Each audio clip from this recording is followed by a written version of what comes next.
that over there. Okay, so I haven't played Pioneer in a while. But we're gonna give this list a try. It seems right up my alley. I do like Planeswalkers quite a bit, and Fires of Invention seems like an interesting card to be using in this format. I was unaware that Manatraders was doing an event, like a tournament style event. So I'm gonna go ahead and go through the process of trying to figure out exactly how to enter the tournament. I know that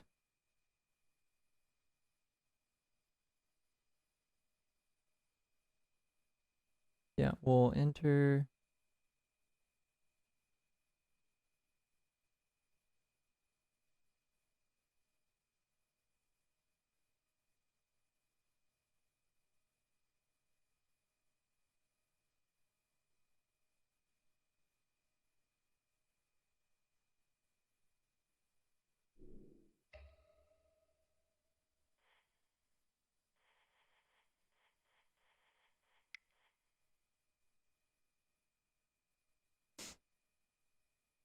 Constructed Pioneer format, Pioneer tournament practice.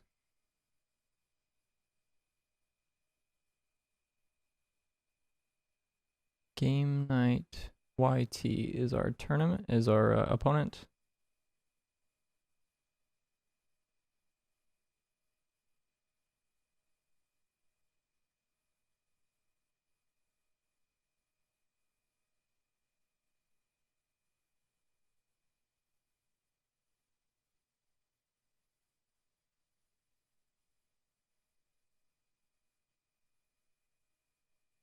Interesting. Okay, well there they are.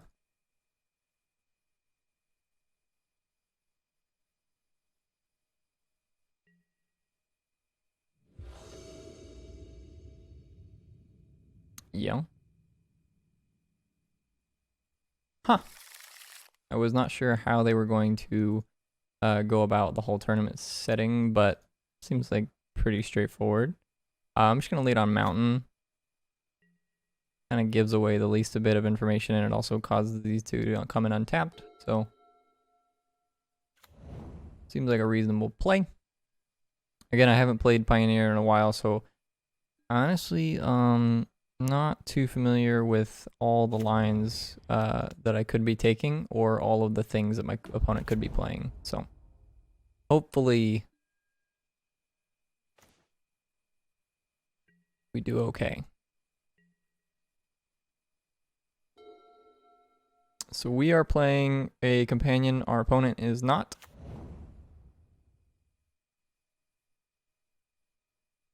This looks like it could possibly be the Lotus Field combo deck,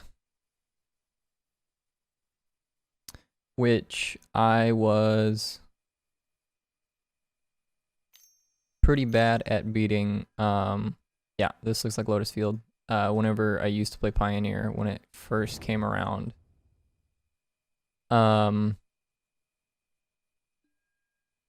Hopefully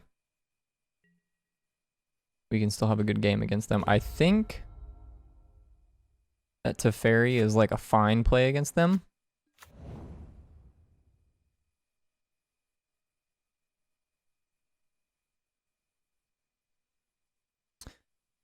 Because let's see, the cards that they generally play are like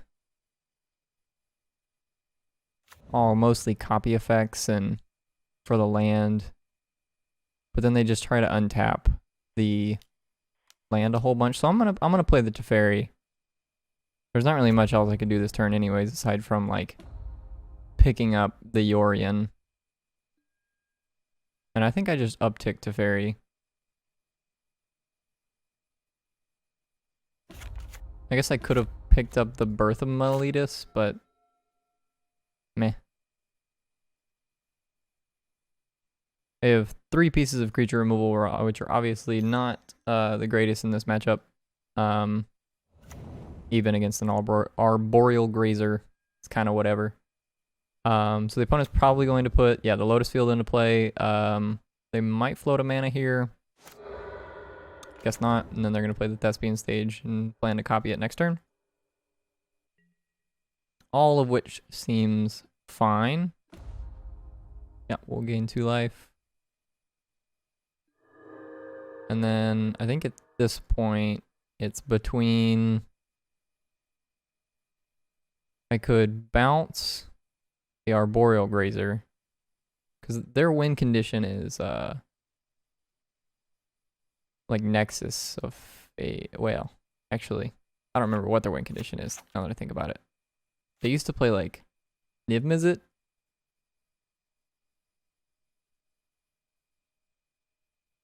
I don't really like bouncing the Arboreal Grazer though. I'm just gonna play this tapped and take up the Teferi. There you go.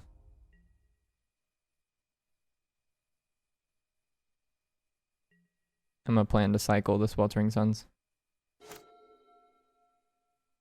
Or, if it somehow becomes relevant, I guess I could cast it. But I doubt it's gonna become relevant. They are planning to copy the Lotus Field with the Thespian Stage this turn, which is fine by me.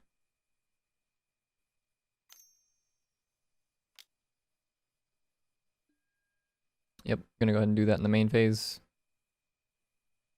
which again is fine by me.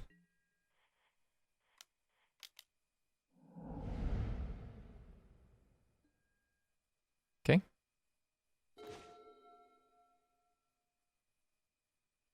There's super awkward draws here.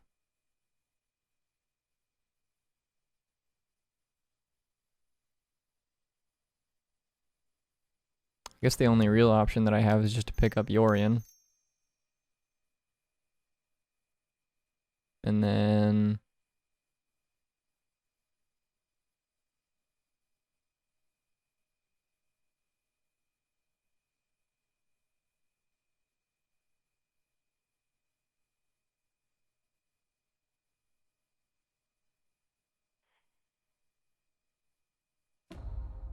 I'm just gonna go up with that.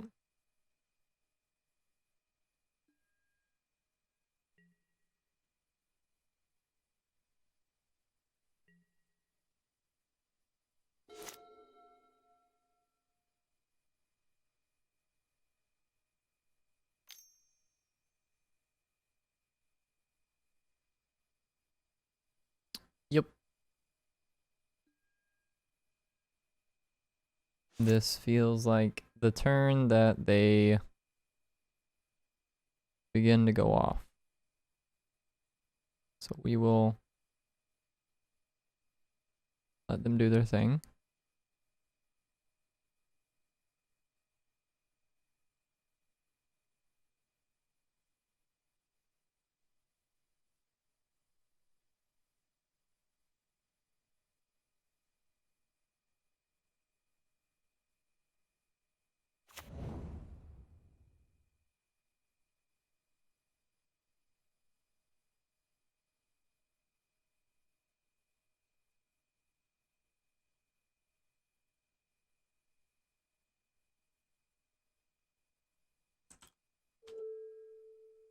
Interesting.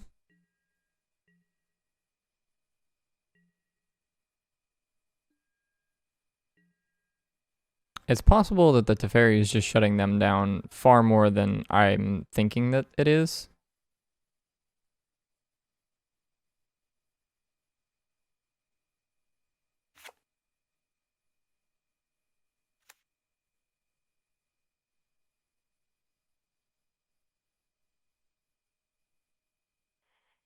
I'm just gonna make them pick this up, I guess. I mean, there's not, like, I need to be drawing something at this point. Still nothing.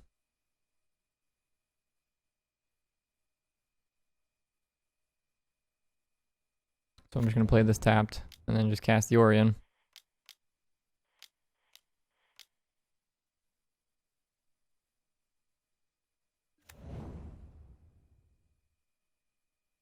You know, I probably should be just playing the Conqueror's Death just because it's got that second line of text where it taxes the opponent. And just trying to like recycle it with Teferi and Yorion. Even though the first part isn't going to do much of anything currently.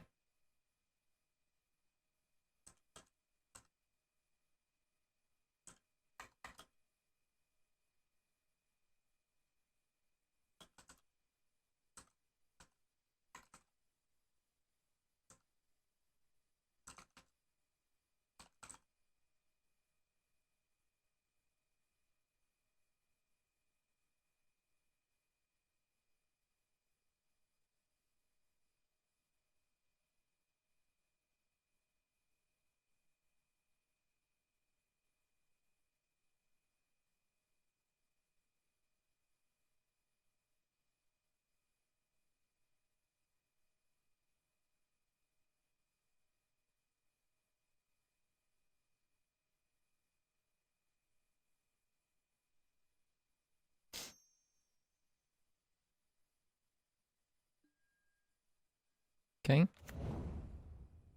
Again, not super ideal that I bounce this just because it is a little bit awkward now that they get to put this into play. And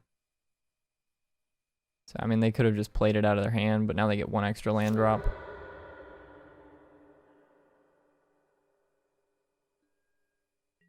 Yeah, I mean, they can make all the mana that they want to. Like, I'm not concerned about that. The reason why I played this Yori in last turn is because I really wanted it to be there to give me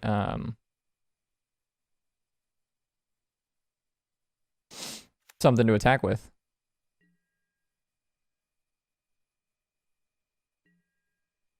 So we will do that. Attack for 4.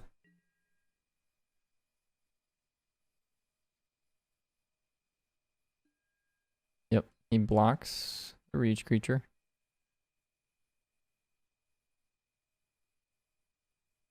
You know, I totally could have just not bounced anything now that I think about it.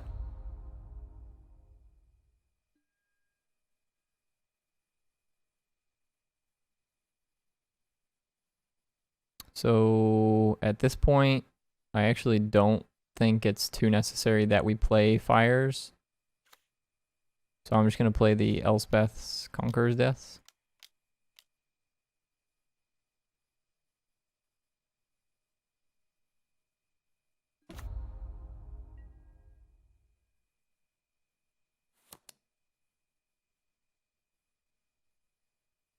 And we're not really gaining a mana advantage out of playing the fires, and all it's going to do is just prevent me from playing the Omen of the Sea this turn.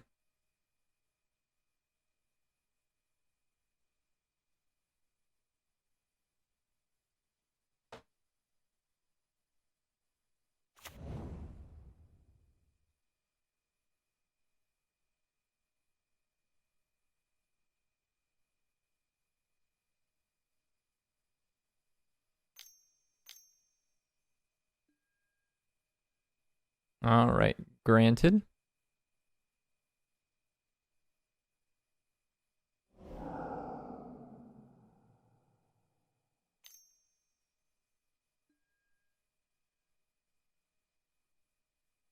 Tome Scour. This feels like they might finally be doing something.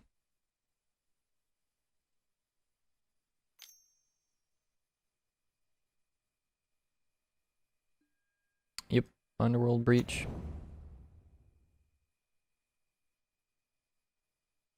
So at this point, do they have anything in here that lets them untap? The Pour of the Pages is in there. Yeah, but that doesn't generate mana. They need something that untaps. They found the Hidden Strings. So I think that means I'm dead. Yeah, they just get to make 6 mana here and then start doing the Pour over the Pages.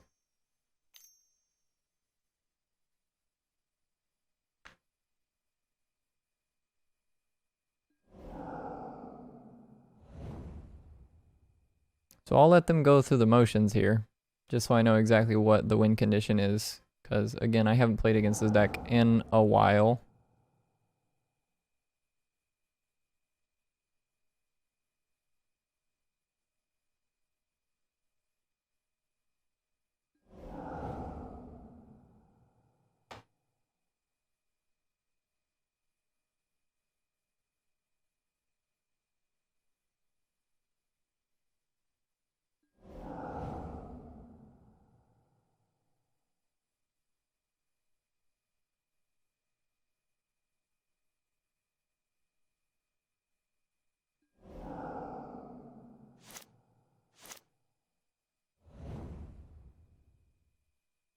That's way zoomed in.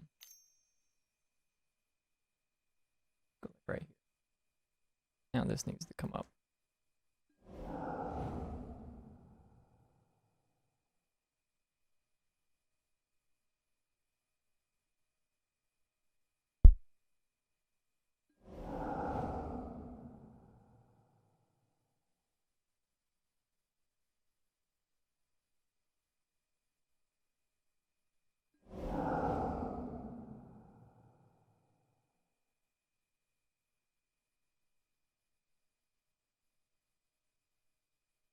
Yeah.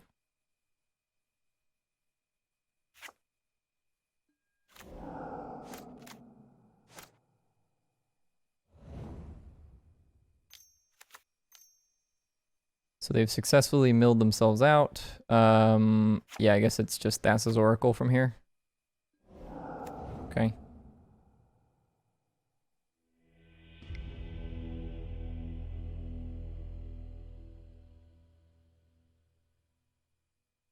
So I think Void Winter is good. If we land that, they just basically can't cast the hidden strings. Mystical Dispute's probably insane. Rest in Peace is probably good. What does this card do? Comes equal to your starting life total. That's probably really good against red. So we don't need Baffling In, we don't need Chained to the Rocks. These cards are all kind of whatever. And then we don't need the Sweltering Suns. We have 8 cards here, and then I guess we'll bring in the Shark Typhoon. And the rest of this seems okay.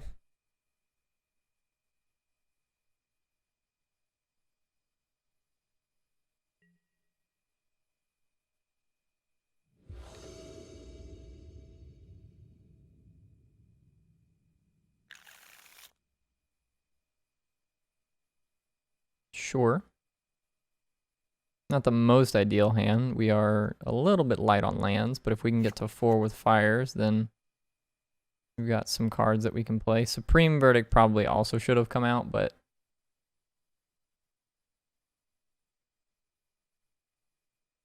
we are a little light on options for this matchup.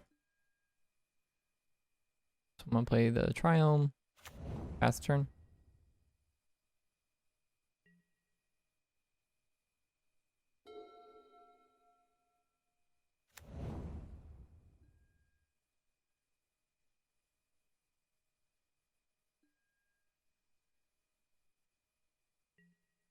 Opponent scried bottom. Just shotgun a Steam Vents and say go.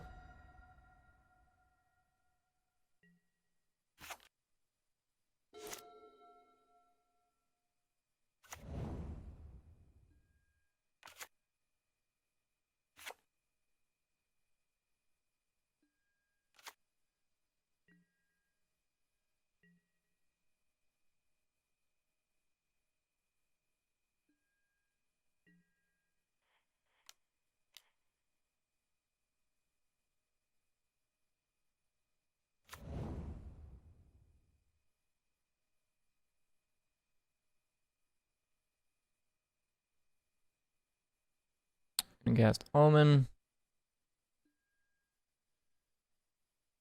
We'll go bottom, top.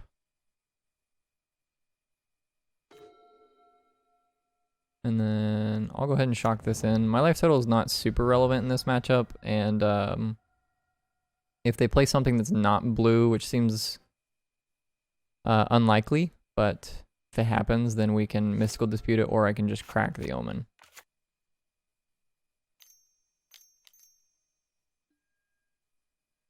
Yeah, that seems like something that I probably want to dispute. I guess I could also just... it's a little bit awkward. I could also just Supreme Verdict it away. The problem with playing Fires right here is that if we play Fires, then we can't play Dispute anymore.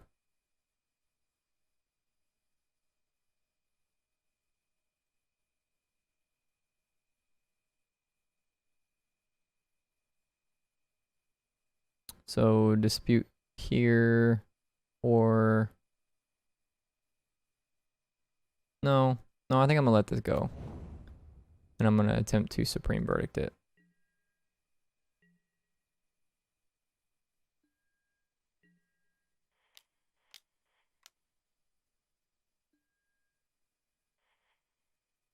I don't think it matters. I want the land. So we have white, and we have blue. So let's just fetch up another island, I suppose. Nah, we probably are. No, we have 4 Birth of Miletus though. I'll go with another island. It's probably not gonna matter too much. Supreme verdict.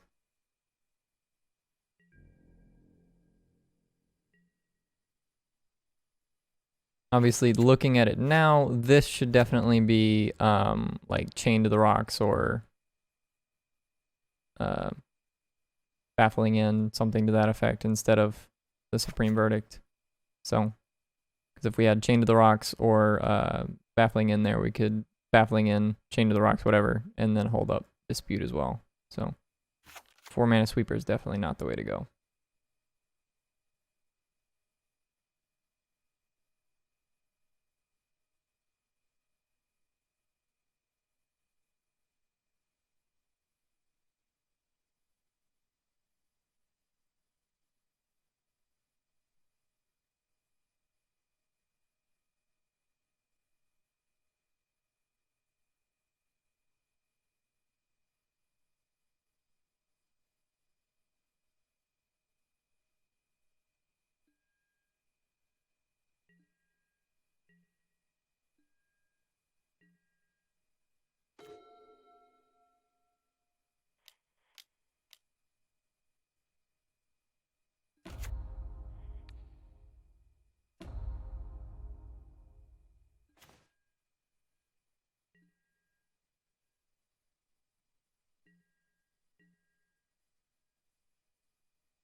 We'll uptick the Teferi.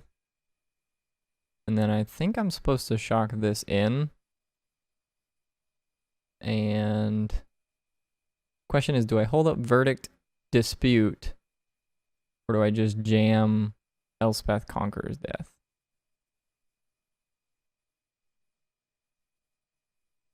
I think I'm going to hold up Verdict, Dispute.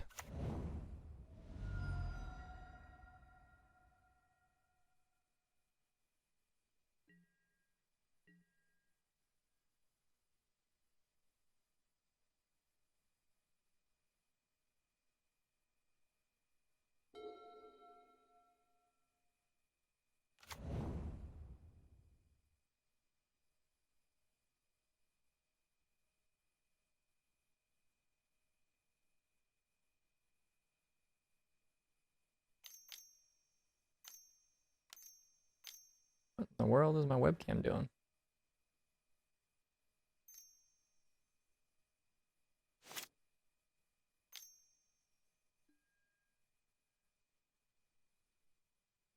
Pour over the pages, we are definitely going to dispute.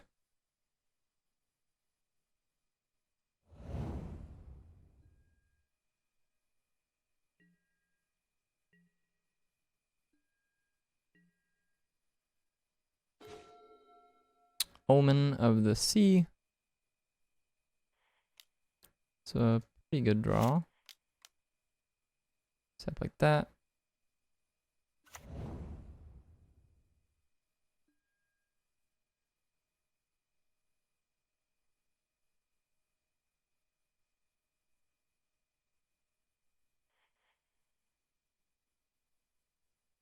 go ahead and go bottom, bottom, I think.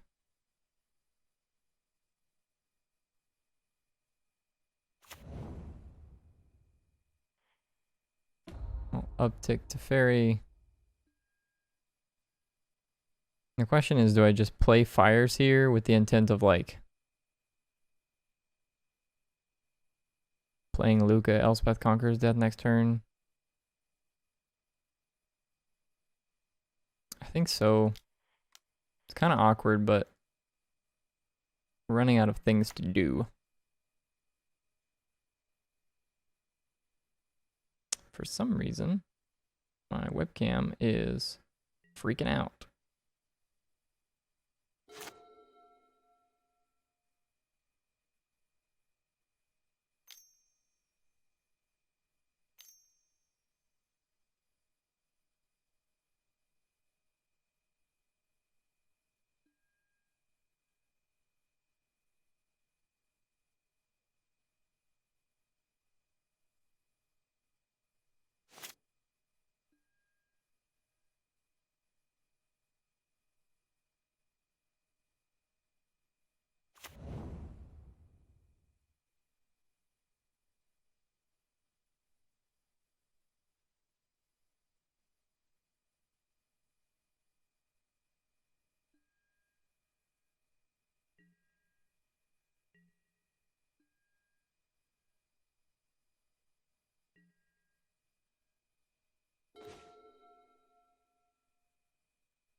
Weird.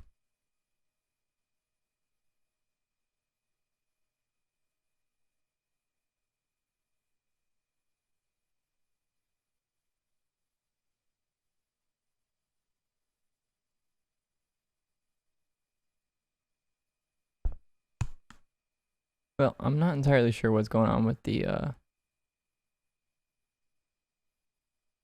webcam, but I'm going to leave it alone for now. And then hopefully I can fix it here at some point later. Field cards from the top of your library until you reveal a creature card with higher converted mana cost. Put the card on the battlefield and rest on the bottom of your library in a random order. Oh, well, can't I just like play this, play Yorion, and then like flicker everything and get a Void Winnower? Like, isn't that like kind of what my deck is doing? That's insane. This card's ridiculous.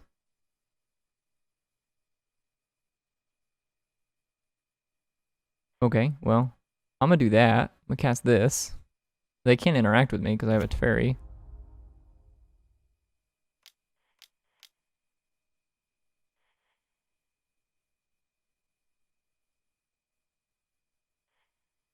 We'll go ahead and uptick this. I don't think it matters, but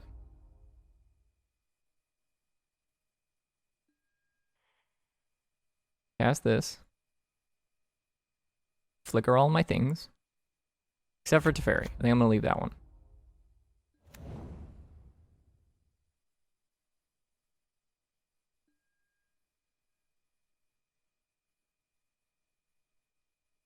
I may as well just do the fires, right? Because like it's preventing me from casting another spell this turn.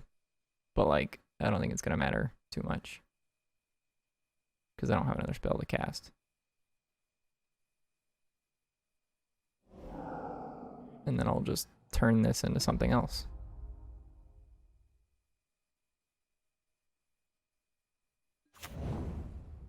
Yeah. This deck's silly.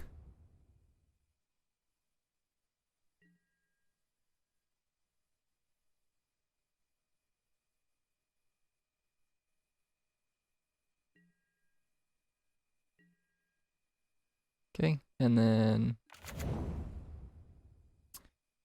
Yorion brings these back.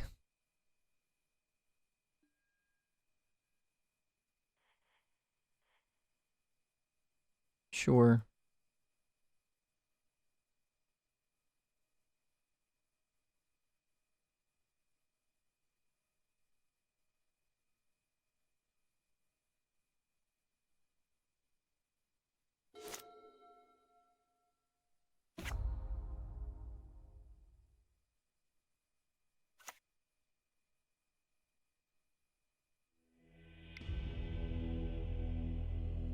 Okay. Well, that was pretty convincing. I didn't really know how this deck worked, but that was pretty neato. That's why this deck plays four of these. I wish I could play 5 of these. Okay, so we're gonna cut the Supreme Verdicts, and we need to bring in, I guess Chain to the Rocks is probably the best bet. It just like exiles anything. I don't really think they're gonna be able to interact with it. They do have a couple bounce effects generally, but I think that's okay.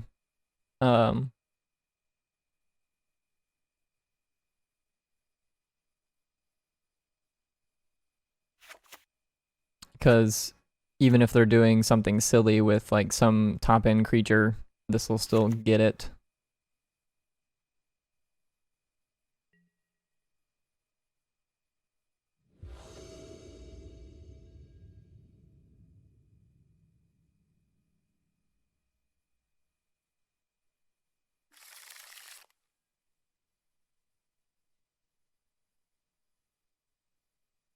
It's a tad bit awkward. We don't have any blue mana. But we do have Teferi Mystical Dispute, which is like exactly where you want to be at in this matchup, right?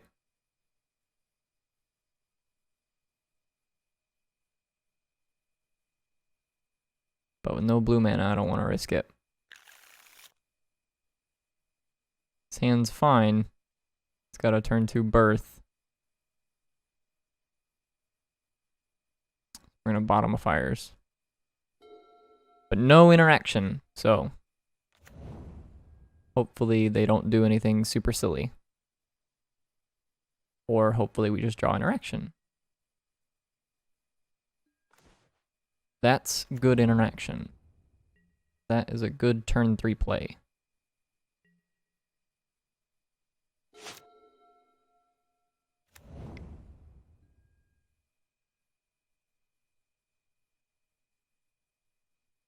Generally, they don't combo off on turn 3, but they definitely can.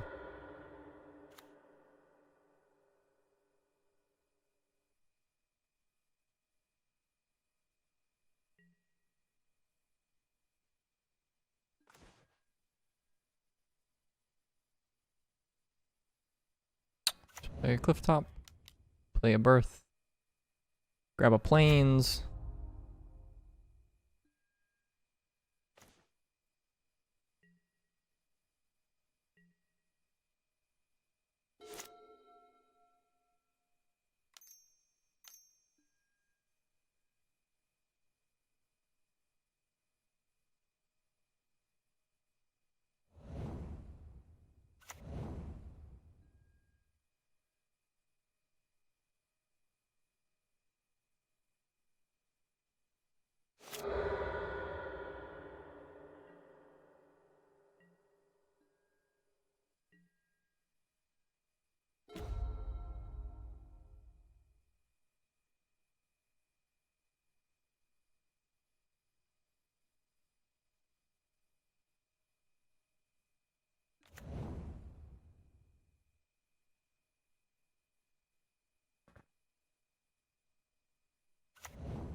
Yeah, I'm just gonna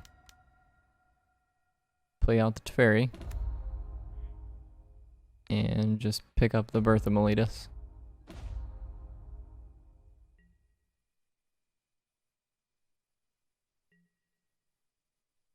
Next turn we'll probably go Fire's Birth. And then the following turn we can Luca a Void Winter into play. The question is, are we gonna get that many turns?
Oops, sorry.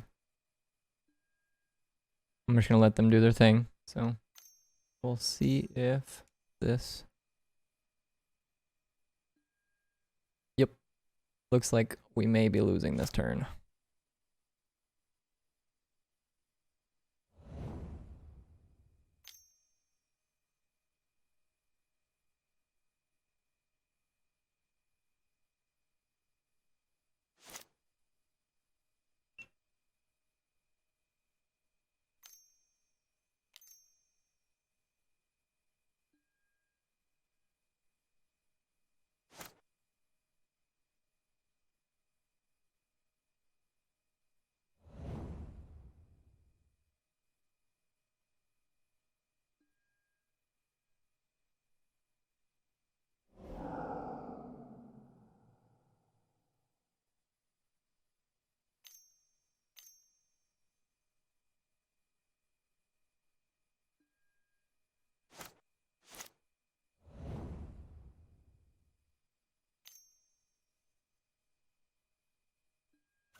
Yep, and then they have the Thassa's Oracle. So that was lethal. A little bit unfortunate. I think if we had even one piece of interaction there, we probably would have been better off.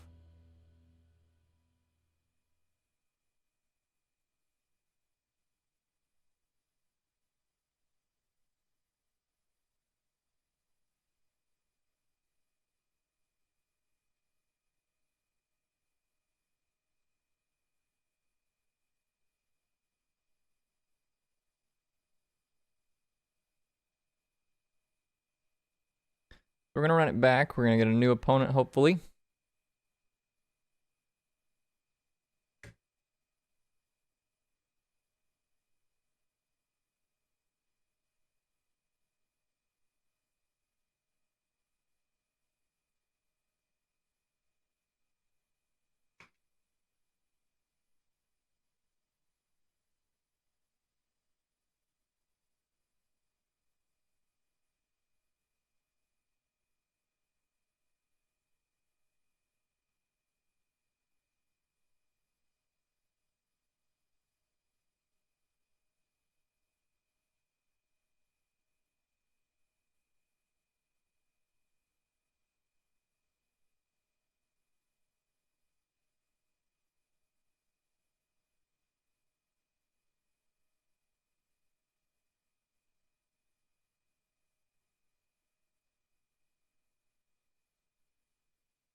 Okay.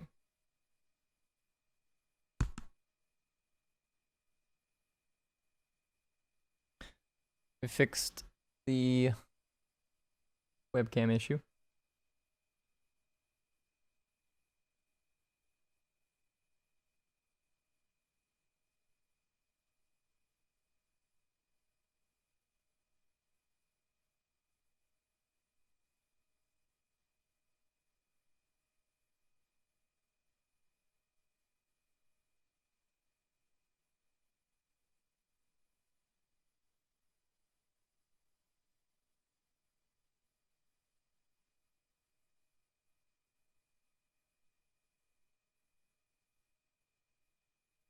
Okay, so we got an opponent.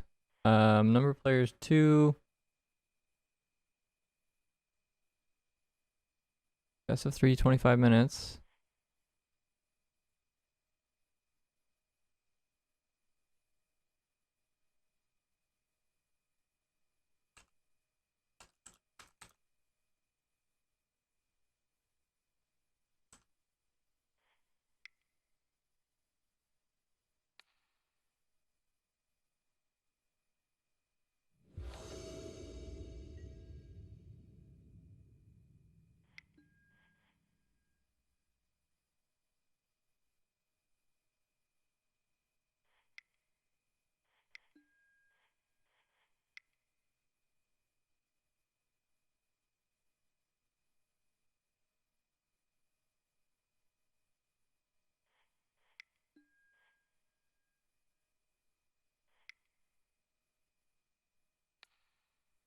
There we go.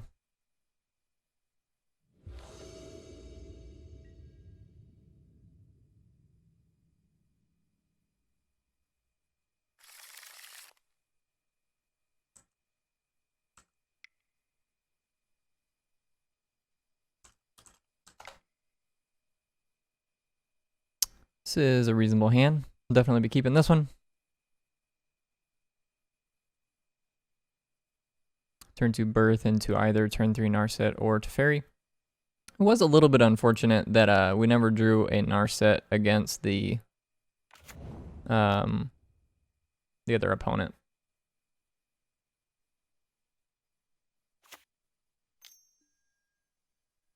Ooh. This looks like might be mono black aggro. I don't know exactly how popular that deck still is. But Birth of Meletus is bound to help us out a little bit, and Teferi is bound to buy us a little bit of time. Which is really all we need. Just time. Yep, looks like mono black.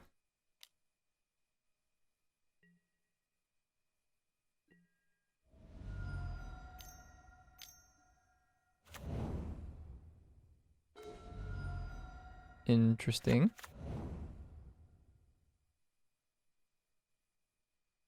So we'll play a Teferi here. And we will bounce the Knight of the Ebon Legion.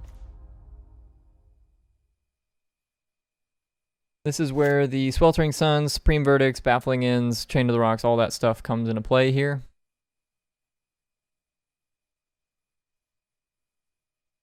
I definitely should have played the interplanar beacon instead of the planes this turn.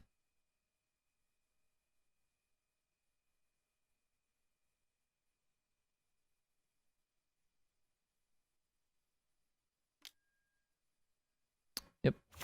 Knight. Gifted Aetherborn.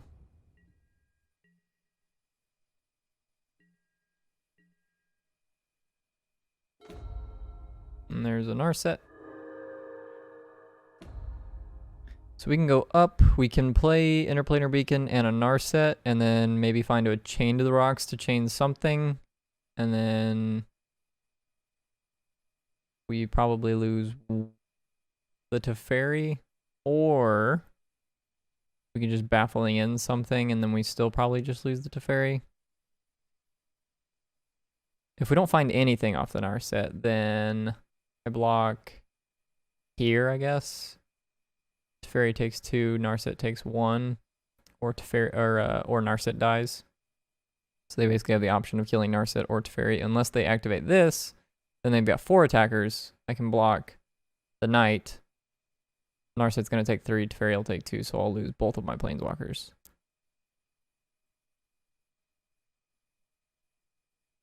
But then next turn we can go Narset plus Baffling End, and we get to draw a card here. I think I'm okay with this.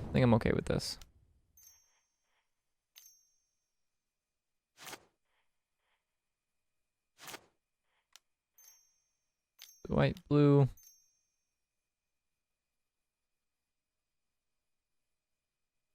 You also get to gain a life off of the beacon, which is nice. Yep, that's also a really good draw here.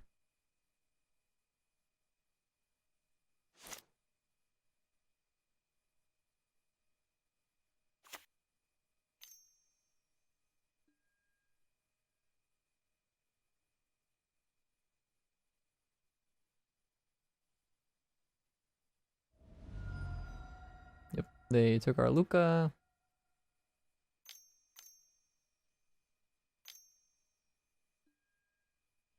And they play a Sorin.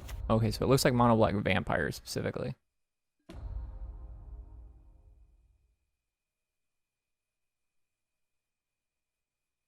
Put a vampire onto the board. Yep, they get to draw 4, lose 4. They only get to kill one of our planeswalkers. And they are choosing to kill the Narset. So yeah, there's not really any reason for me to block.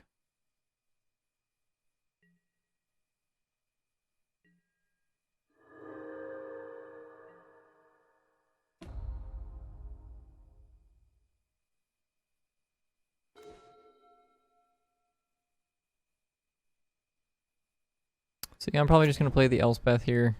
Elspeth Conqueror's Death.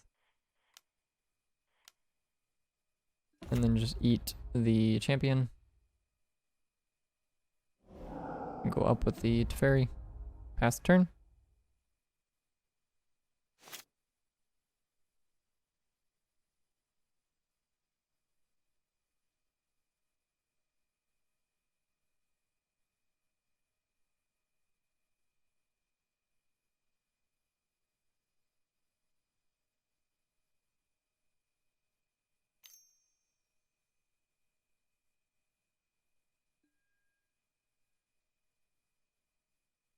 Animate a Mutavault.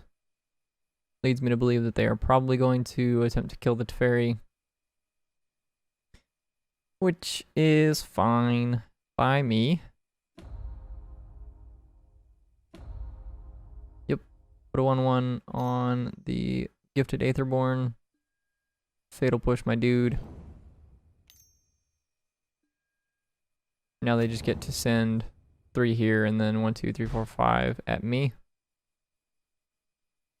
Which is a little scary. I'll be honest with you.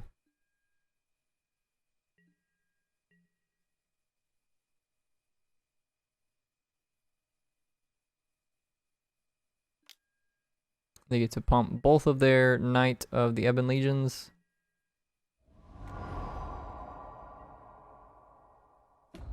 Yep. Gideon of the Trials is not a terrible draw. So I think for this turn, I'm going to play a Gideon, target the Knight, play a Teferi, bounce the Gifted Aetherborn.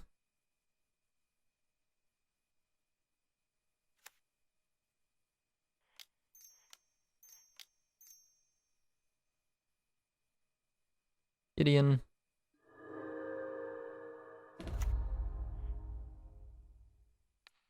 Target the Knight. Teferi. Bounce the Gifted Aetherborn.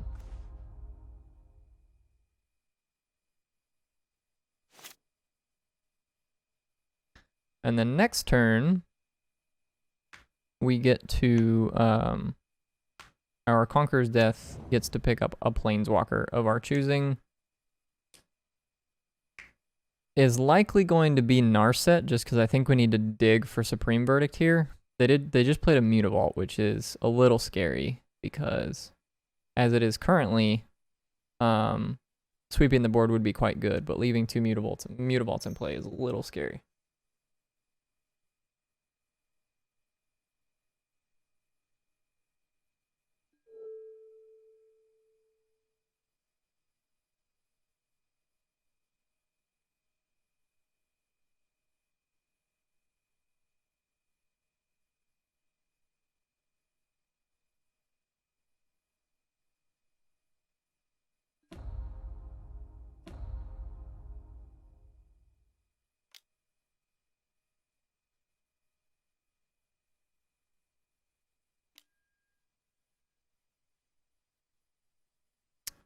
Play the Gifted Aetherborn again. Combat. F1. Yeah, you need to send these two at the Gideon if you want to kill it.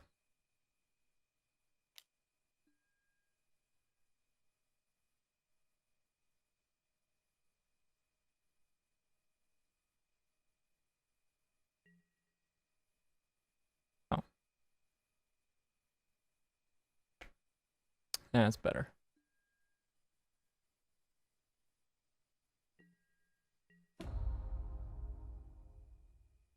Took out both my walkers, which is a tad bit unfortunate, but we do get to Conqueror's Death. One of our planeswalkers back in play. The question is, do we want to do Narset or do we want to do Luca? If we do Luca, we have a chance of hitting a creature, but I think Narset's definitely just gonna end up being better. We get to dig 8 cards here if we do Narset.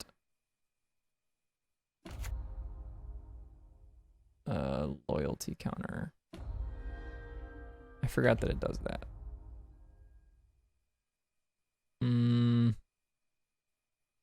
Another Narset or another Teferi. Well, I'm gonna go ahead and take up Teferi, and then we are going to cast another Narset.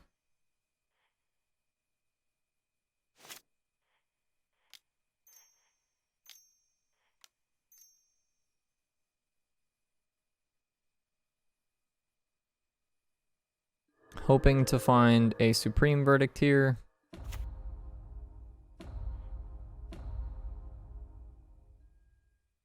Omen of the Sea is not what we wanted.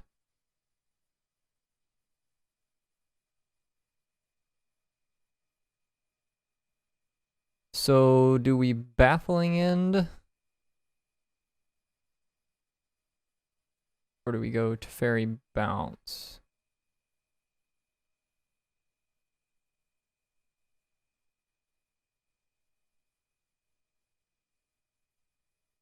I think it's to Fairy Bounce. Draw a card. Which gains me 1 more life. Put this back in your hand. Play this tapped. Say go.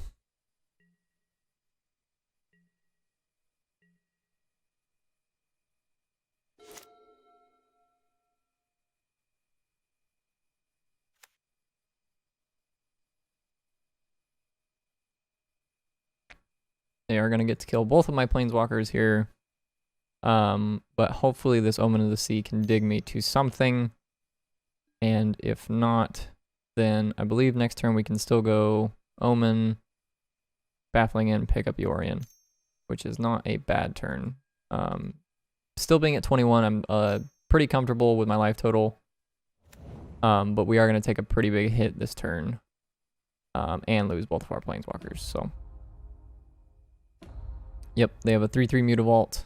They can send this at the Narset, this at the Teferi, and we're gonna take 1, 2, 3, 4, 5, 6, 6. We're gonna go to 15 and lose both our planeswalkers.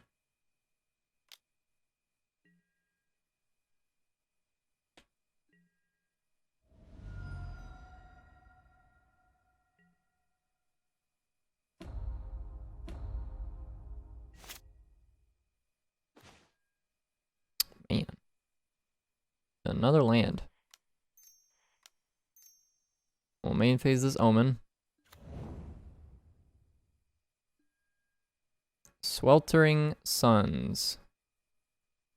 That cleans up 3 of the creatures. So I think I have to take it.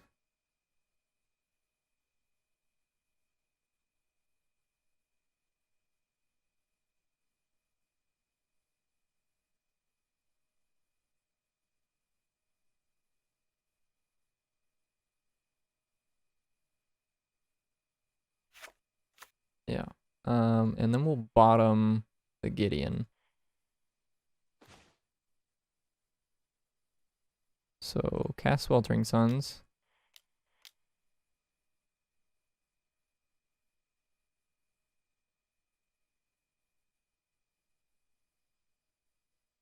They're going to lose 3 of their 4 creatures currently, and then they get to keep Mutavaults and the Knight. But I think I am going to go ahead and Baffling in this Knight off the board.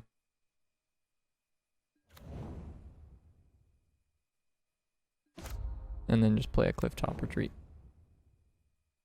Next turn I can pick up Yorion, play Yorion, flicker the Baffling in and the Omen if they play another creature.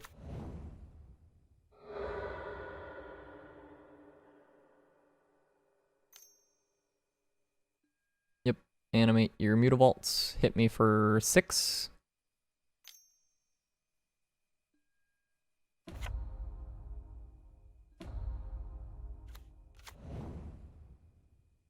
Interesting choice.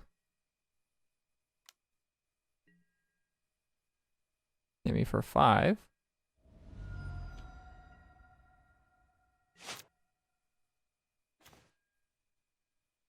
Okay. So yeah, we will pick up Yorion.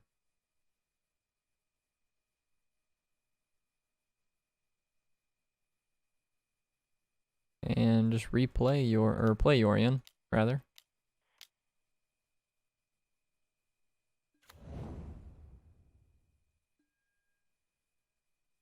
I'm just gonna flicker the Omen.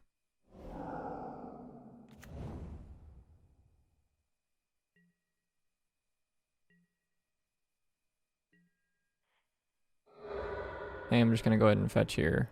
Just grab a Plains. Because we won't want to keep my Scries the same with this Omen. Bottom. Top? Sure.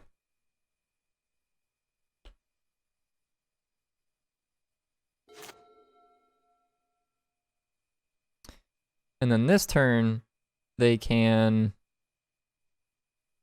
So for this turn, they could do some minorly scary things. So what they can do is they can animate Mutavault with a mana, attack with both creatures, tempt me to block the Mutavault, or rather tempt me to block the Kalitas, and then sack the Mutavault to the Kalitas, because this is technically a zombie or a vampire. And you can put 2+1/+1 counters on the Kalitas, which would give them another zombie. But they would sack a Mutavault. I think I'm okay with that, actually. Yeah, if it's a 4/5, I don't really care too much. I'm just going to eat the bigger Mutavault here if they attack. So just to double check, we're going to take 6, 7, 8 and go to 2 if we block the bigger Mutavault, because they can still sack it to the Kalitas. But instead of sacking it, they have decided to just let it go, so maybe they're unaware of that play. We're going to stop on my own upkeep and sack the Omen.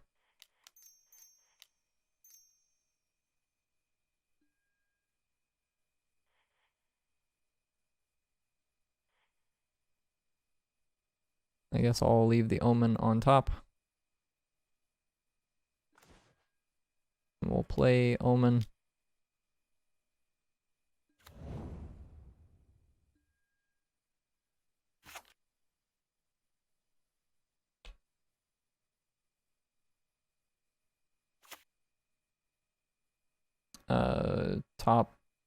Top, and then finally we have something to do. So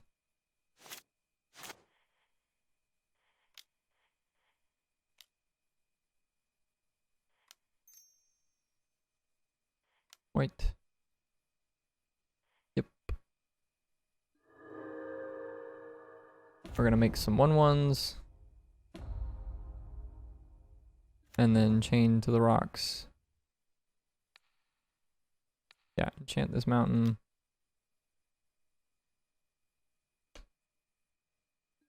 Exile the Kalitas.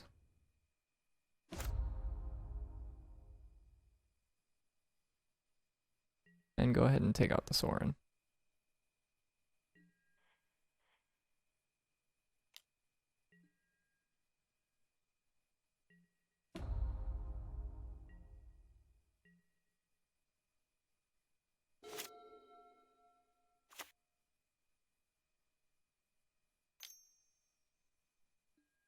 Definitely double blocking the Mutavault. I just want to get it off the board. Yep, no attack. Seemed a little weird if they did. And then, yeah, we have a Nahiri.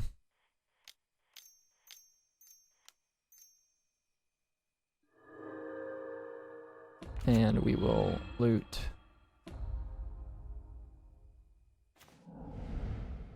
And we will gain 5 life. And then we will recast this.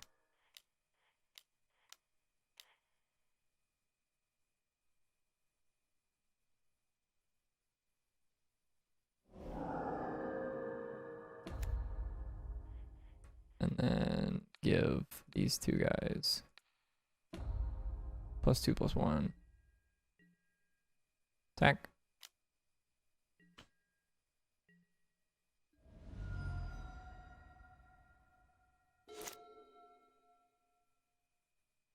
Just want to end the game as quickly as possible.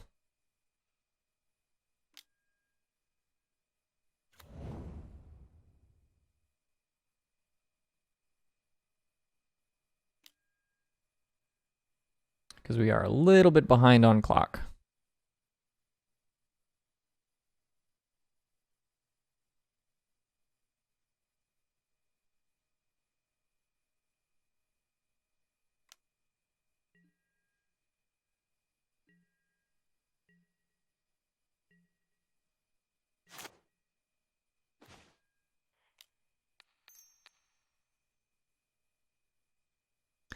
We'll chain the knight. We'll loot away the fires. We'll cast an omen.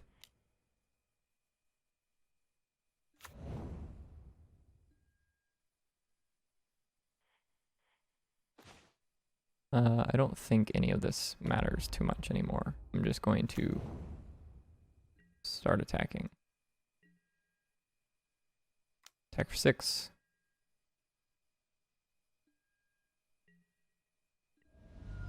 Play the Elspeth.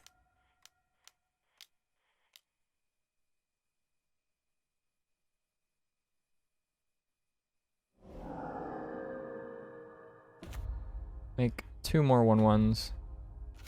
Say go. And then next turn we should almost certainly have lethal. With the +up ability. Or the +2/+1 ability. Yep, this is fine. This is part of the reason why I wanted to gain a little bit of life, just because, yeah, they're just throwing this at the, okay, they're just throwing this at the Nahiri, so they're just, 6 + 4 is 10, give, oh wait, I messed that up. Well, I had lethal, I no longer have lethal. That's okay, just gonna attack. You.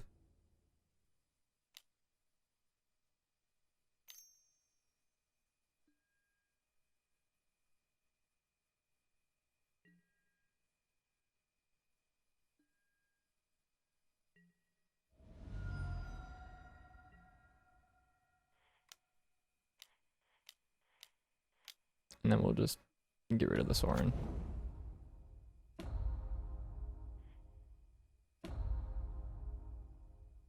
Your turn.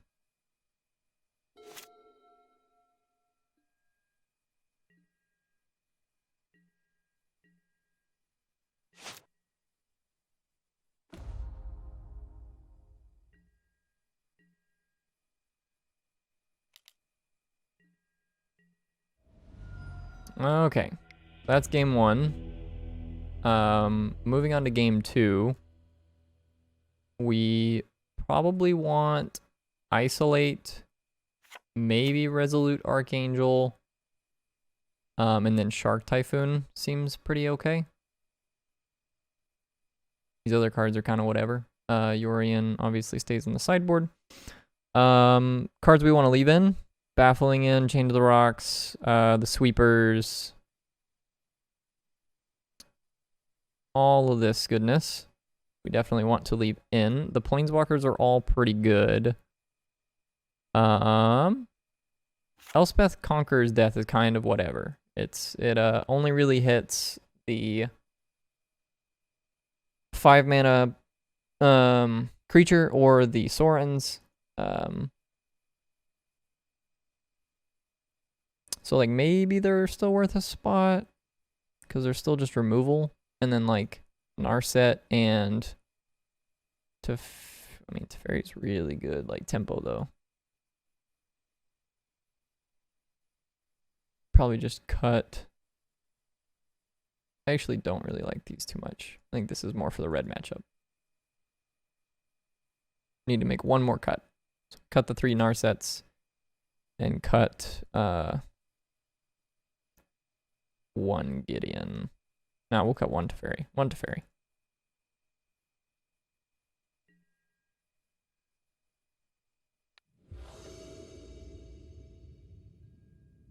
Yep.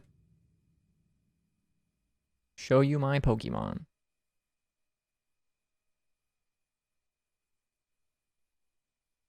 Yeah, this hand's fine. It's not the greatest because it plays a turn 3 Birth of Meletus, but if we draw any land, we get to just play Gideon on turn 3. Any untapped land, I guess I should be specific. And our opponent has chosen to mulligan. Having fires in our opening hand is obviously still pretty good. So even though Sweltering Suns here is a little bit awkward, that lets us play Gideon on turn 3. Even though Sweltering Suns in our opening hand is a little bit awkward, having the fires on 4 will allow us to play the Sweltering Suns, which is nice. That's another 1-drop.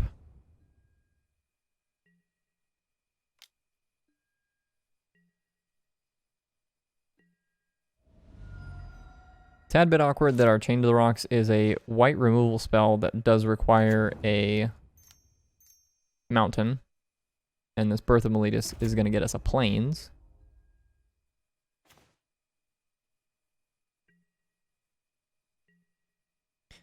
But that's okay. We're still in the game, very in the game.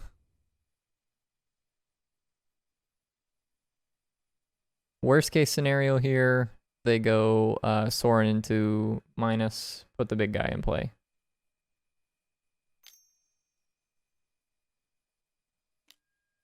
Gifted Aetherborn is very beatable.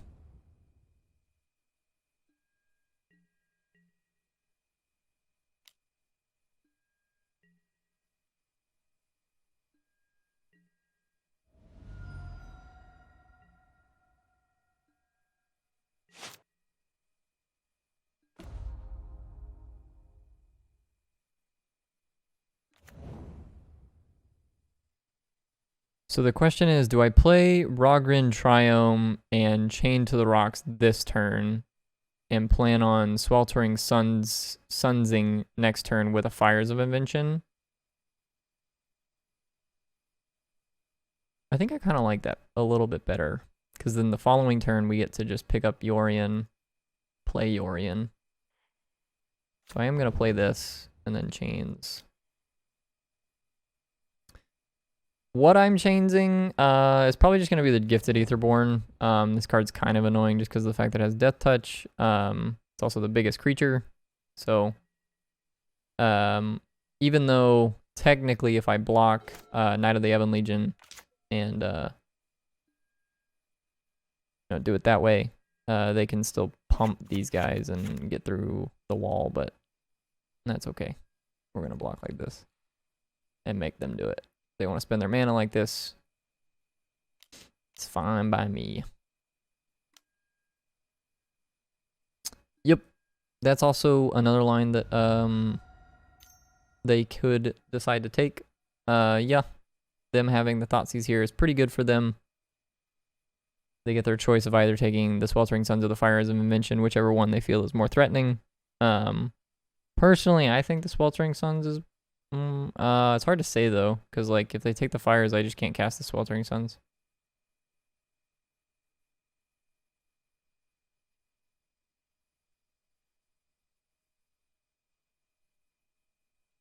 So I would probably take the fires, but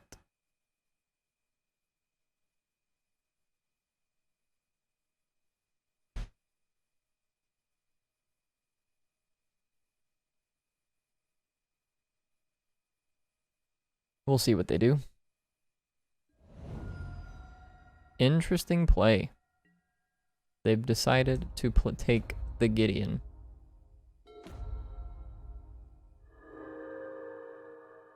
So yeah, we're gonna play Plains, play a Fires of Invention, and then cast Sweltering Suns, eat their 2 creatures, say go.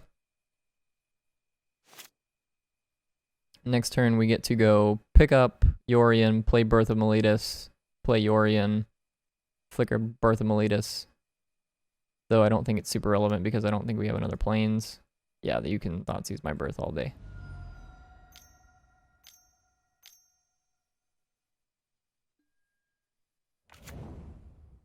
Okay.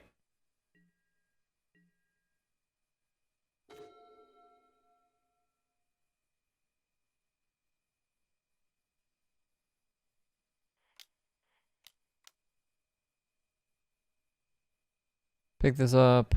Yeah, I mean, they get to start drawing cards next turn, so maybe I should put the Yorion in play just to ensure that we beat them, but I think I'm gonna wait 1 turn. Because actually, what I should have done this turn instead of picking up the Yorion is I should have cycled this Triome. Yeah, now they get to Thoughtseize my Yorion, which is a little awkward. But I definitely should have cycled the Triome there, trying to hit something to play. Block. I mean, I guess you gain 2 life, which is not nothing.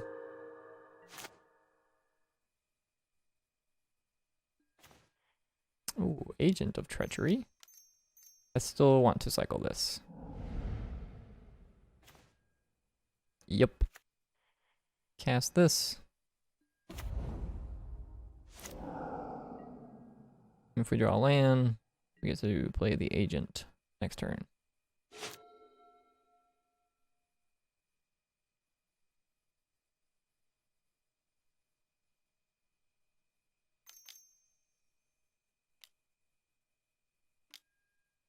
Yep. Draw a card. Play land.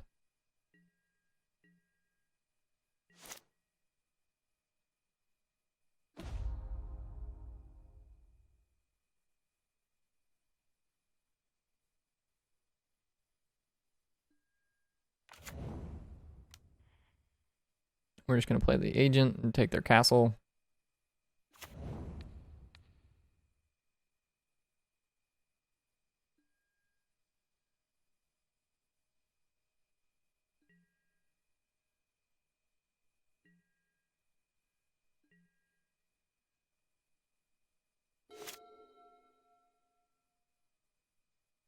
Next turn, we get to use Elspeth's Conquers to bring back Yorion, flicker the Agent of Treachery, take another land of theirs.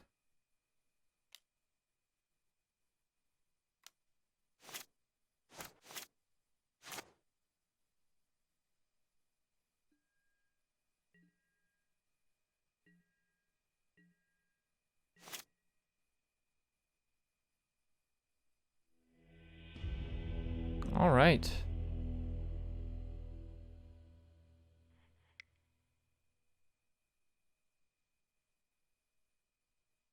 So we won the game against that opponent. Just waiting for the page to refresh.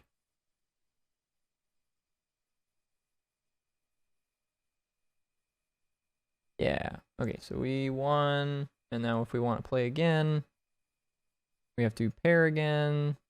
Paired. Look for an open match. Opponent's name is Kumero. I do think that they have put this together quite well.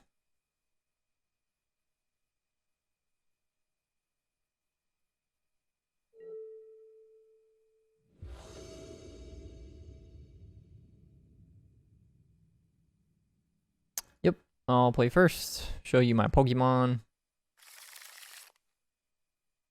Keep this. We'll play a Triome. And then Sacred Foundry into Birth of Miletus. And we have a turn 3 Gideon. Potentially a turn 3 Narset if we draw a blue source. But we do have a guaranteed turn 3 Gideon.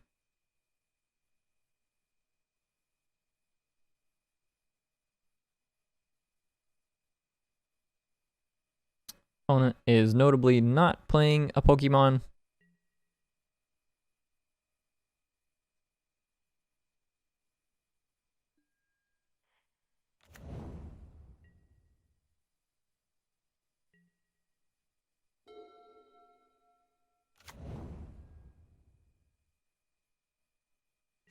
Blooming Marsh.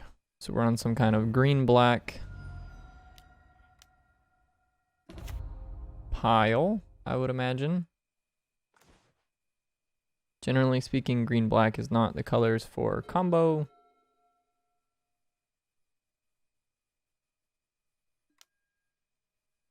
Heart's Desire.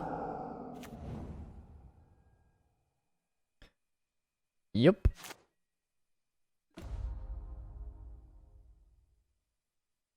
Well, Steam Vents definitely makes me want to play the Narset instead of the Gideon. Just getting this down while we're on a relatively empty board seems far more reasonable to me than... do I pick up second Gideon or second Birth of Miletus? I think it's probably second Birth. Just going to help us curve out a little bit better if we have all of our land drops. Next turn we can Supreme Verdict if they play something silly, such as this guy. But I mean, like, honestly, this guy is like pretty neutered by Gideon just existing. I'll block.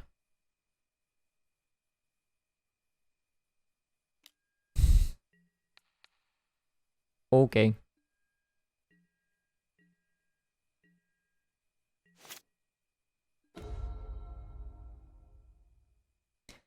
Gain 2.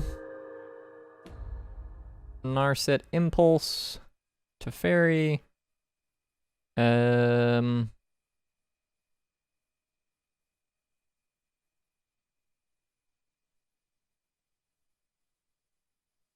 I'm just going to play Plains and play a Gideon. And just uptick on the Rotting Regisaur.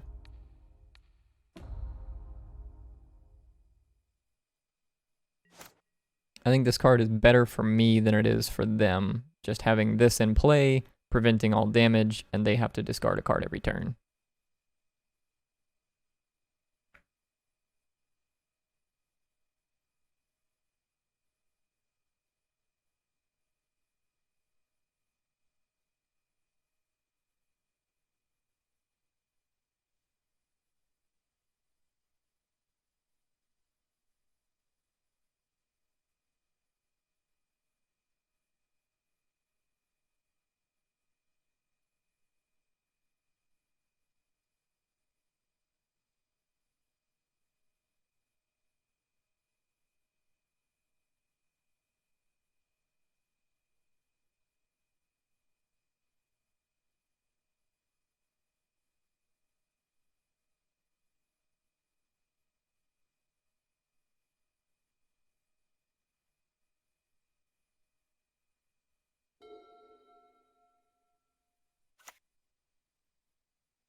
Okay, I suppose that's the one big downside with leaving them with the Rotting Regisaur, the great henge is significantly cheaper because of it.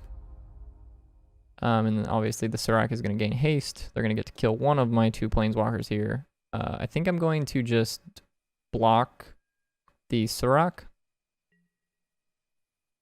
and then let the Narset die. I would presume. Oh, okay. They're just not attacking with the...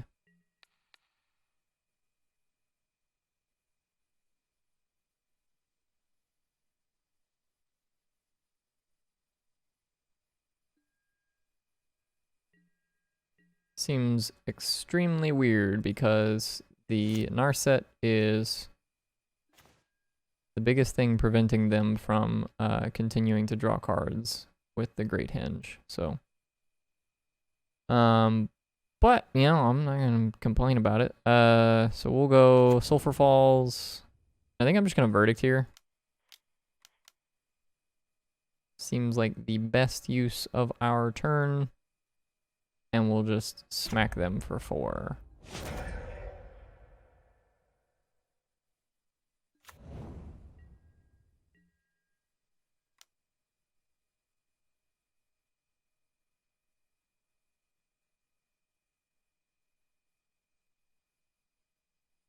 Next turn, we can play the Nahiri and eat the Great Henge if they tap it.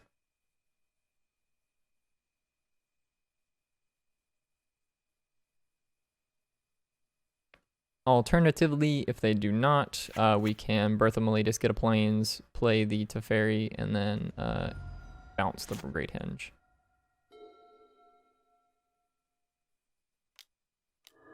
We could also animate the Gideon, play the Luca, exile the Gideon, turn it into an Agent of Treachery, and then take the Great Henge. All of these things seem exciting.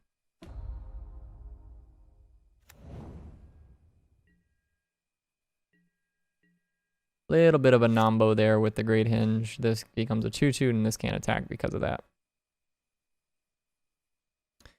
So I think I'm gonna play the Nahiri.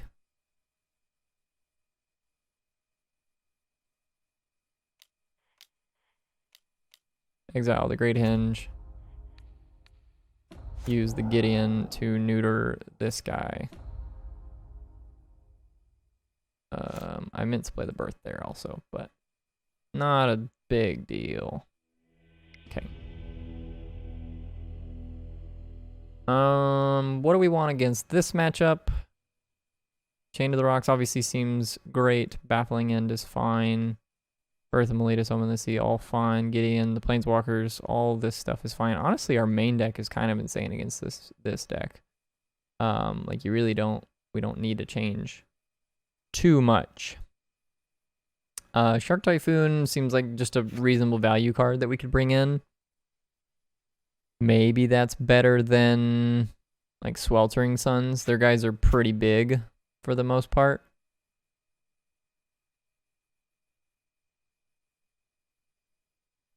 Yeah, we'll board out a Sweltering Suns and then bring in a Shark Typhoon. The other option is like, do we want...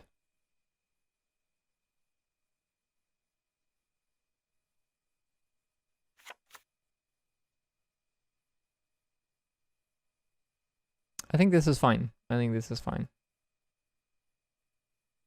I don't think it really matters too much because our deck is probably just way over the top of what they're doing. And we just have sweepers and a bunch of removal. I mean, this hand has some removal in it and a sweeper, so it buys time. We also just get to cycle the Shark Typhoon if we miss our land drop a couple turns in a row. Yep. Probably just taking the fires here. That seems like the most impactful card. The other option is taking like Supreme Verdict.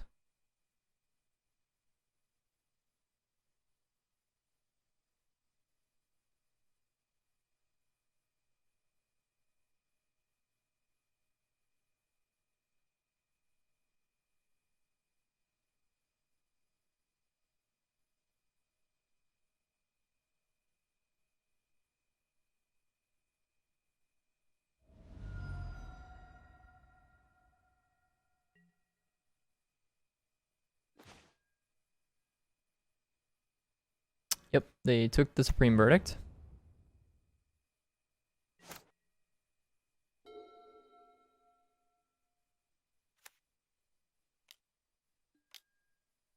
Heart of Kirin.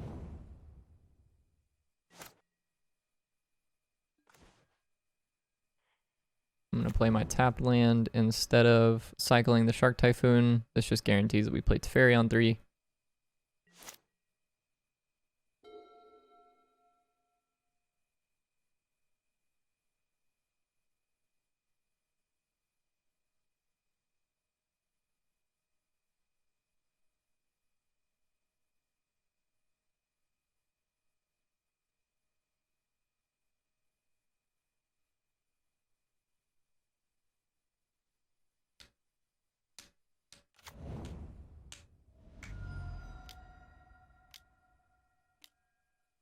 Ronus the Indomitable.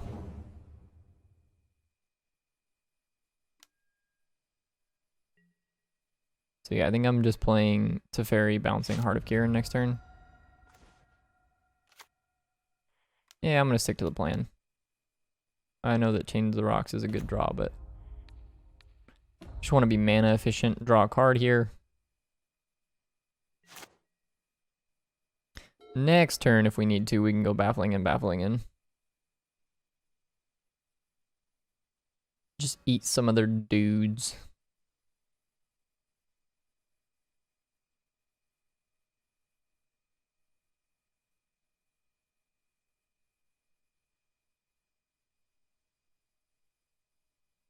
And there's a chance that the Teferi just sticks in play this turn, just simply because the Ronus cannot currently attack or block. They would have to play like Love Shark Beast or Questing Beast, something to that effect. Maybe, what's the... Yeah, that one works too. He die, Teferi not live, but we'll be okay. We're gonna make it. We gonna make it. Okay. Interesting choice. The opponent has decided to punch me. Yeah, we'll go up. Play the Glacial Fortress and then Baffling in 2 creatures.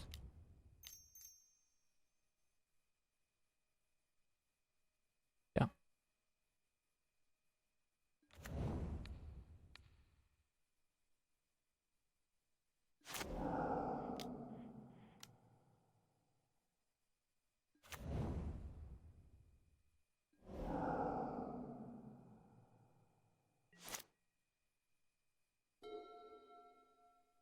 And then next turn we can go Fires Chained.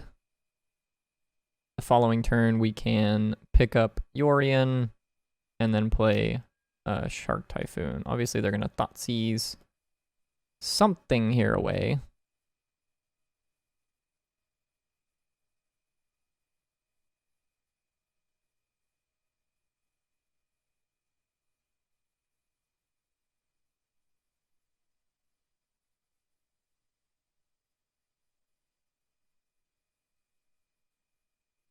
Likely going to be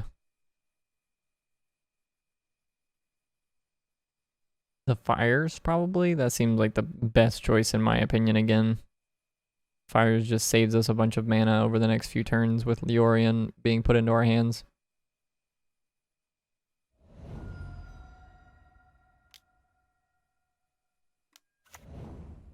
Yep, Heart of Kirin.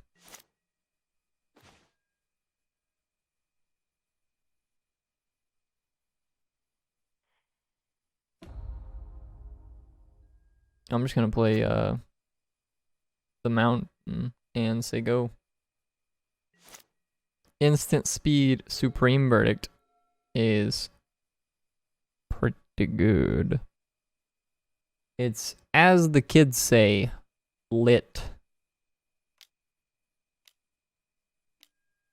Yep. And then they're probably gonna try and kill the Teferi. And they're gonna be real sad. I do apologize beforehand.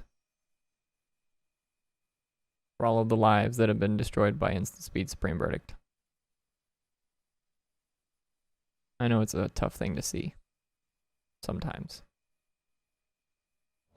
Just reliving that moment over and over again in your head.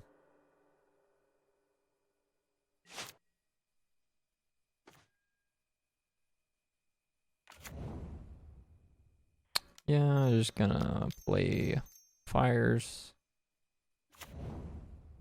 And then uptick to fairy.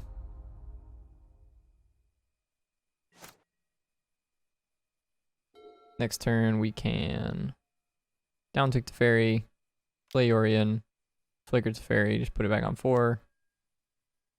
Or not.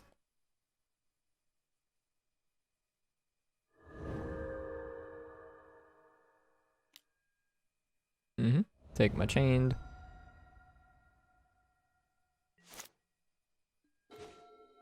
Agent of Treachery.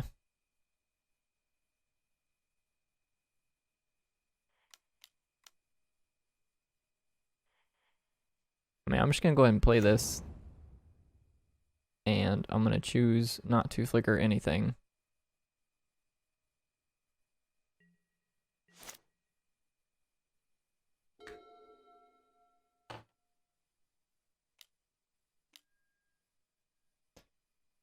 Yep.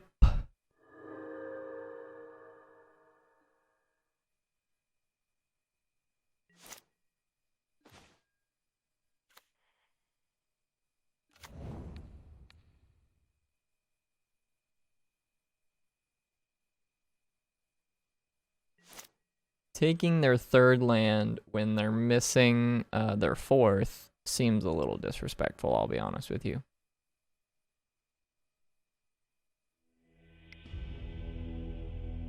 Oh, that one was quick.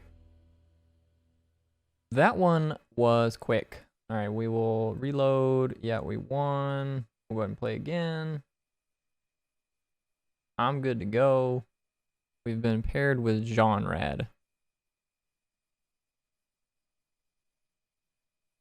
Okay, they're supposed to host.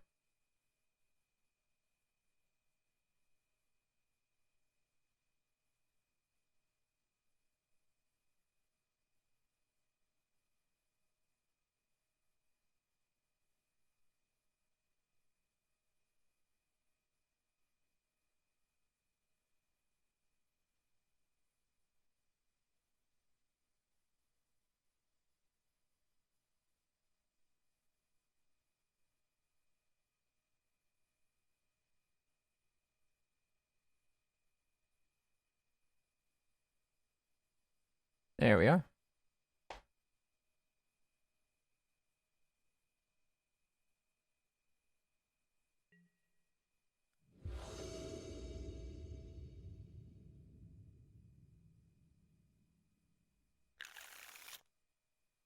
Sure.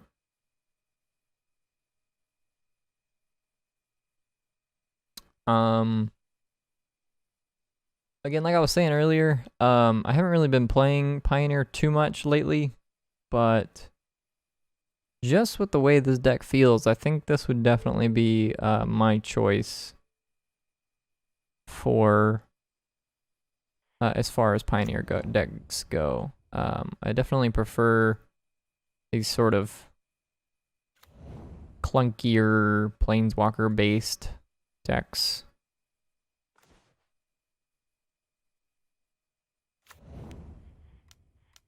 Go get a Plains.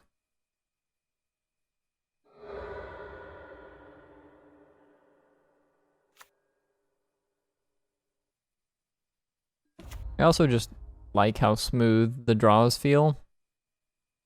Having 4 Birth of Meletus, 4 Omen of the Sea definitely helps out with that. Even 4 Teferi to some extent, and just smooths out your draws.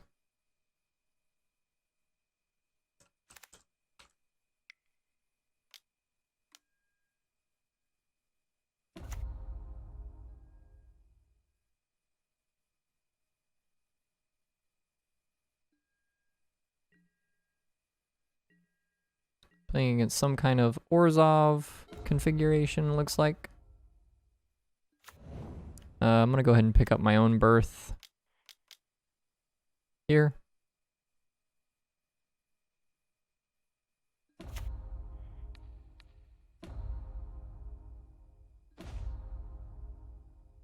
Next turn we can go Fire's Birth. Following turn we can Supreme Verdict if need be.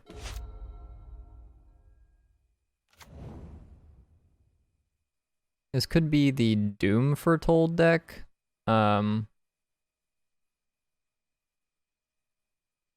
know that that's been floating around a little bit.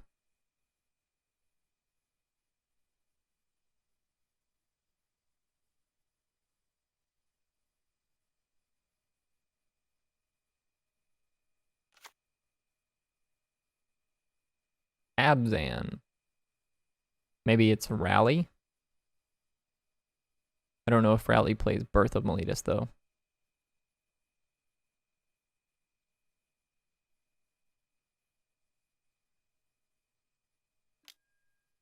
Traverse.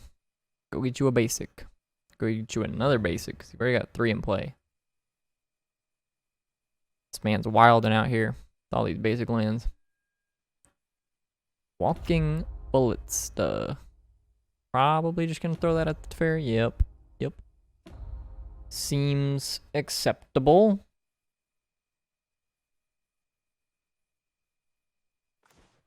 And then on this turn, I'm just going to jam Fires and Omen, I guess.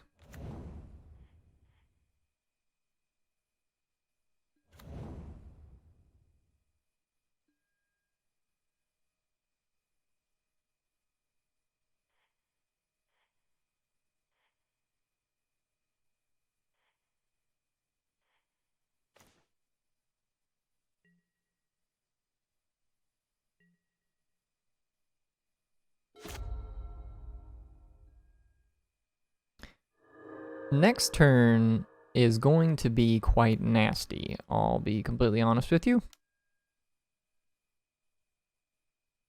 It's no longer going to be quite nasty.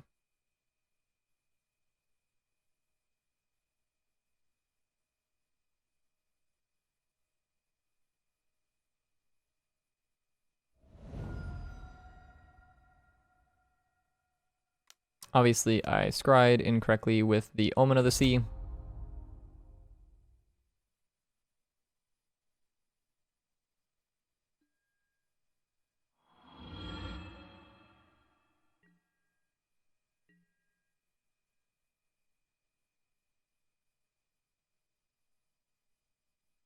And I should have just put the Chain to the Rocks in my hand.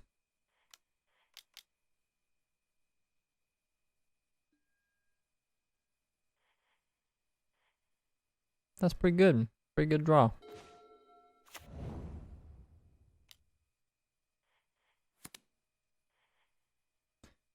Elspeth conquers death. Exile your Gideon. Play a Birth of Meletus. Grab a Plains. Yo turn.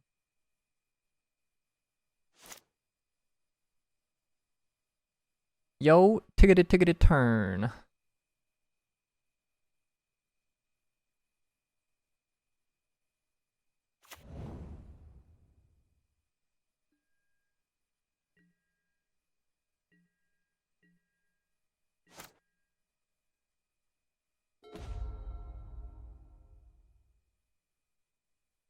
Do some things with my sagas.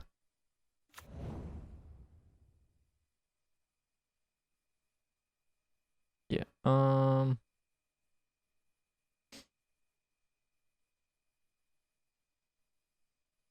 we could pick up Yorion this turn. Play your. I don't think I want to play it though. Is the thing. I think I'm just gonna play Gideon. Yeah, I'm just gonna play Gideon. And sure, we'll do the same thing they did. We'll just make an emblem. And then in an attempt to play around another Thoughtseize, we will keep the Yorion in the companion zone.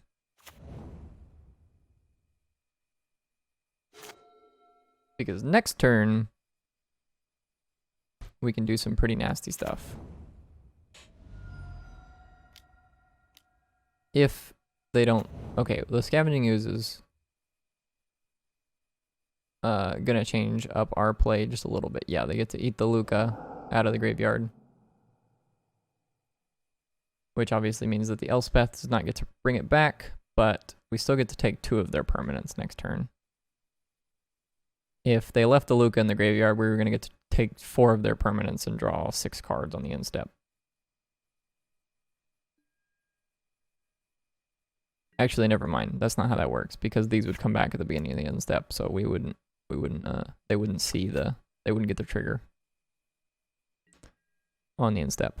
But we are going to get to bring them back the Teferi, which is fine.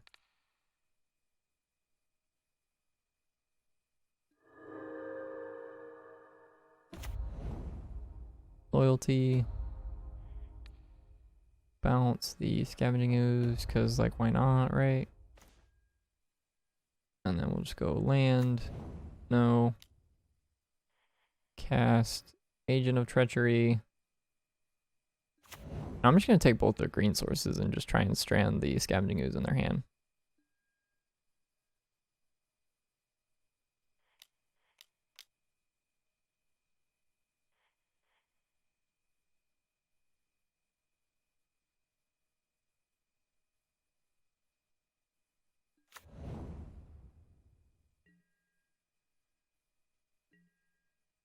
Go ahead and attack for 4.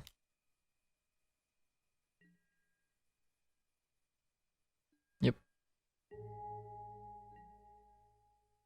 We'll go ahead and cycle this. Ooh. Yeah, buddy. Let's do that. Let's just get another agent. And we can flicker both of them next turn.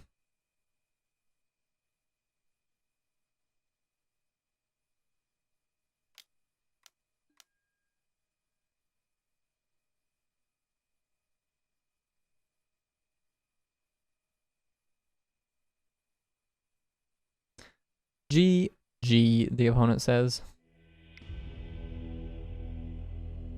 GG to you as well.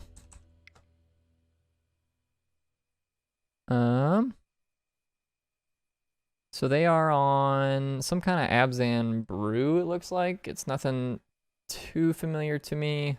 Mostly odd cost spells from what I saw. They are playing like Scavenging Ooze and Birth of Meletus, but I didn't see anything beyond that, so I don't really think that Void Winnower is going to be that insane. Agent of Treachery was just fine there, so I don't need like this extra piece of top end.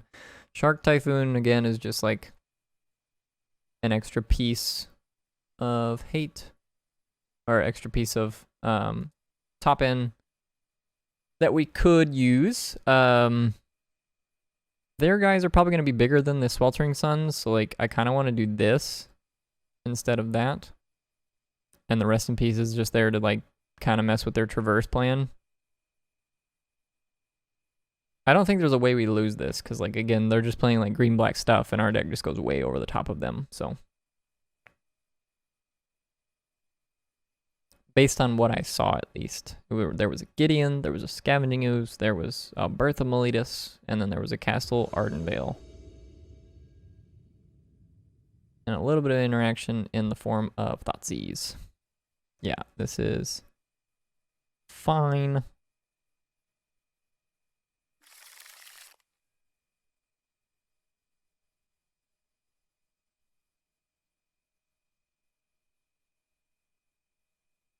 The opponent has mulligan to 5.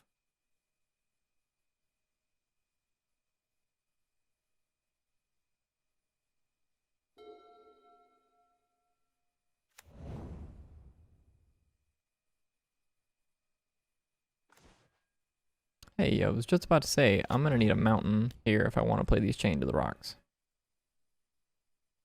And this Nahiri, for that matter.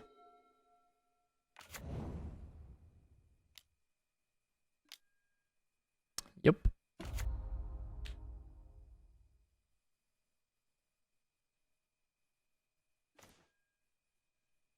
I'm just gonna go ahead and play this. Not really a ton of reason not to.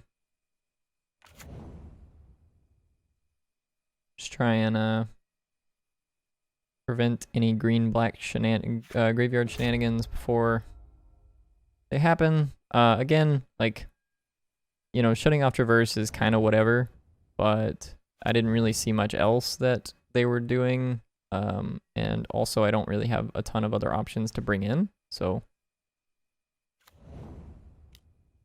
kind of a whatever play, but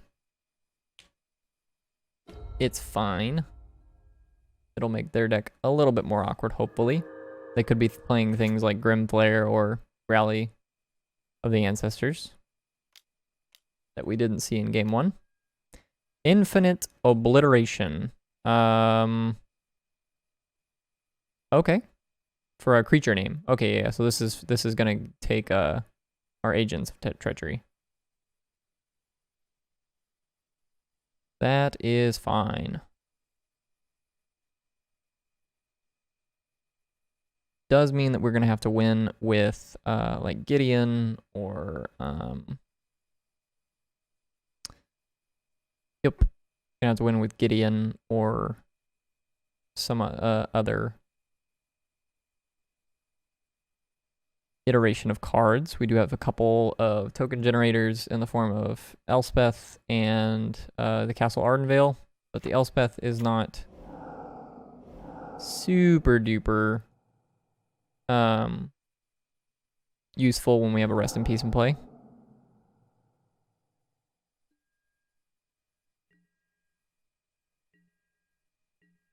I do like the opponent's choice of using Infinite Obliteration over some other options. Hey, those are the other 2 win conditions that I just talked about. Yeah, I should probably take those. I'll just go top, right? You know.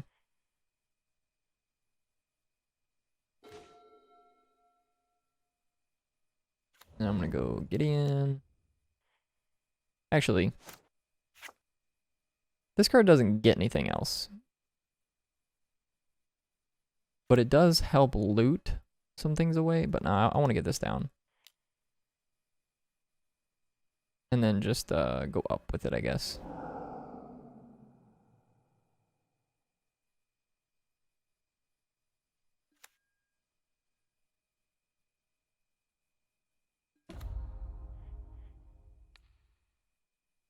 Sure.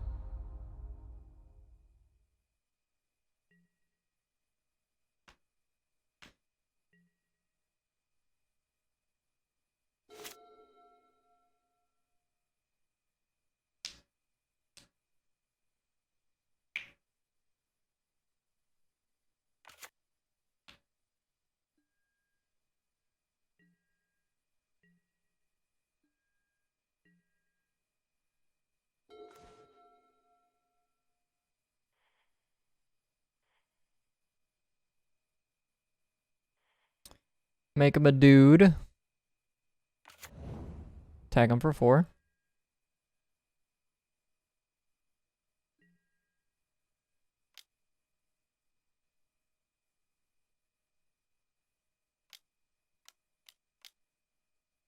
You're just making a 1/1? Yeah, just making a 1/1. I'm okay with this. Because now we get to start making 1/1s. I guess I could play the Nahiri this turn. Just like start cycling through my deck.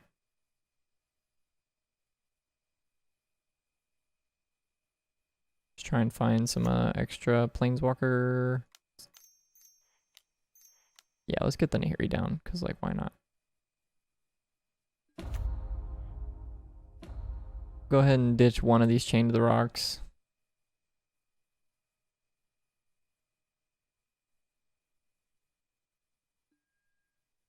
This. Okay.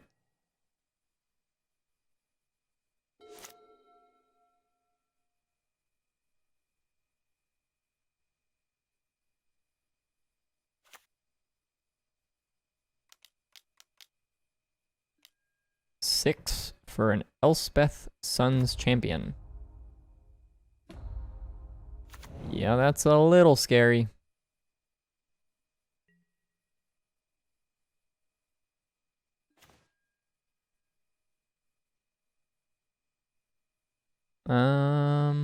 What do we want to do?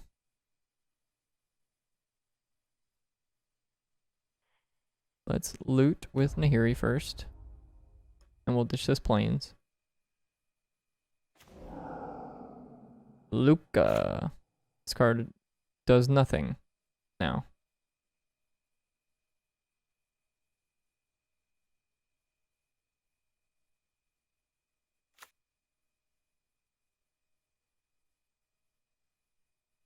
So we can animate the Gideon, hit the Elspeth for 4 after we Supreme Verdict.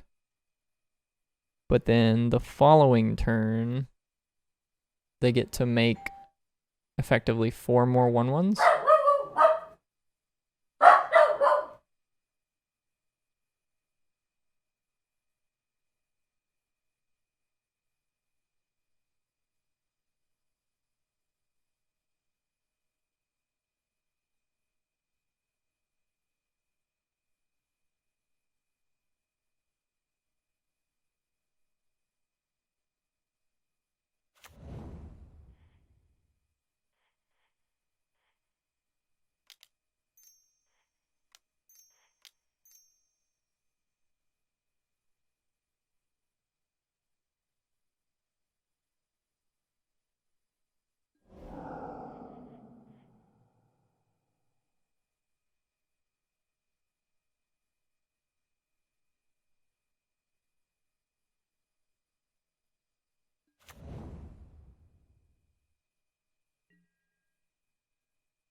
We get to hit the Elspeth for 4. And then we can hope to draw another sweeper effect. Or just 2 more pieces of removal. 2 more pieces of spot removal will do it as well.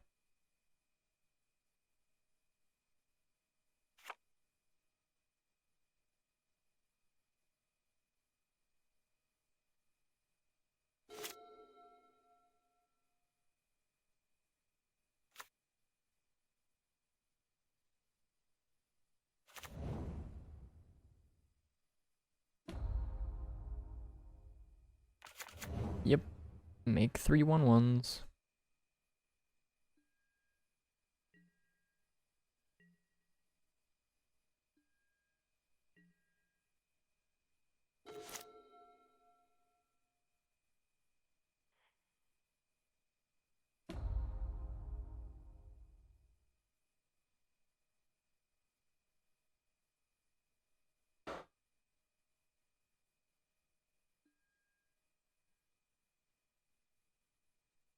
Ditch the Gideon, I suppose. I also could have probably gotten away with just ditching the Luca. I'm just going to play a Sacred Foundry tapped. And then suppose if we animate... Nah. It's real awkward. Because they are currently just outpacing us with this Elspeth.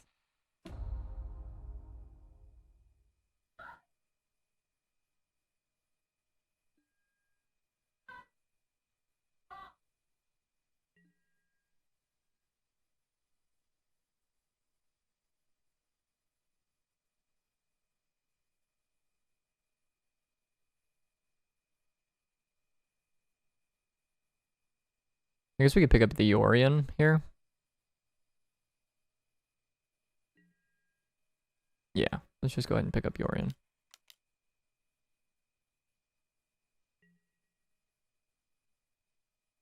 Probably going to make a 1/1. They can attack one of my walkers for 3 next turn.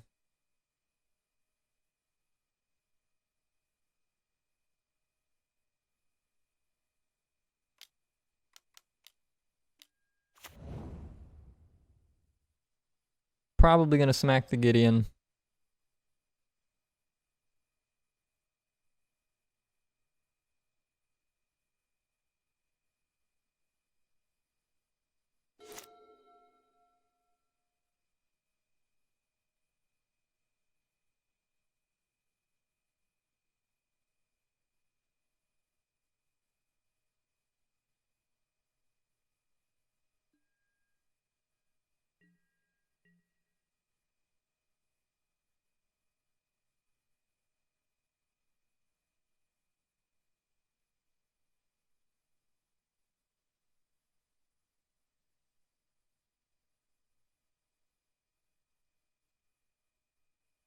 Yep, send 3 at the Gideon.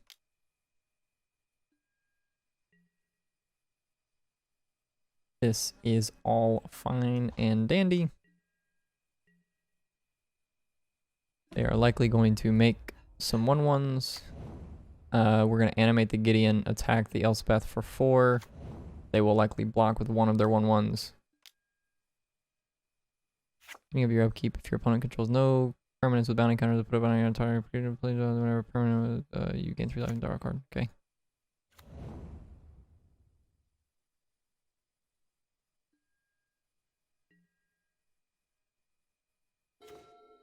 Elspeth's Conqueror's Death. Conqueror's Death. Well, that's a good one. That one hits the Elspeth, which is basically all we need it to do right now. We are probably going to lose some of our planeswalkers, though. Which is a tad bit unfortunate. I'm going to play this, eat the Elspeth. I really don't want them to be drawing cards, so we're going to chain to the rocks, the Shovel, the Chibito.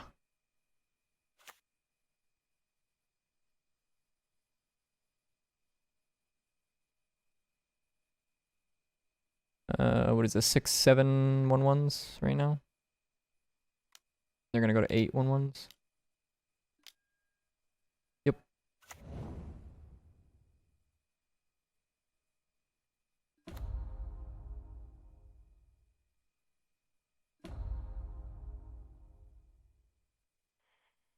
So we're going to go ahead and just eat a 1/1.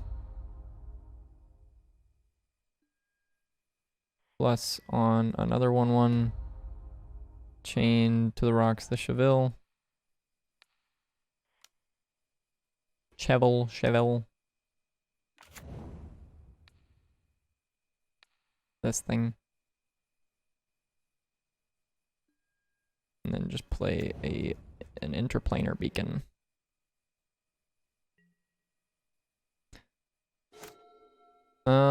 They can kill 1 of my planeswalkers, just the Gideon. They can't kill the Nahiri, which is kind of whatever because the Nahiri doesn't do much right now.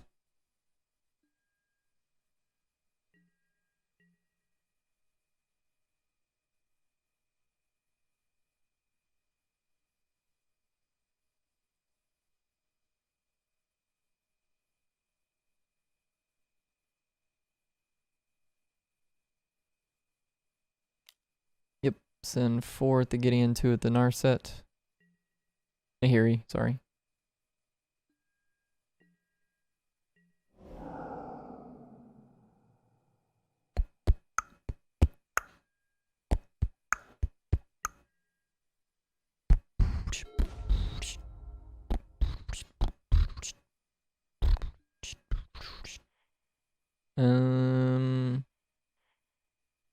Yeah, I could just eat a creature, play Yorion.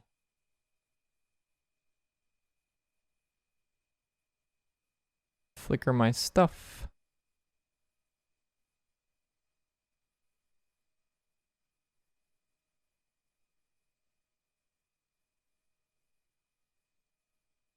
Or I can plus the Nahiri and look for a better answer, which I think I like more. This card doesn't do anything, so yeah, that's fine.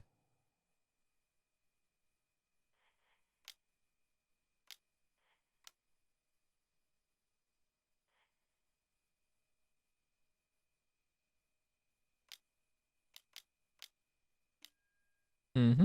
Make a 1/1.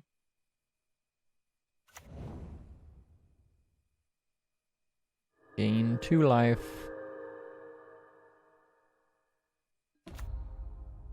Bounce. One of the creatures, it doesn't really matter. Play a Yorion.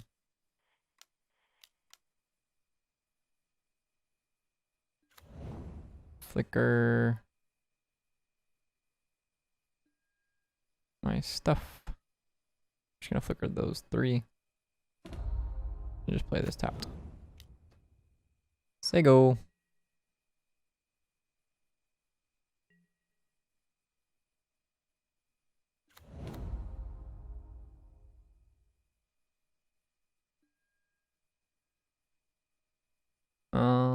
Yeah. We'll go top, top, like that.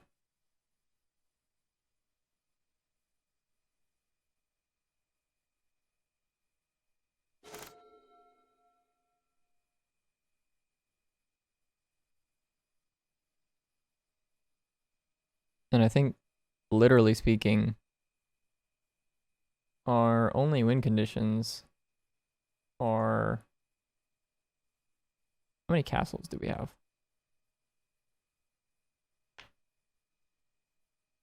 Let's find out. There's 2 Castle Ardenvales, and they already have 2 Castle Ardenvales. Yep. Well, the Traverse was good here. I mean, the Rest in Peace was good here, but I think for the next game, the Rest in Peace is coming out, because I would rather have this be able to get a Planeswalker back.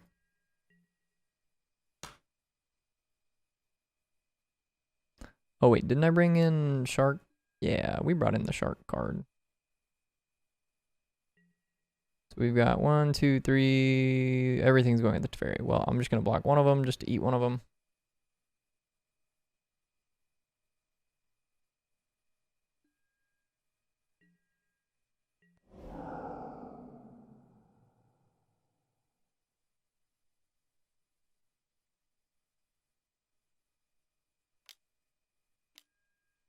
Scoos.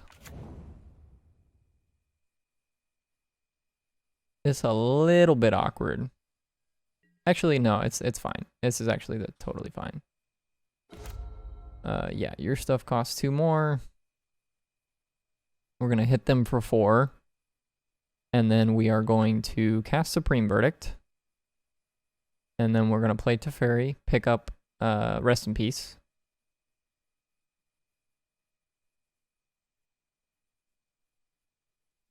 And then just plus the Nahiri. And then next turn, we get to bring back a Planeswalker, or the Yorion, for that matter.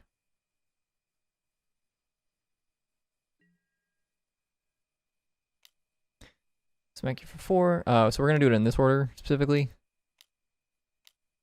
Yeah, this is bad sequencing. It's bad sequencing on their part, because now we get to hit them for 4. And they should know that something's up because we're attacking. But we are going to make blue-white for Planeswalkers. Play this. Gain 2 life. Pick up the Rest in Peace. Cast Supreme Verdict. Kill all of the things.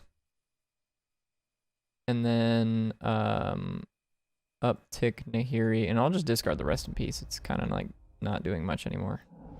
Shark Typhoon. That's a huge draw. Card's great here. That could very well just win us the game by itself.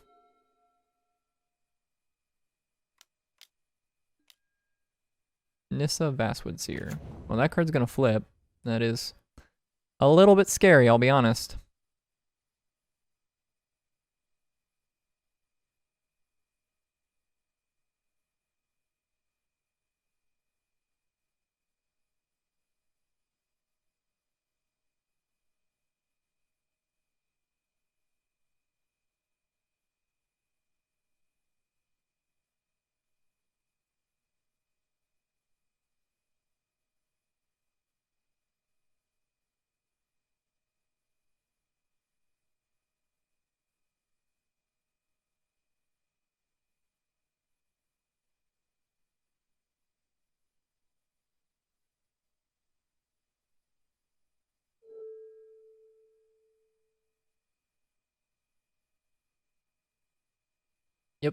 You can go get a forest.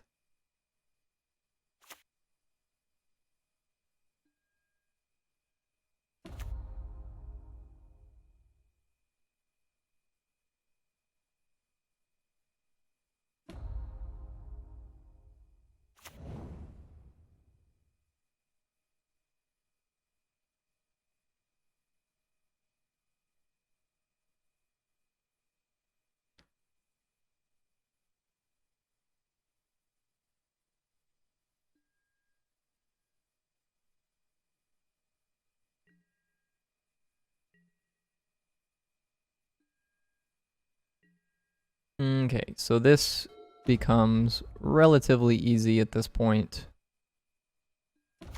We get to play Yorion, flicker these two. And then in the main phase, we get to cast this.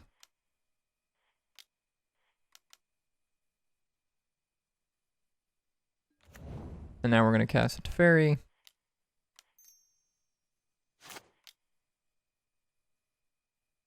Gain some more life. Trigger the Shark Typhoon. Make a 3/3 flyer. Bounce the Ashaya.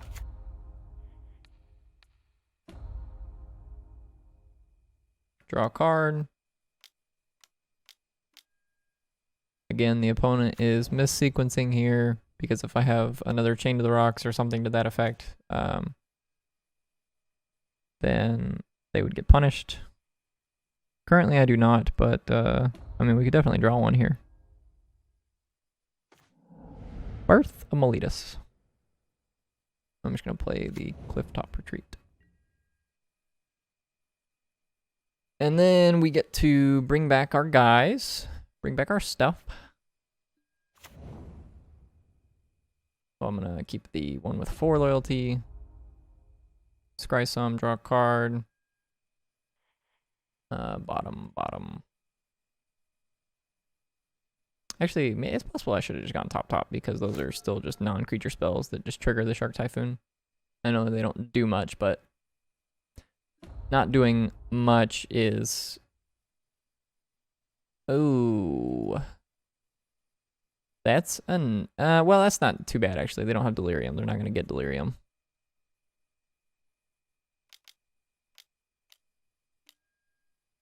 Yeah. Big Spooter.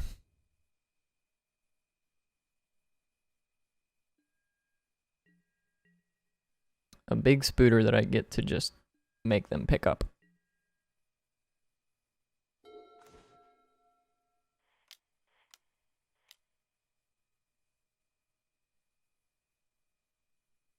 Gain 2 life, make it 3/3.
Pick up the Elspeth.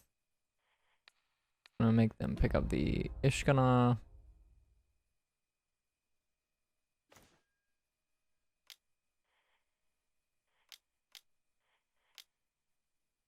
Play the Elspeth. Make some 1/1s.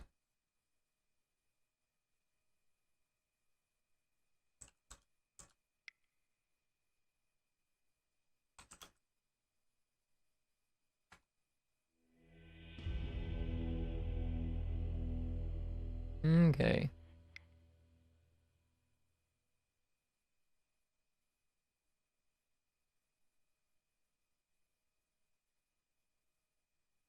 Play a match. We'll pair it on up again.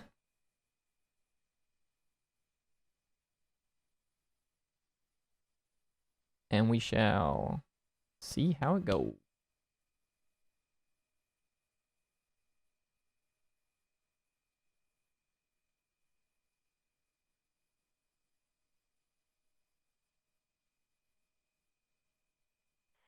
Scudo.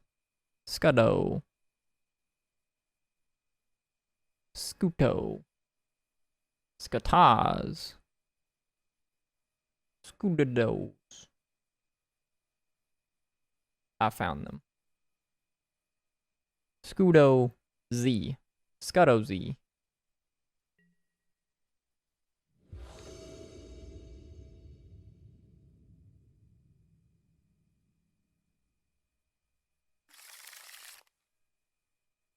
Sure.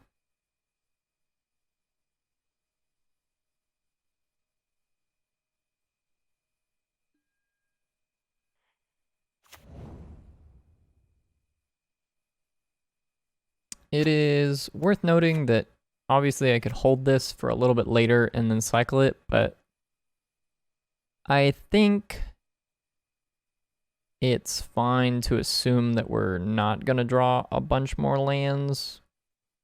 We'll see how this works out. I don't know.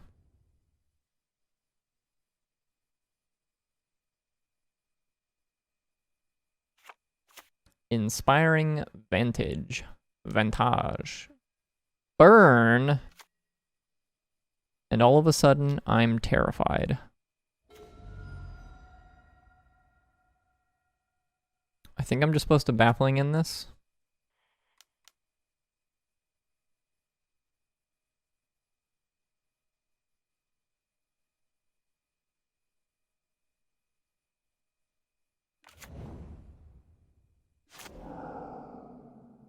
Get it out of here. I'm terrified of it.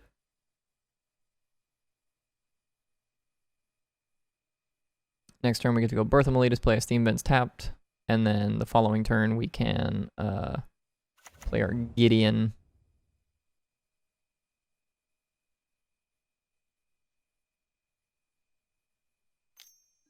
Play our Judean.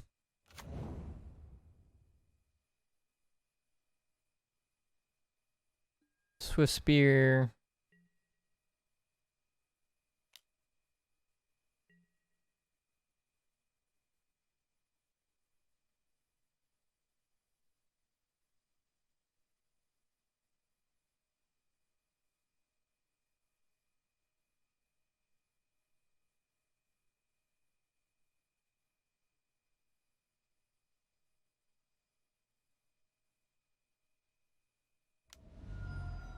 Shock you. That's a 4-ball.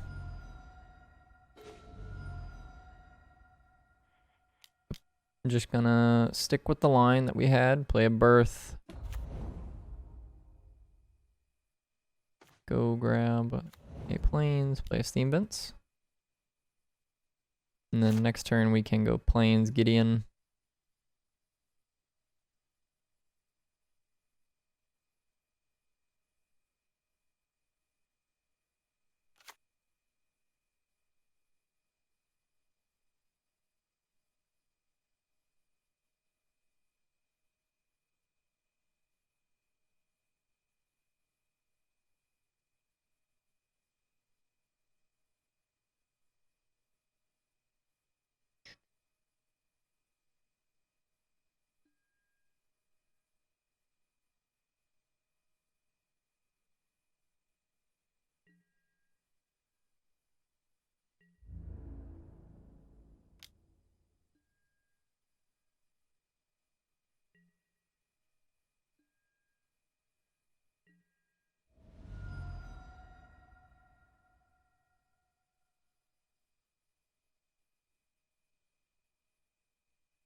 Gonna draw some cards.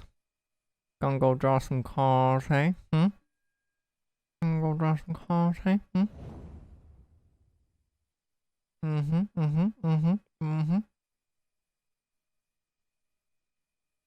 More swift spears.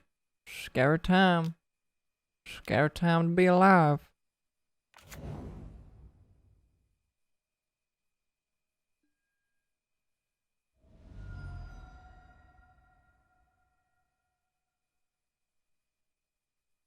We get to make a wall and then play a Judean.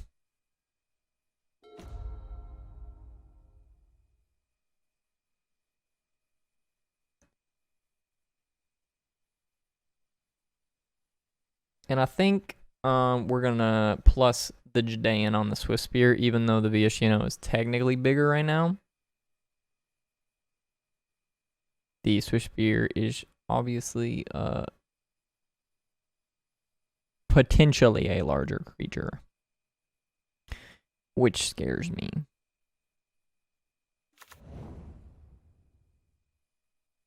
Fabled Passage. I'm just gonna get a plains here. Judean. Plus here.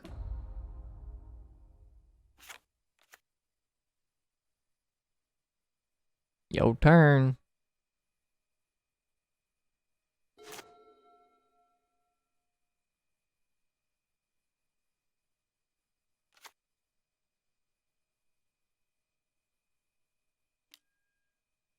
Swift Spear.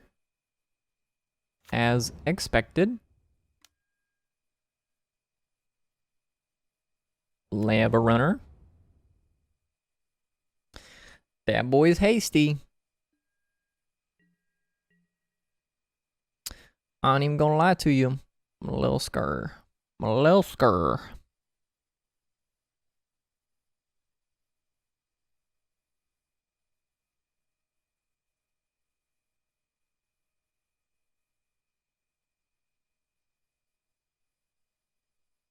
What we need on this next turn is... Okay, they're smacking me. Smacking me. It's good news. Good news. So we are going to block here. I don't think it really matters too much. Unless they play 2 spells. At which point, I'll be a sad boy.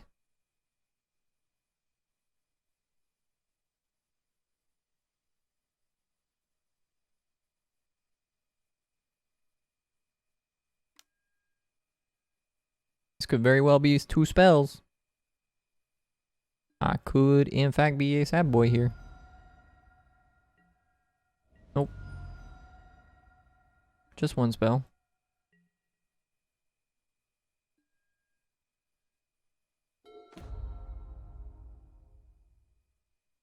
Gain 2 life. Okay, now what? I think we have to emblem the Gideon. And then we can play... I think we just pick up Yorion.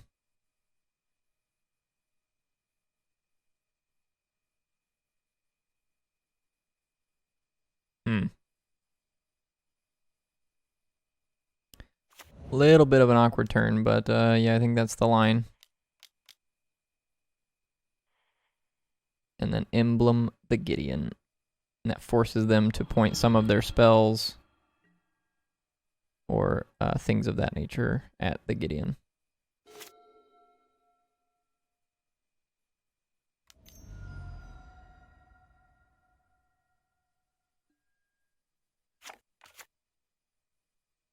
Yep. Boros Charm the Gideon. And we're taking 6 here. We're going to 1.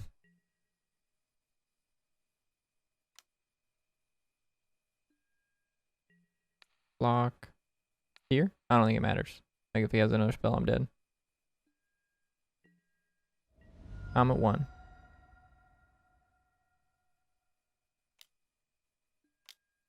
Okay. I have died.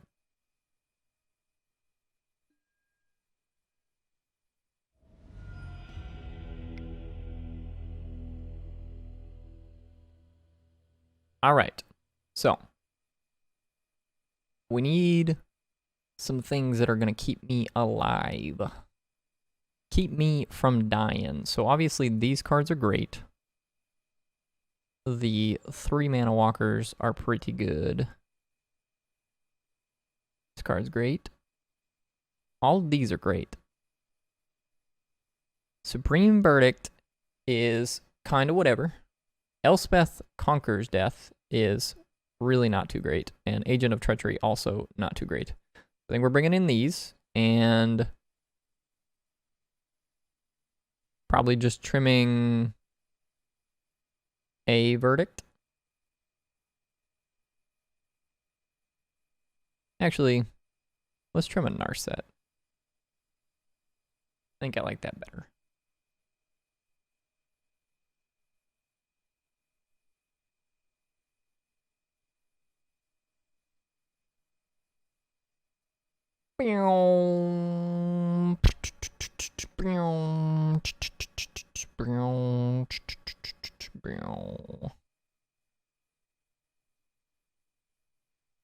So I got this new chair yesterday.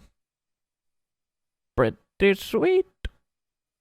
I got the Secret Lab soft weave blue charcoal chair. Extra soft. 10 out of 10 would recommend. Definitely would sit in again.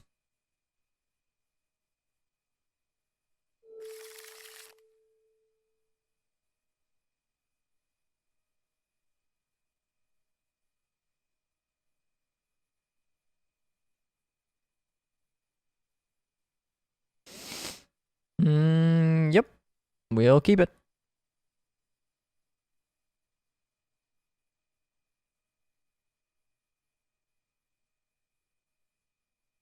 Hopefully I can find another red source for this Sweltering Suns.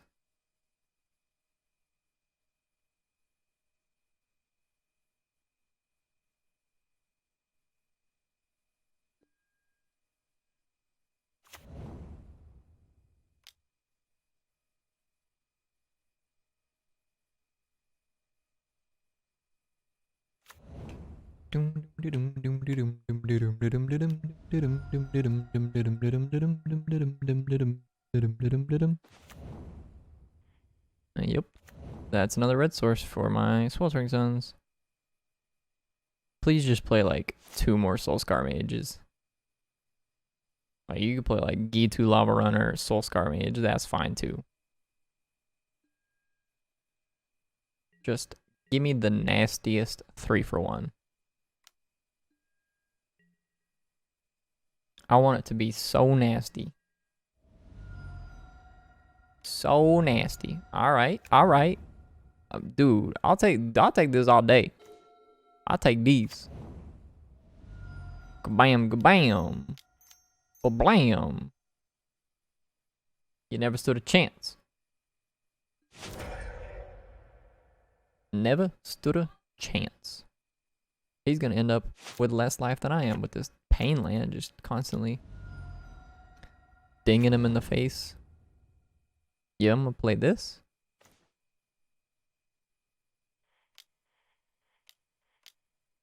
I'm gonna make you pick that back up. Get that on my face. Ew. I have drawn both of my Resolute Archangels.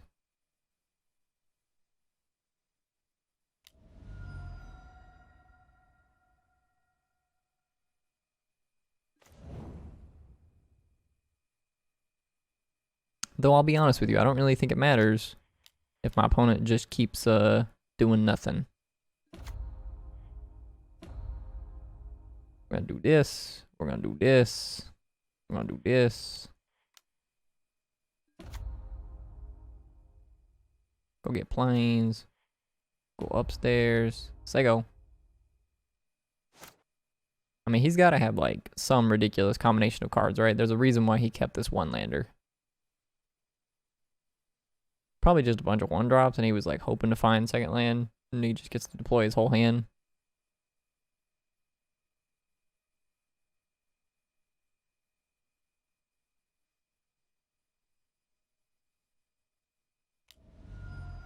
Swift Spear. That means they get to take out the Teferi.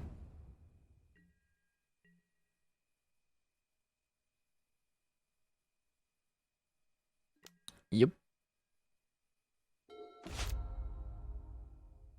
I'm going to go ahead and Nahiri.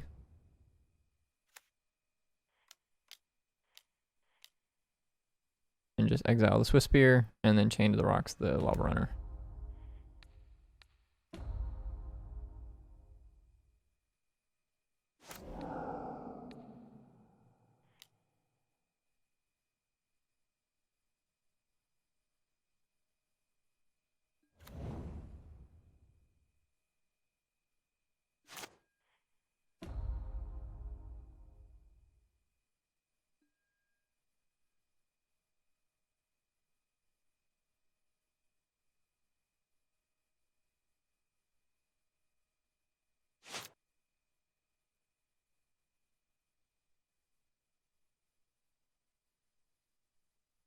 This is definitely a spot where, you know, having two of these and drawing both of them is extremely awkward.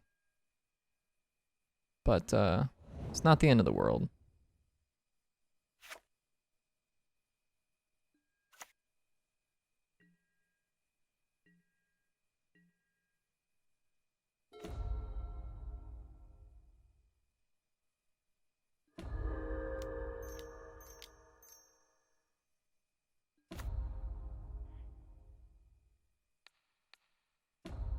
Prevent all of that damage. Yeah, we'll discard the Luca. It doesn't do anything anymore. We'll play this Teferi.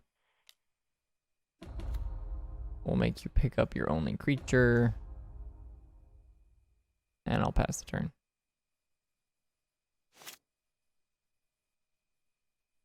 And honestly, I'm just going to start jamming these things as 4/4s and just start attacking with them.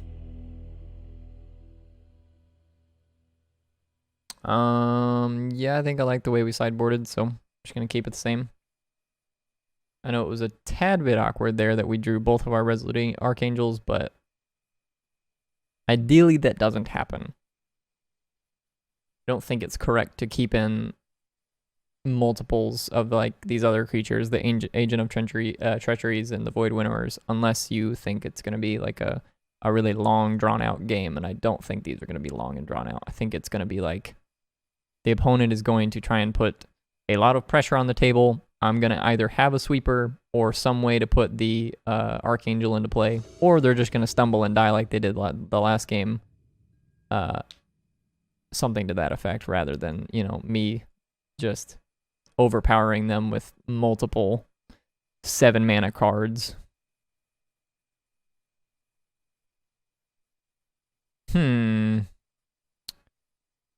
Huh. The opponent has not revealed the Lurrus in 2 games, and then game 3 they reveal the Lurrus. What is the opponent on? Mulligan's the 6. Do we keep this with the understanding that I'm basically on a Mulda 6 anyways, and off the back of the Sweltering Suns? I think not. I think we've got some other like powerful cards that can help me out. Yeah, Birth of Meletus is great, and Elspeth Sun's Nemesis is also fantastic. So we'll keep this, and I will bottom the Omen of the Sea.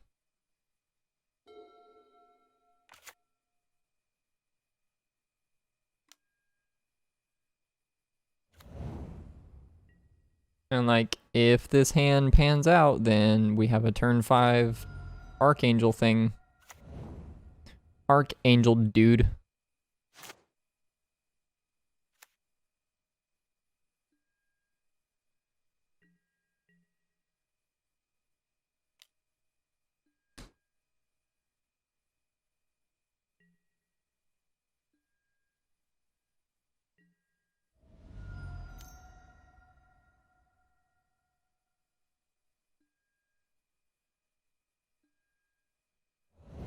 Mm-hmm.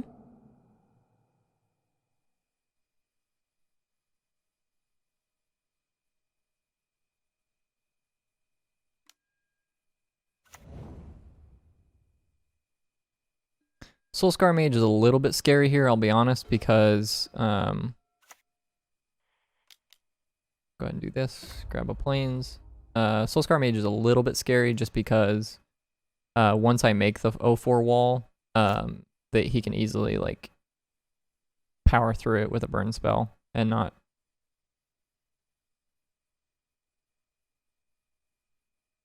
I guess it really doesn't matter too much. Yeah, no, it doesn't matter too much whether or not the Soulscar Mage is there or not. He just like gets to do it whenever, and it gives it -1/-1 counter. So for some reason in my head, I was thinking the wall had power, but it doesn't matter if the wall doesn't have power.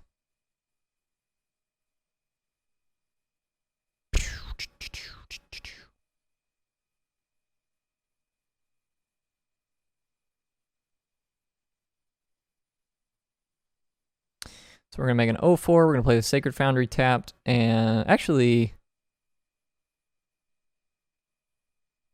yeah, I'm going to play an island next turn and just pick up the Orion. Hopefully I don't die in the next like 2 turns. That would be extremely unfortunate. We're going to take, it looks like, yeah, if he's going to bolt me again, yeah, it's 12. And we're going to take 6 here. We're going to go to 6.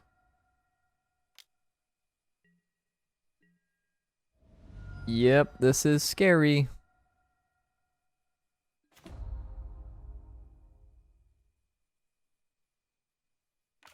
I might just be a little bit too slow here with my burn opponent on the play.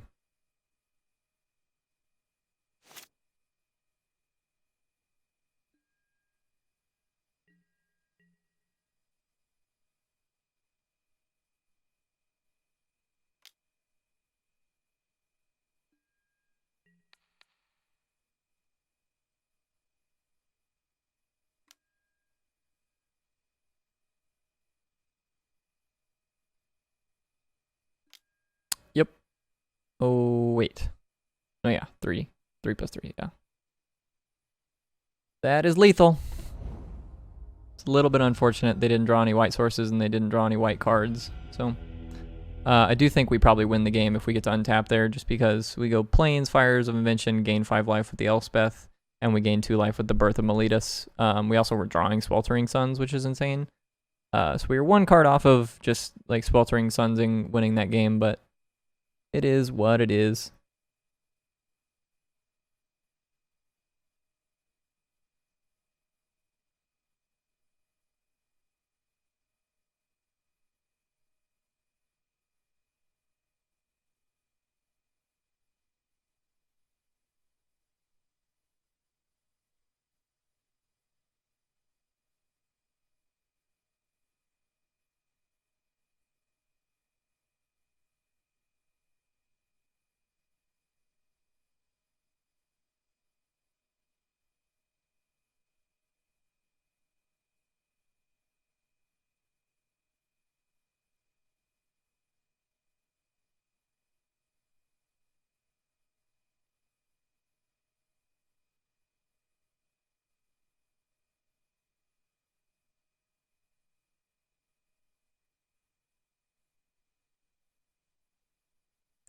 It's a very close last game. Very close. We are waiting for an opponent at this particular moment. Here, I'll show you guys the opponent pairing screen. So essentially I just have to wait on Manatraders to give me an opponent here.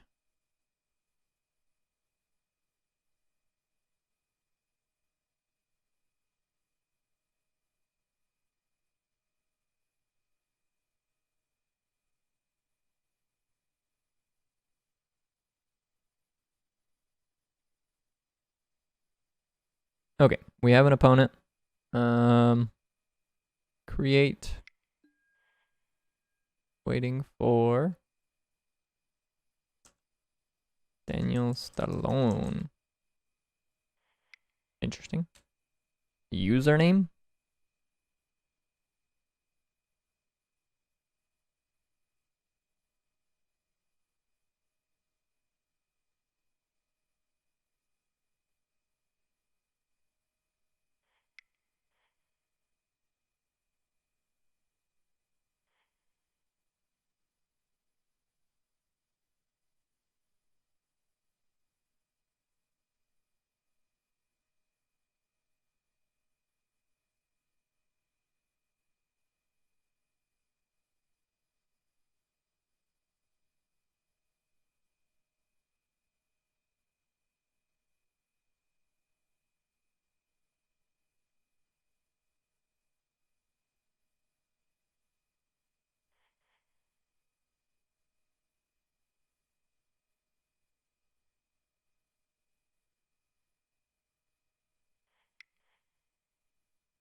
Suppose this is really the only downside to their pairing system.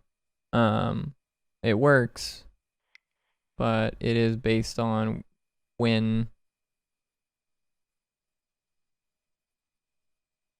and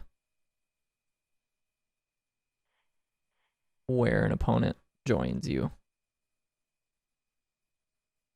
It does seem to auto track though. Like every time I've won or lost a round, it pretty much automatically updates.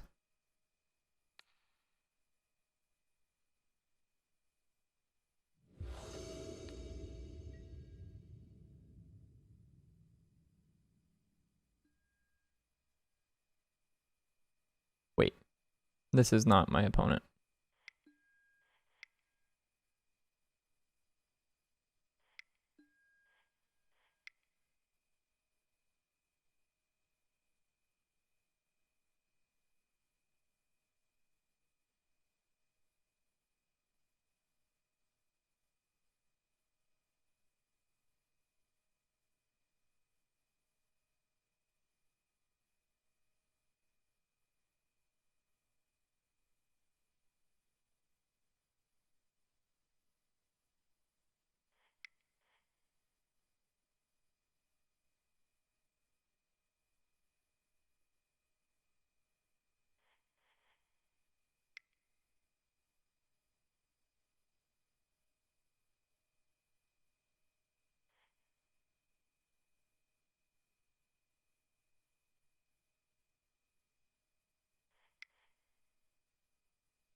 So we've successfully gotten our pairing, and it says that I am supposed to create and wait for this person. But they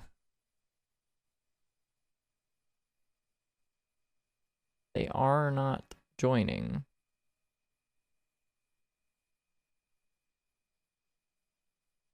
I wonder if there's like a time frame on these. Like, how long do I have to wait before?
Yeah, but like, what happens when the opponent doesn't join?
Like,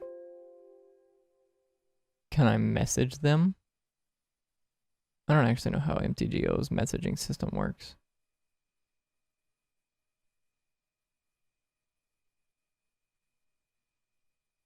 Wait, are these like all of the things? Oh, still needed. In collection, still needed.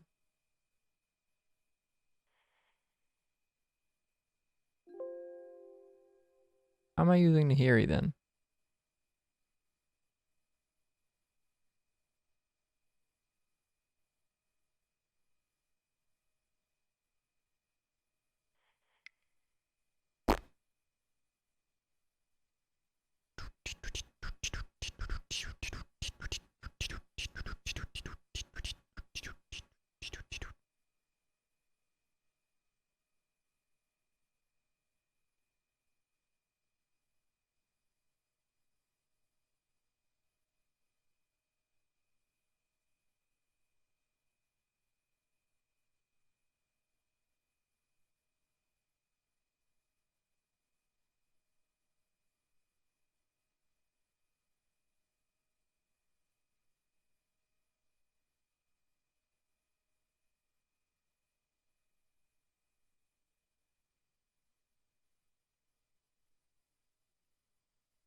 I wonder if they accidentally joined another game.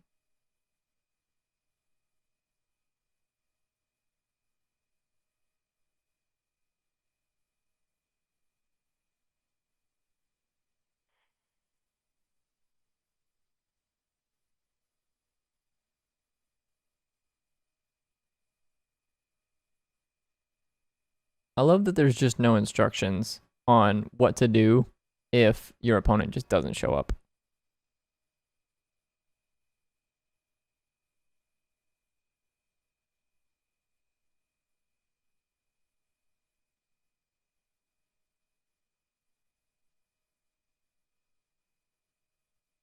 Wonderful. Oh. I got an opponent, but it's not the right guy.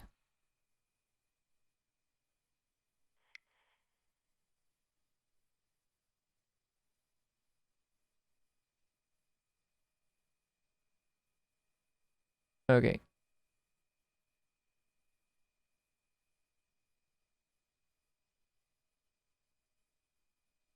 Yeah, you took too long, dude. He sent me a message. He said, hello.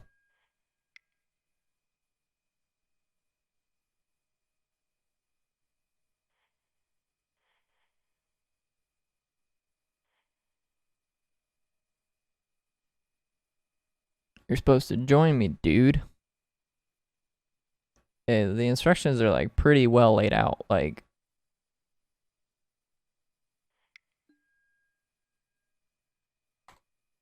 FWDR3. That's our opponent. FWDR3. I think I have to win like the remainder of my matches. You have to win like 80% if you only play 10. So I'm effectively playing 2 leagues worth of games, and I've already lost as many games as I can lose. So I have to win 5 more. I have to win 5 straight. No pressure. It's either I have to win 5 straight or I have to play 20 and oh no, I'm sorry. It's a 70% win rate. So I have 1 more loss. I have 1 more loss.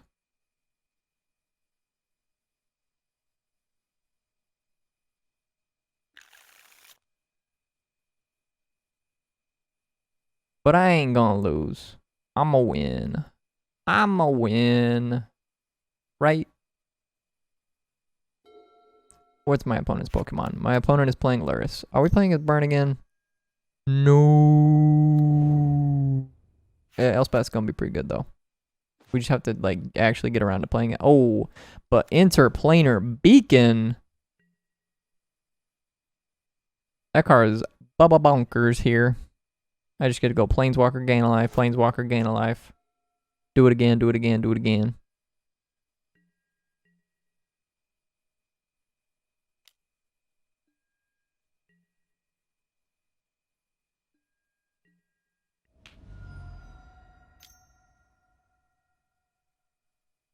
Yep. Light up the stage. Draw some cards.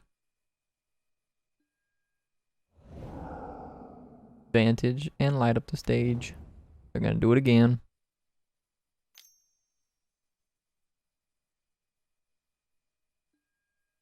Okay. That works as well. Just gonna play a Steam Bins tapped, I think.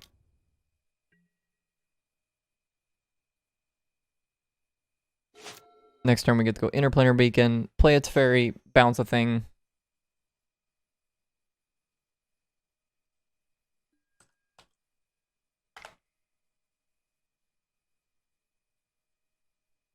And hopefully we don't take too much damage trying to get there.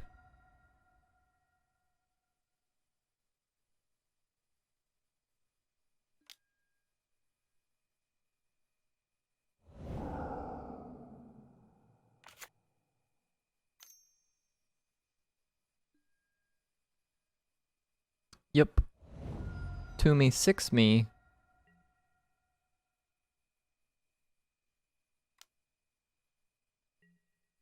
Go to 9. Then I'll go to 10.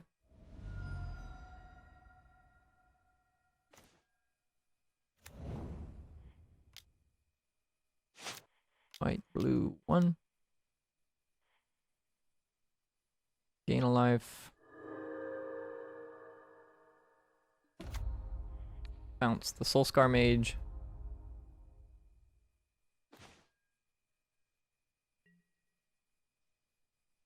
Pass the turn.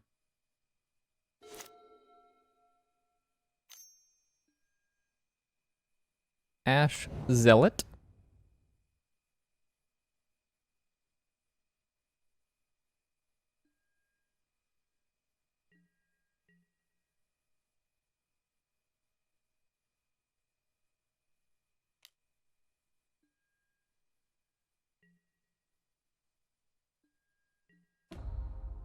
That card, honestly, is a little bit scary here just because I can no longer effectively escape this card. Though I wasn't entirely sure I was going to get to do that anyways. Yeah, play a Soulscar Mage, and then they have a ridiculous amount of damage in reserves here.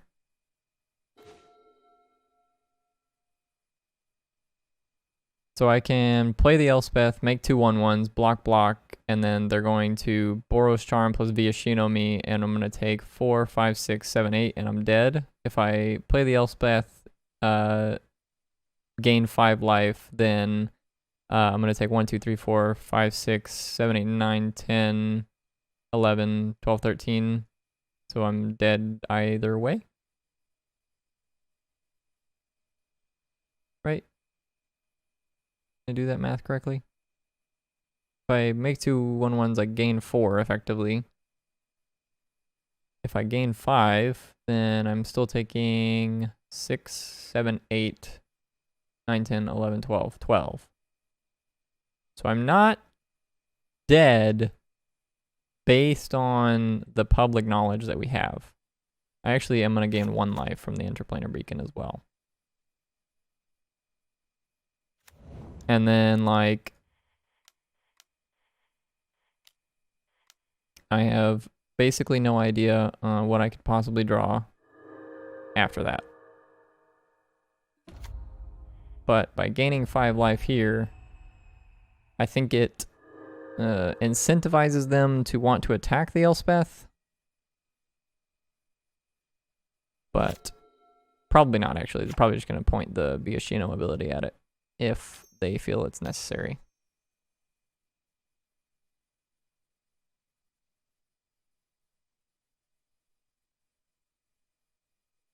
think we are probably just a little bit too far behind at this point. We need to rip one of our 6 sweepers, something like that, here off the top.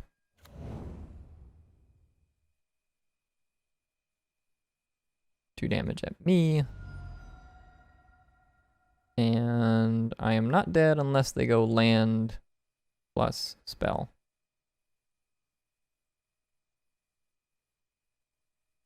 Four at me. Yeah, 4 at me, 2 at the Elspeth. Okay.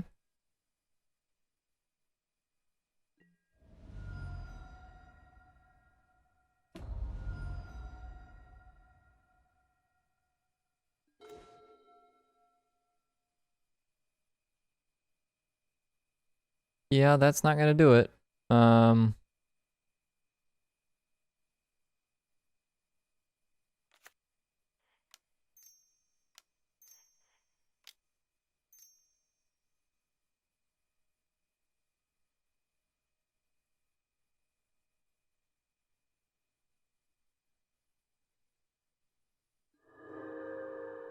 I don't really know if there's anything that I could draw, but I'm gonna go ahead and activate the Narset just in case I'm forgetting about something. Nope, that's not it.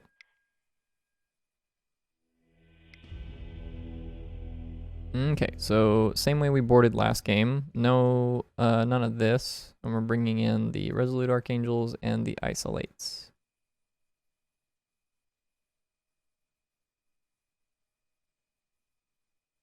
And then we are forgetting about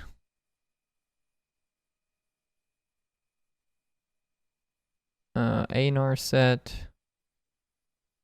I wonder if like 2 disputes is technically better than Narset, because like Narset's real bad in this matchup. It's kind of just like do nothing. Let's try this. It's kind of like just 3 mana do nothing.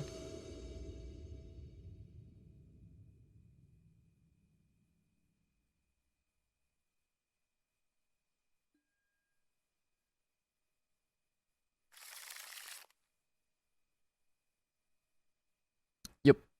Definitely keeping this hand. This seems pretty insane having all of our white cards. We have to go turn 2 Birth into turn 3 Gideon, gain a life off the Interplanar Beacon, turn 4 Elspeth, make some 1/1s or gain 5 life, whichever seems more reasonable. And the opponent doesn't even have a 1-drop.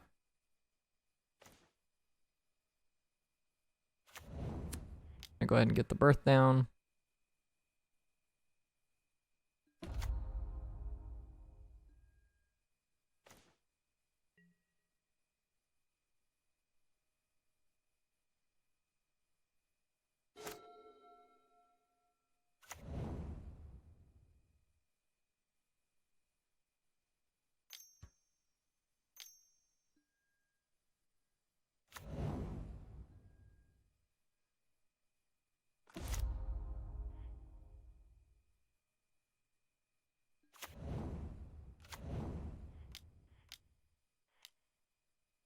Yeah, I'm going to take 2, but I'll gain 1, so it's okay. And we'll just target the Eidolon.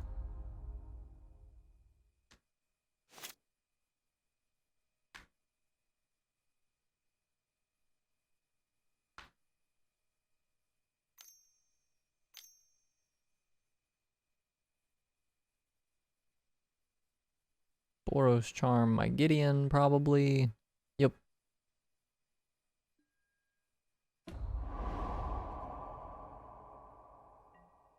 This is all fine.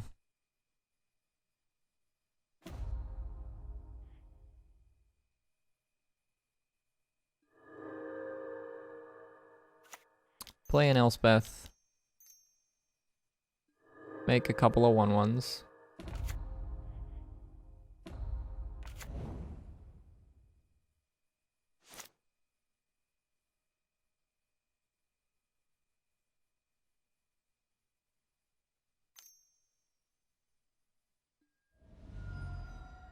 Shock me.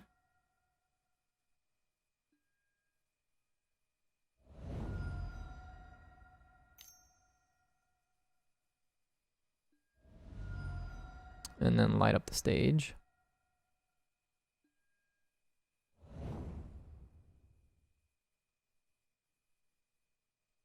Swiss Spear Pyromancer leads me to believe they're missing their land.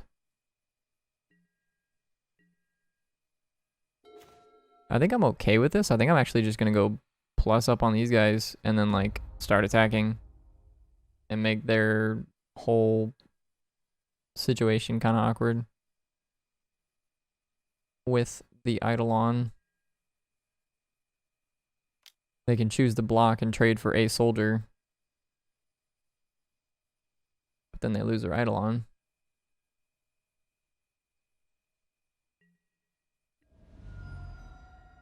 Yeah, we're gonna go ahead and main phase this. This is a little bit awkward just because of the Eidolon being there, but if we find a 3-mana walker, I want to be able to play it here. Mystical Dispute or Birth of Meletus.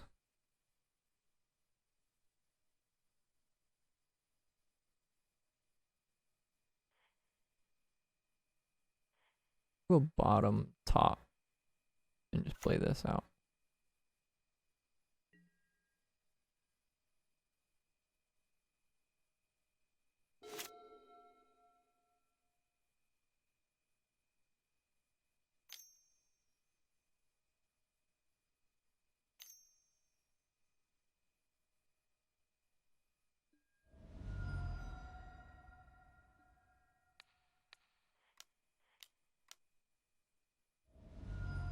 I'll just dispute that. Again, just making their Eidolon as awkward as possible. And I'm going to attack them for 6 with the humans. And they basically are forced to block or they're going to die to their own Eidolon.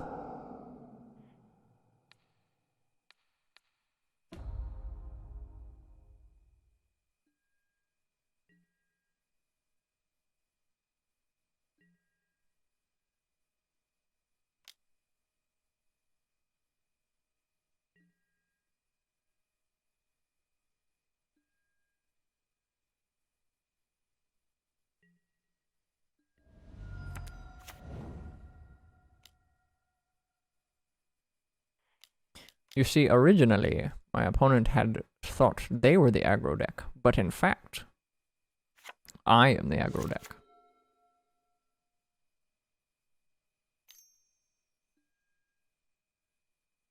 Swifty boy.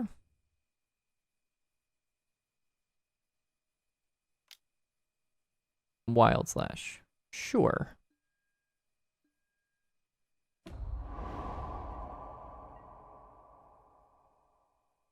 You know, I'll be completely honest with you, opponent. I think that just seems incorrect for you to do. But, to each their own. We're going to go ahead and fetch and play the Elspeth out of my graveyard.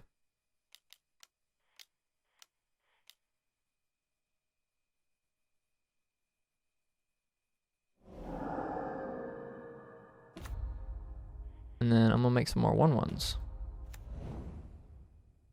And say go.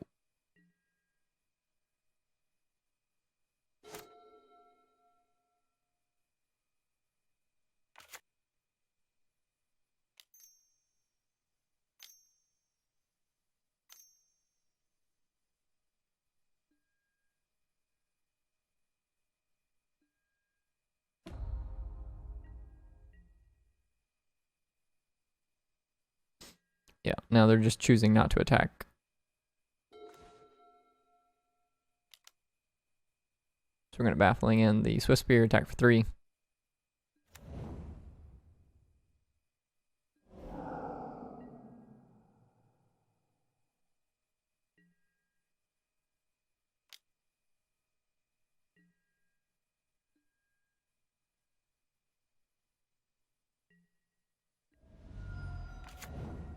Play that tapped, and then play the Yorion, and just flicker this guy.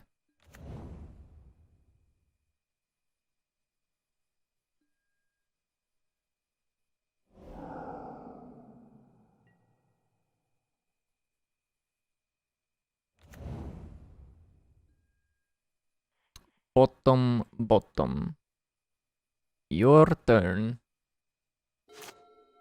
Your turn. Good luck. All right. Glad we were on the same page there.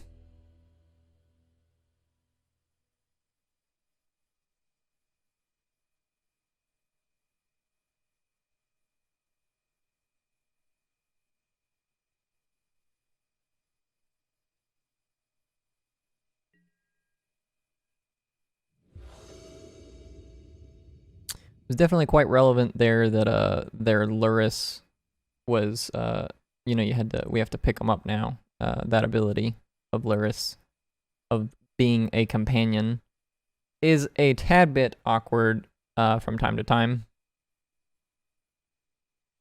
If they had been able to play Luris and immediately play something out of the graveyard last turn, perhaps their line is a little bit different there, but I don't think it changes much. They're keeping 7. We're gonna mulligan. And I'm gonna keep this. And we will bottom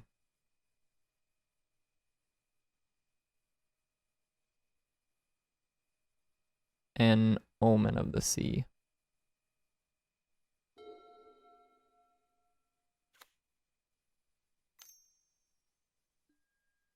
Yep. Okay. Yeah, we'll play this. Not the biggest fan of shocking in the Steam vents on turn 2 in order to ensure a turn 2 play, but I think it's probably what we're gonna do if we have to, unless we draw like an untapped land. But it kinda has to be specifically an untapped mountain, I think.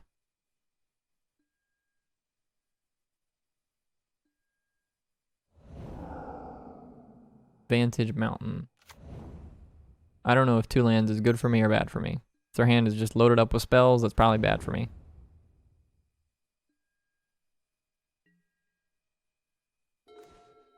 Second Birth of Meletus. Yeah, well, it's not my favorite play, but we're gonna do it.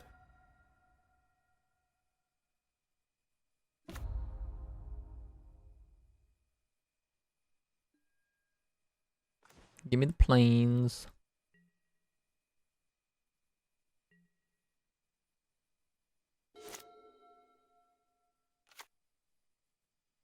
Played their mountain from exile.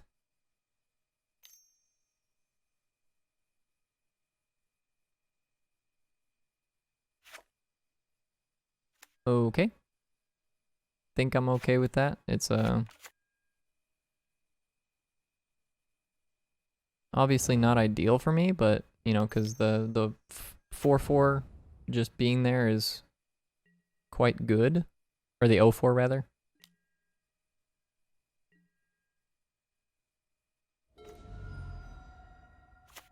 We're definitely casting Sweltering Suns this turn. No 2 ways about it.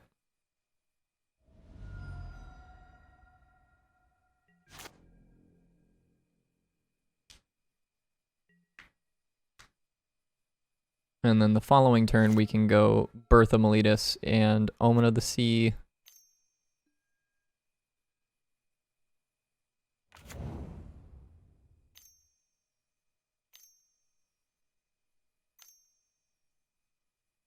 Okay.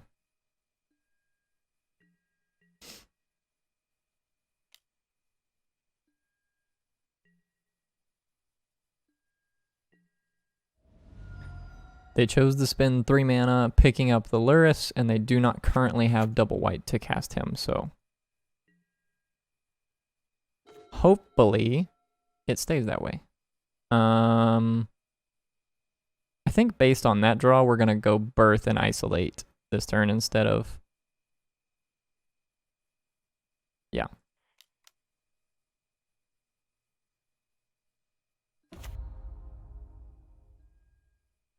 Pick that up. Play a Fabled Passage. Say go.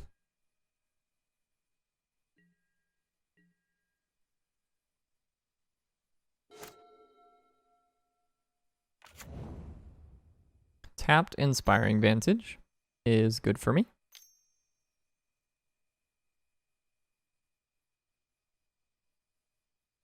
What you got, opponent?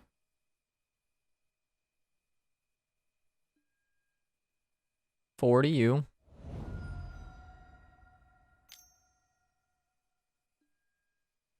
Two to me. And the last card in their hand is Luris. Well, have I got some bad news for you, bud?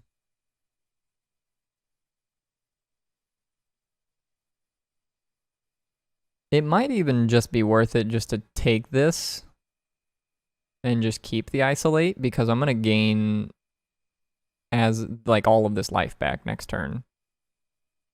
Right, because I boarded out the agent. Yeah, okay, I better boarded out the agents, so I think I'm just going to take this. I know that is a tad bit awkward, but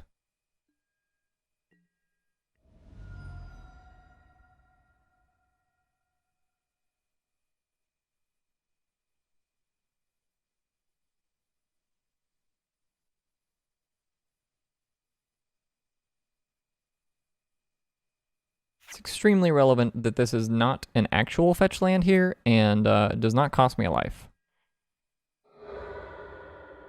We'll get a mountain, because why not?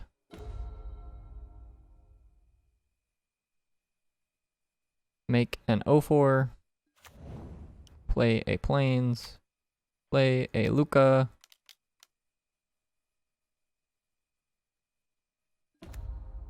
turn this wall into a 4-4 that gains me 19 life.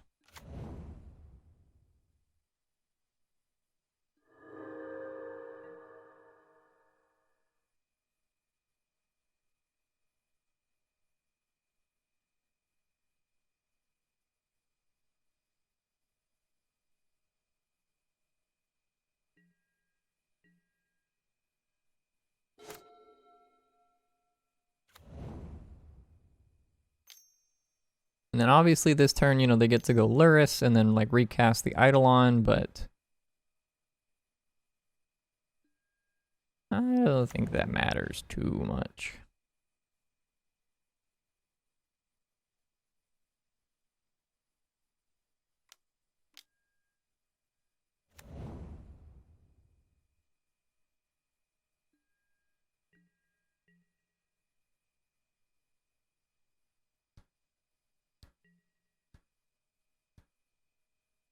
We find a Sweltering Suns or a Supreme Verdict, then the game is likely over.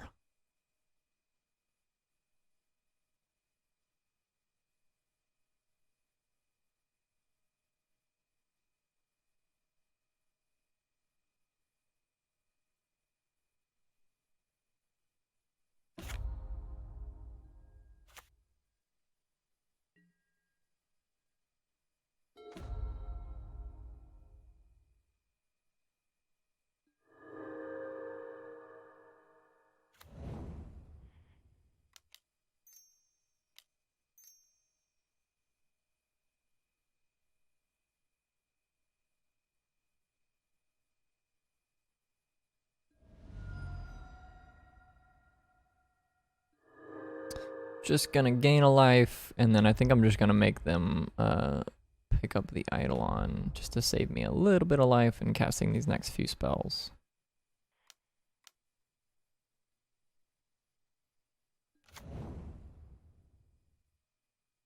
Yep. Omen.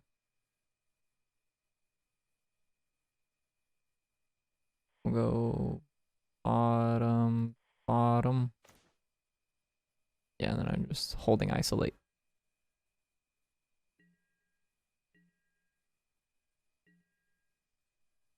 Which is fine. The Luris is obviously going to do quite a bit of value, get quite a bit of value for them here, but I'm not super worried about it. Again, if we just draw any sweeper, I think this game is pretty sufficiently over.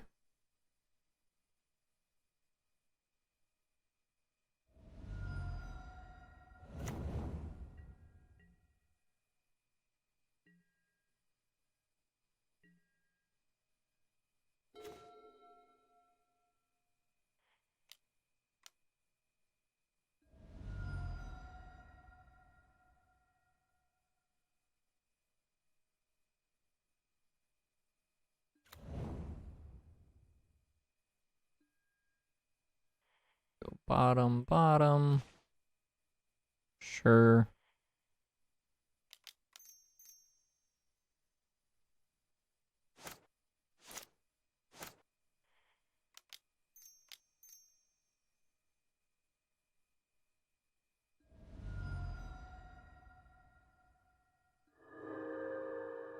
And I'm just gonna prevent the damage that this thing does, I guess.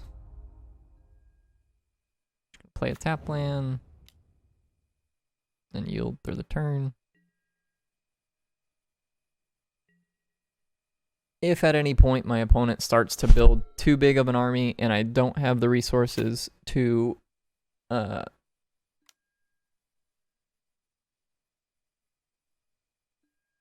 basically keep pace with them, then I can just turn this Archangel into another Archangel. Or, well, actually, it has to be greater than, right?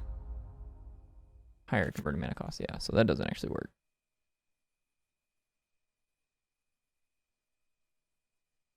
Hit me.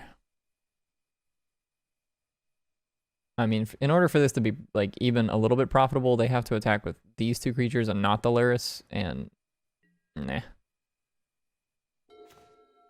That just seems like a bad idea. Alright, we're gonna go uptick the Gideon on, I guess just Laris. No, we're gonna do, I'm gonna uptick the Gideon on one of these Soulscar mages. I don't think it matters too much, just simply because I'm not gonna be playing anything less than 3 CMC. This turn, we are going to pick up the Yorion and replay the Yorion, or play the Yorion, not replay it. And then I'm just gonna flicker some of my cards. This one, this one, this one, this one. Done. And I'll leave the Gideon in play.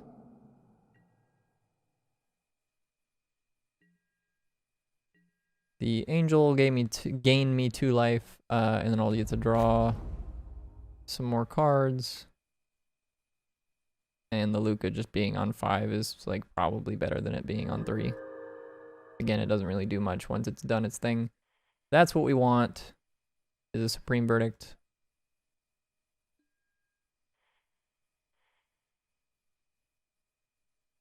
And that's even better. That means I can do it at instant speed if I want. Not that that matters a ton, but I can do it.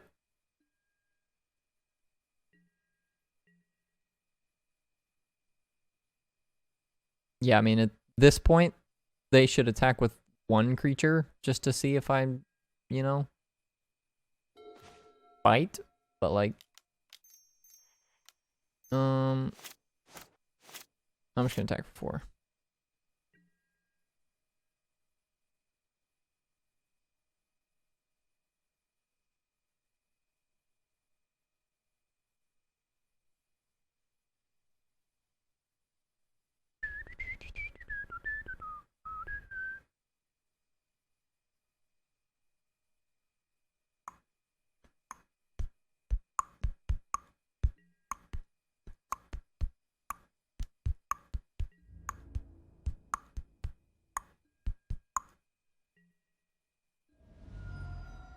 Supreme Verdict.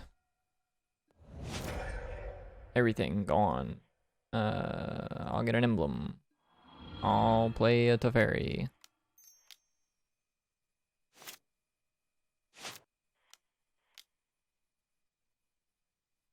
I'll gain a life. I'll pick up this Omen of the Sea. I'll even shock in this Steam Vents. And say go.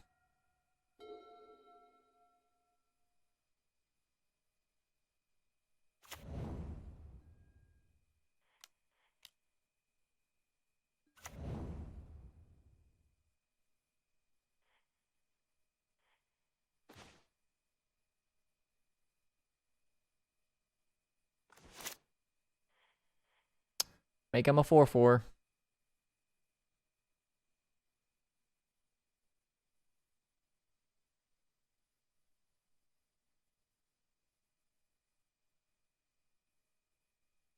I think that the opponent is realizing that the game is over, but you know, maybe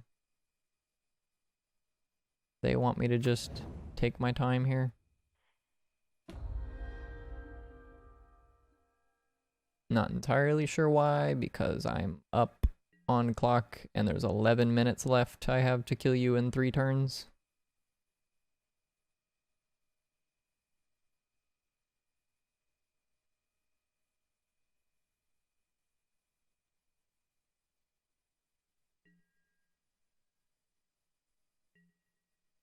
I may as well play the Nahiri and just uptick.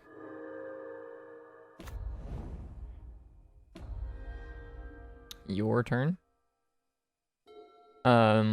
If he somehow answers the Gideon, which I think is just about impossible. Yeah.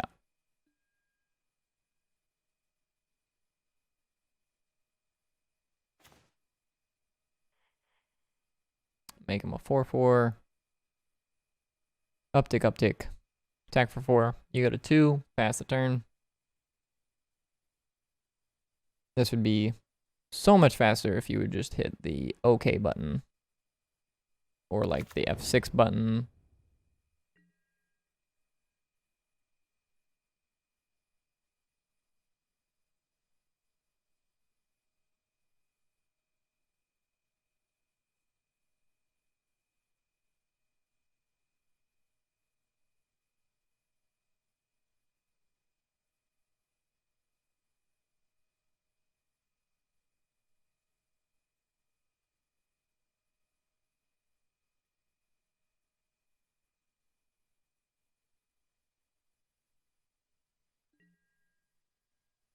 Alright. Finally getting our attack in. Uptick. Uptick. Oh, I didn't actually mean to hit yes there, but whatever. Oh yeah, I'll play a Castle Ardenvale.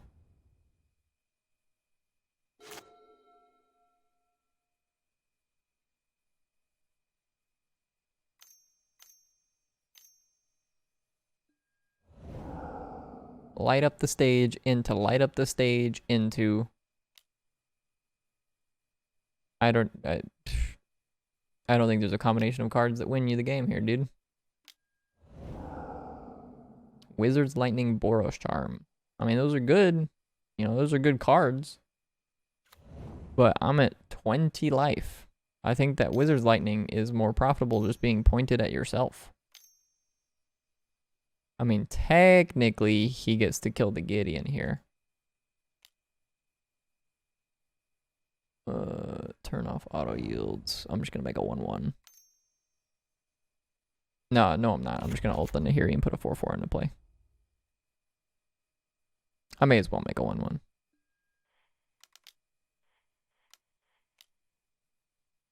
Go.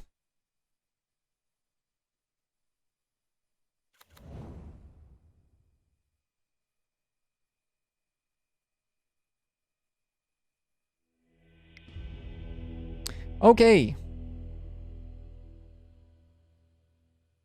I wasn't sure if the opponent had figured out how far beat they were, but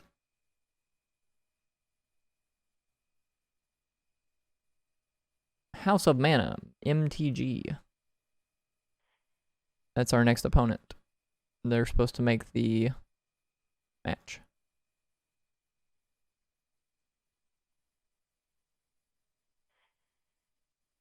Yep, that's him.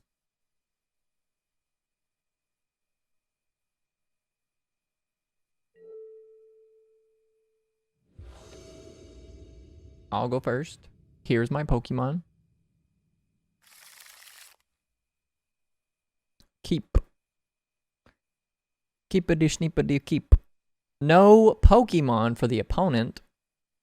How do you plan to beat my bird serpent? No plans from the opponent. No plans for the bird serpent.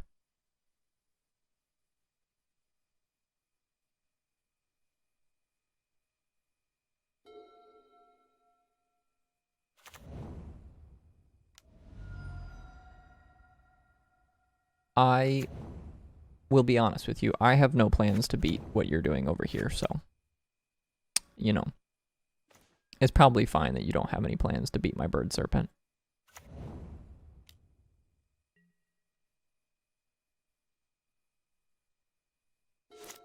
I mean, we technically have a turn 5 Agent of Treachery.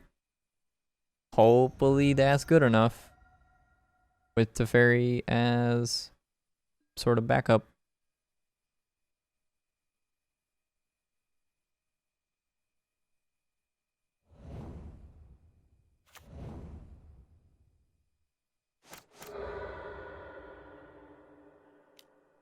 Yup. Get in there for 0.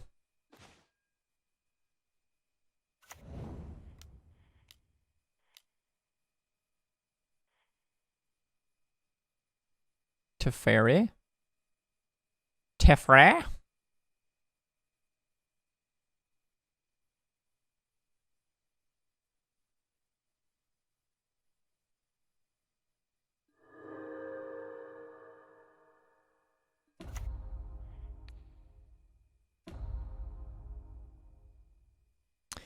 Bounce nothing, draw card.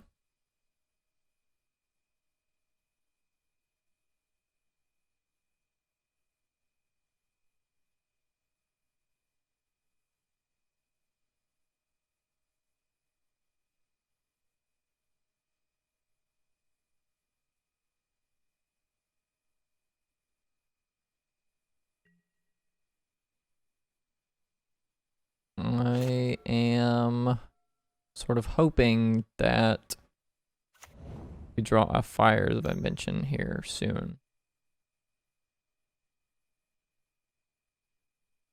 Cycle Vizier. Yep, you got it. You can do your thing. If you got it, you got it. I'm dead on your turn 4. By all means, kill me. By all means, let me have it.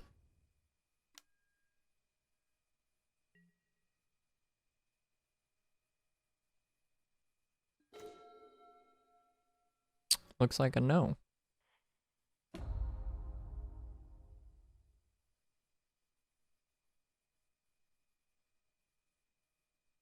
Play the Elspeth, make some 1/1s.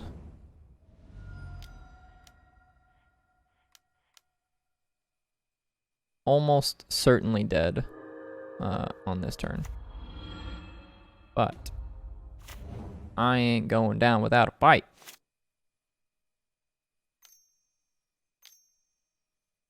They've made 6 blue mana. I am terrified. Look at the top 7 cards. Hidden Strings.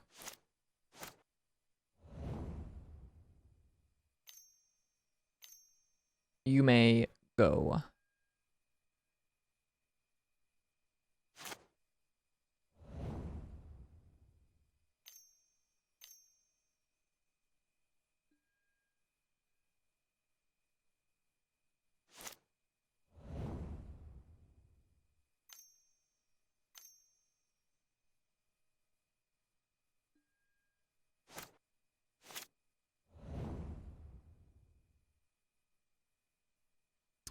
I mean, to be fair, it's not like my combo would have done anything anyways. Like, we can't even take the Lotus Fields, so...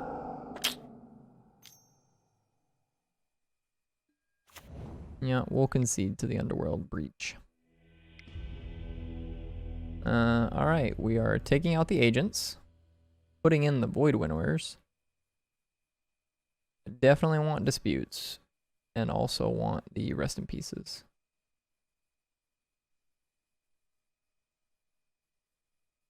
Probably the Shark Typhoon as well. Don't want Baffling End, Sweltering Sun's Supreme Verdict,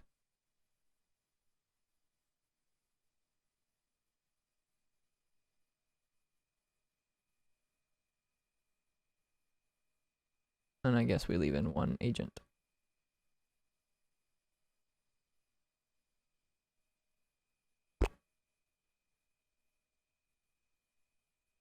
Sure.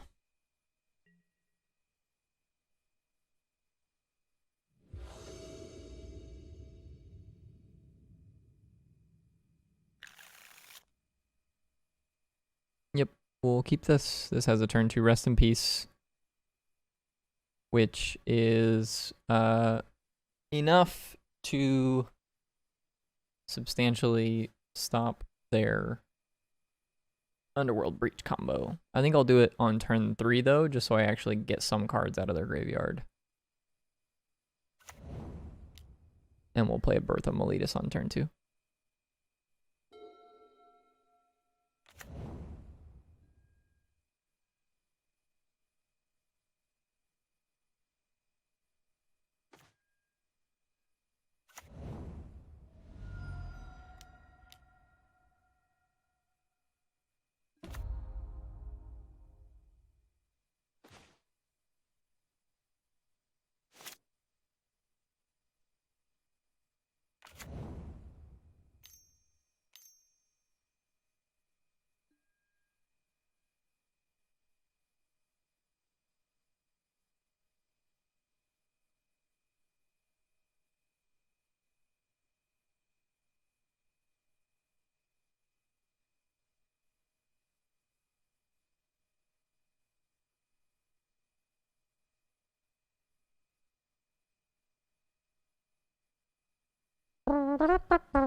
Mega Dude. Rest in peace. Your turn.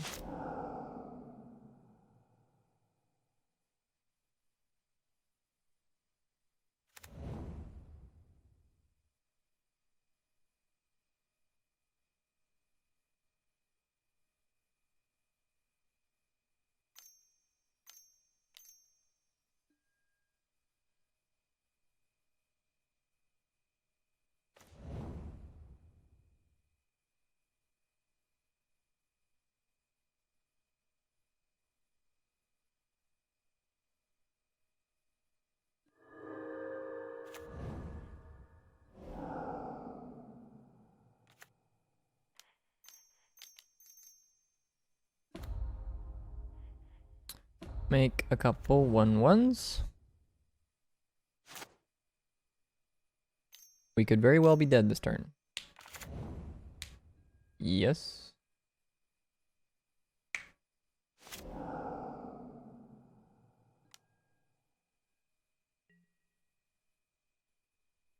Maybe not. Okay. Not dead.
The rest in peace is really the only thing preventing them from comboing off. So if they have any bounce effect to put the rest in peace back into my hand, anything like that, we are probably dead.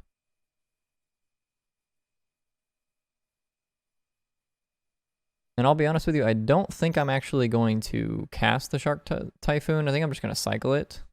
Just going to go in with that intent. Strategic planning is good news for me. Just means they're digging for an answer. Doesn't mean that they have one.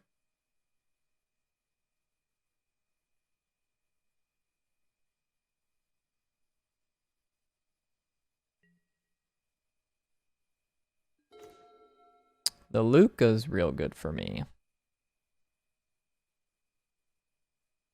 think I'm just going to leave the Elspeth in play.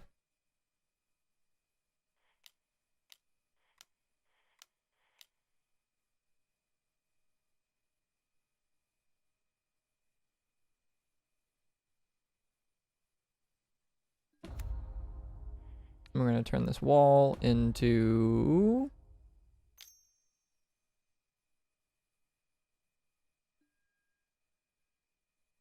Okay. Nothing.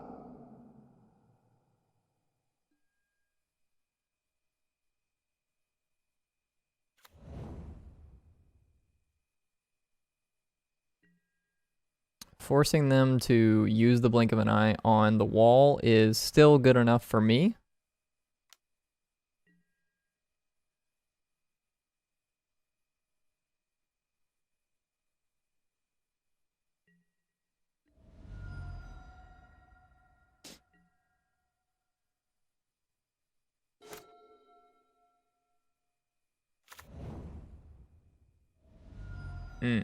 Baying to life is a little scary.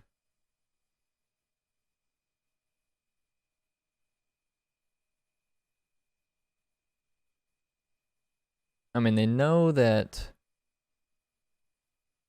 the Luca is going to get another activation next turn, so they likely have to do something about it this turn.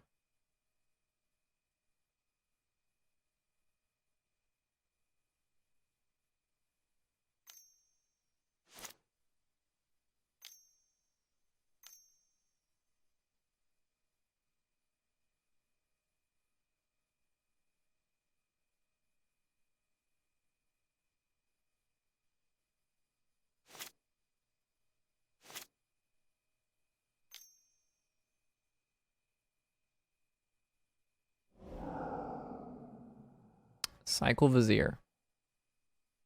That's basically free.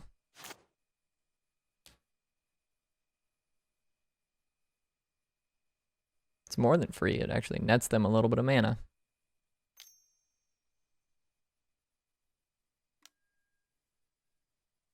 Make that into a Lotus Field. Are we untapping some stuff? Are we pouring over the pages? Is that what's going on? Hidden Strings. We need more mana.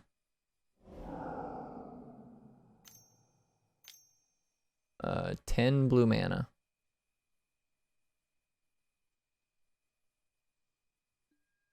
Pour over the pages.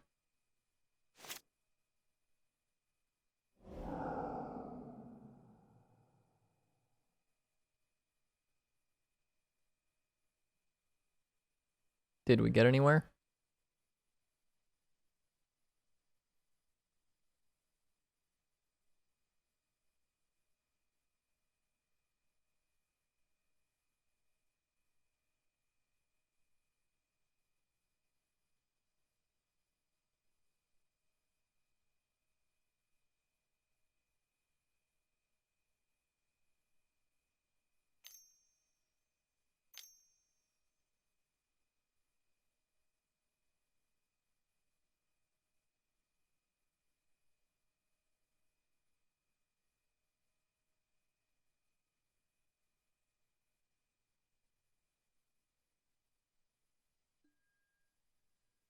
Granted.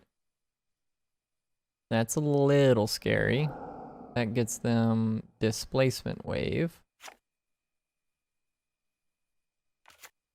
which is going to bounce basically my whole board. By basically, I mean literally.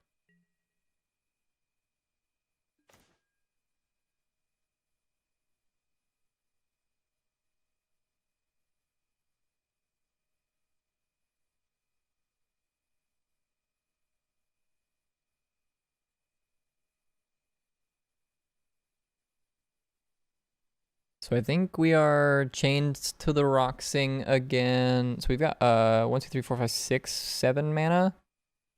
So 1, 2, 3, 4, 5, 6, 7. Yeah. I think it's chained to the rocks, rest in peace, plus Elspeth this turn.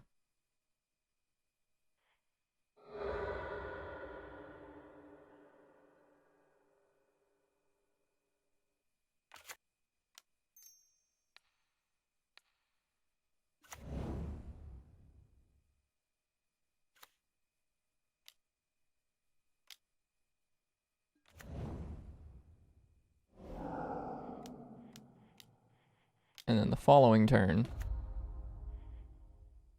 we can Luca a soldier away.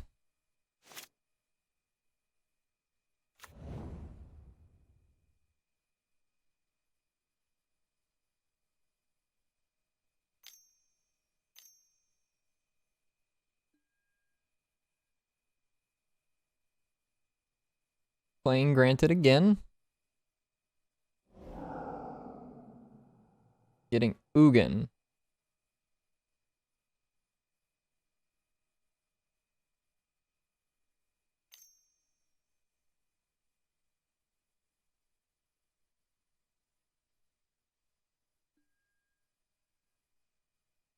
He needs 1 more mana in order to...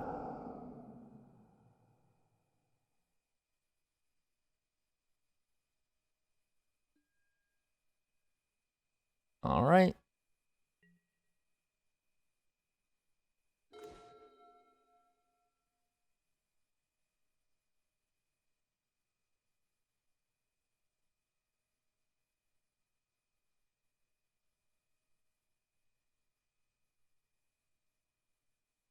So like basically worst case scenario here, we minus the Luca and we just hit the one of Agent of Treachery that we have in the deck right now.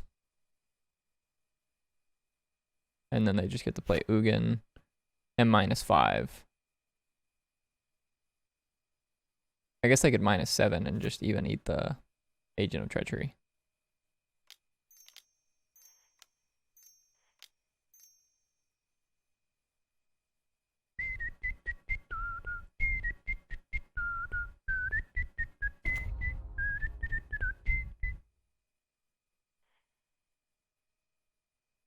I mean, he's playing Ugin one way or another either, either way. So like I say we just go pump these guys.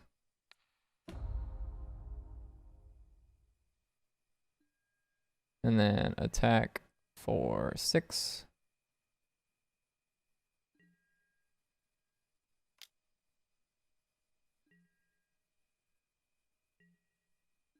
And go ahead and shoot our shot.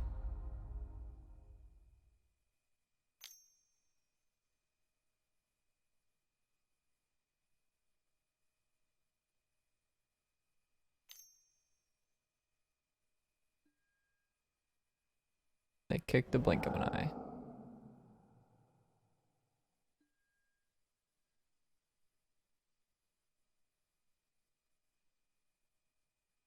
So now we probably just lose, which is a little bit frustrating.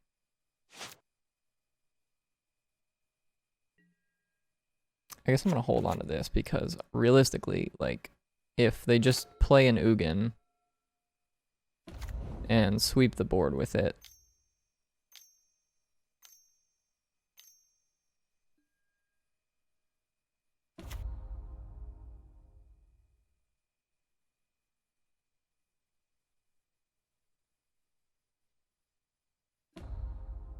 yep.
Mm-hmm.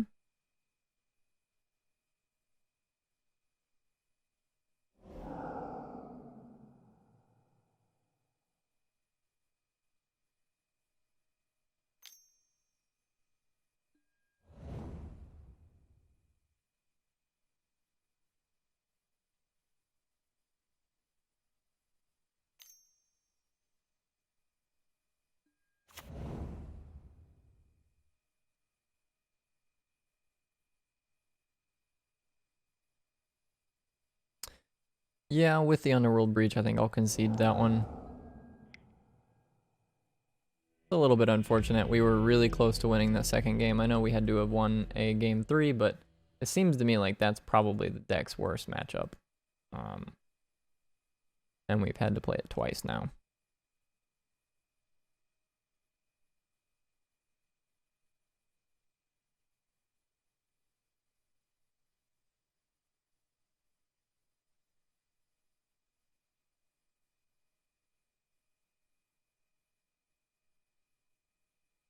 Our opponent is Stan Lee.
Well, they definitely need to, consider fixing some of the pairing system to some degree, because this is the second match now where we've had to wait for an opponent.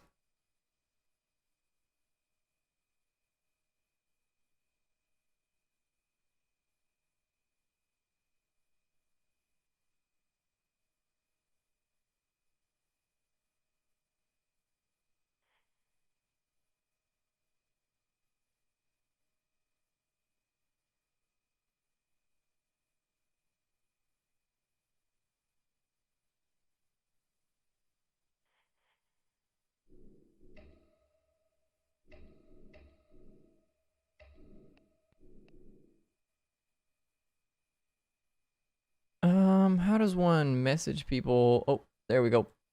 I did it. I didn't do it. They did it. They did it.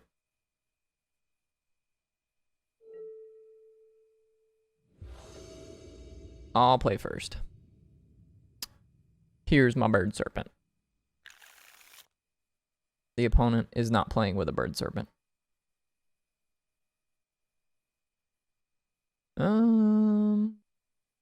This hand's fine, but if it misses its third land drop, we die. So I'm gonna mulligan.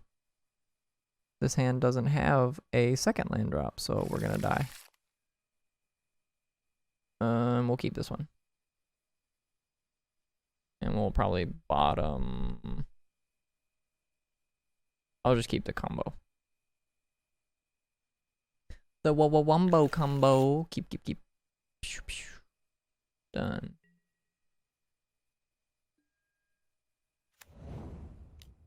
No idea what the opponent's playing. They don't have a Pokemon, so no Pokemon, no information. Forest. Grazer. Are we doing this again? Looks like we're doing this again. Boy, oh boy, what a blast. Nice. Pay 2. Pay 2 for breeding pool. Enters tapped. Narset's pretty good here. Narset's pretty good. Preventing them from casting Pour over the pages is ideal.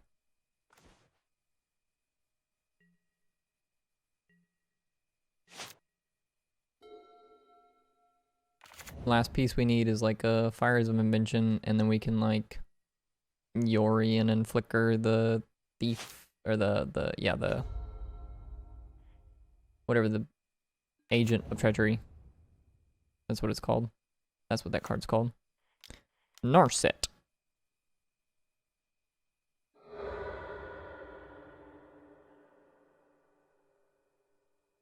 We do need a 5th land. They may not be doing the shenanigans. No shenanigans from the opponent.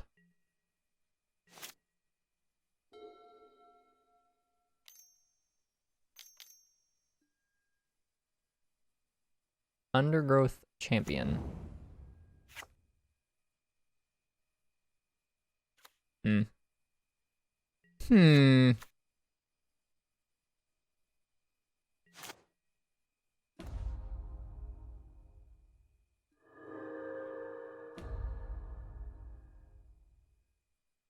Yeah, I'm gonna pick up this Teferi. Go white, blue 1. Make you pick up the Undergrowth Champion. And just say go.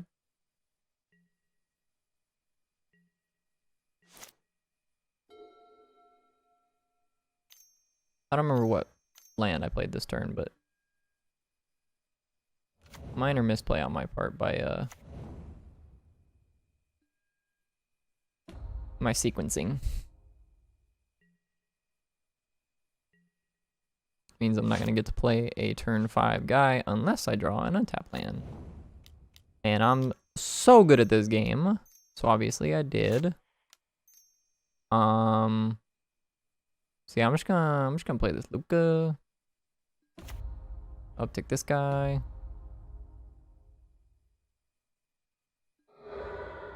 Yep. You can crack that, dude. I'll be honest with you though, I don't think you want to. The opponent was like, you know what? You know what looks better than the 3/3 Undergrowth Champion? A 4/4 Undergrowth Champion. Here you go, opponent. You can have this. You can have my 4/4. Oops. Hold.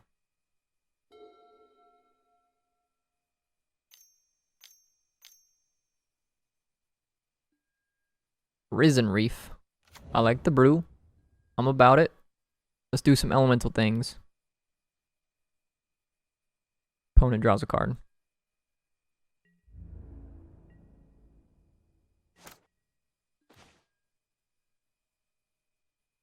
Let's Conqueror's Death. Eat the Risen Reef. Uptick. Play this tapped. Attack you for 5.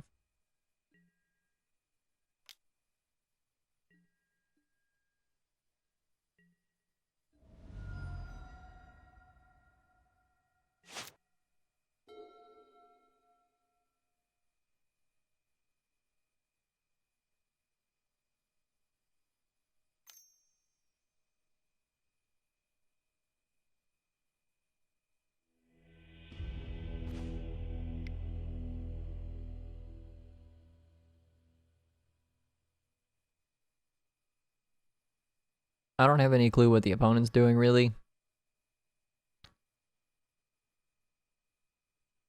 With that being said, I don't really know if there's any good sideboards I can make. I'd probably bring that in, like board out Ace Weltering Suns. And like, that's it. We've gone so far down the rabbit hole that we're playing against Undergrowth Champion aggro.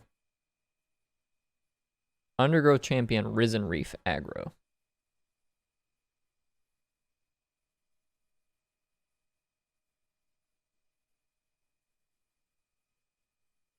With no Pokemon in sight.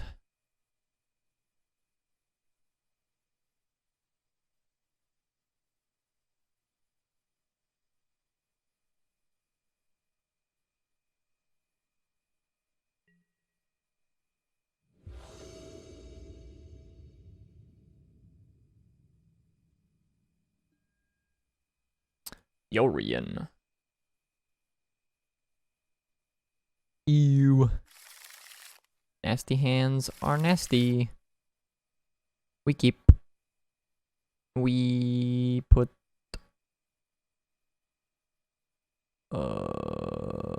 baffling in on the bottom,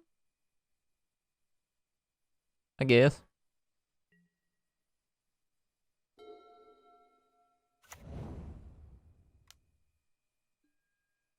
I'm gonna fetch up a mountain on turn 1.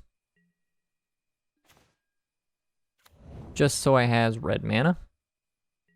And then we'll go turn 2 Bertha Miletus, turn 3 to Fairy, bounce whatever they have. Turn 4 Elspeth. Elspeth. Leafkin Druid. One Leafy Bar.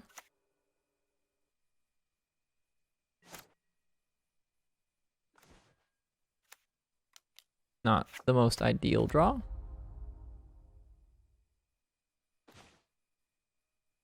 But it's not the worst. They're still castable. We get there eventually, right? Especially in matchups like this.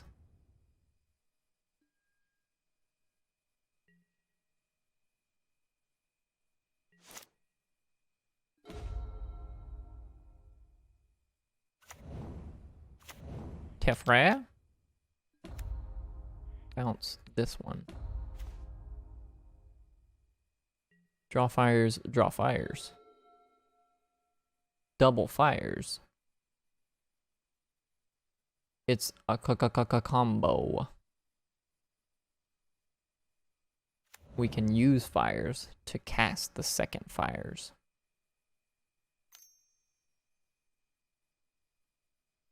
They'll never see it coming.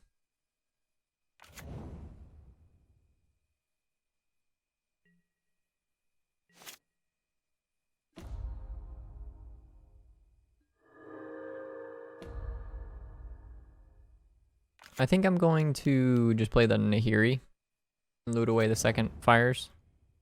Even though my unbreakable, unlosable combo was available of going fires into fires, I think I'm still going to go ahead and loot it away. And if we draw a land next turn in our 2 draw steps that we have, thanks to Nahiri, we can pick up Yorian, play Yorian. Actually, we probably won't be playing Yorian, but we can pick it up at the very least. And just play a couple Planeswalkers next turn, and then we can do some shenanigans with Nahiri's Ultimate and Agent of Treachery.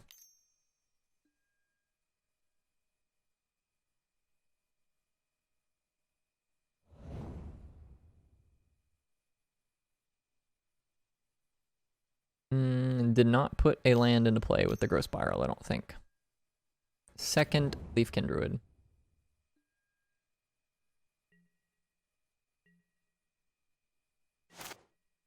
Opponent needs a lot of mana for what they're doing.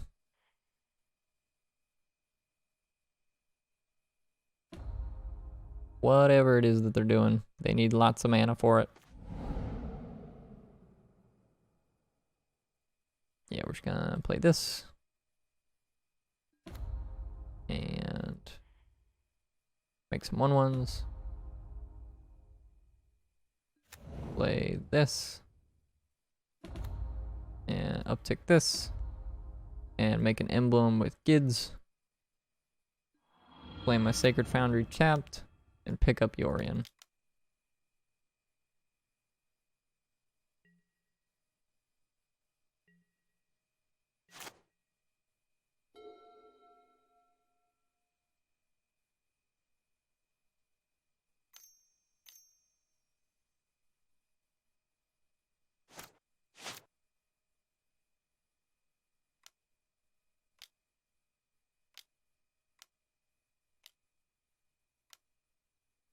Seven mana. Omnath, Locus of Rage. That's a 7 mana elemental.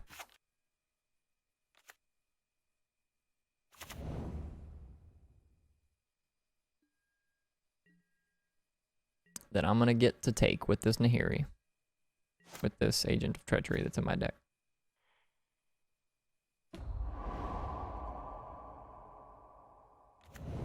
Give me the beefy boy. No. The opponent has come to the table to meme. The opponent is upset that we stole their meme.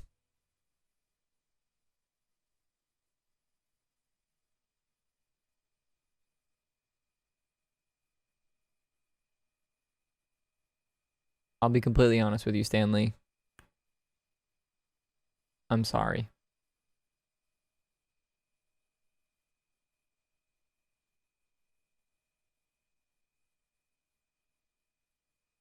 I get it. Sometimes you just come to the table just to meme. And sometimes your big bully opponent playing the meta deck just ruins your day.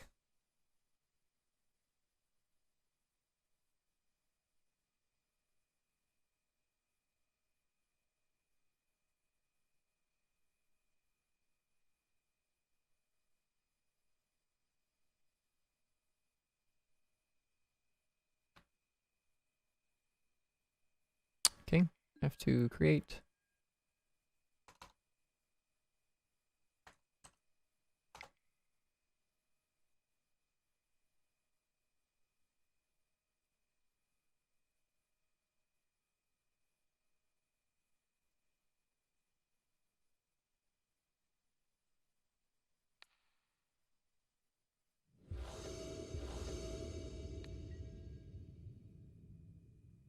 I've won a lot of die rolls. I haven't actually been counting that, but I've gone first by choice a lot.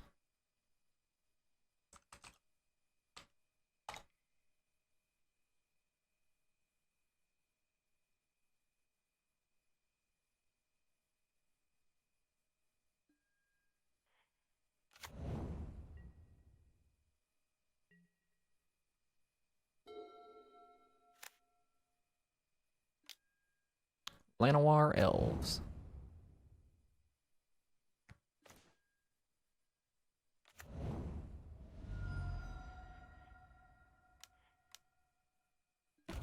Play a Birth Meletus. Grab a Plains. Oh, buddy. Just get to delete these two elves from the game.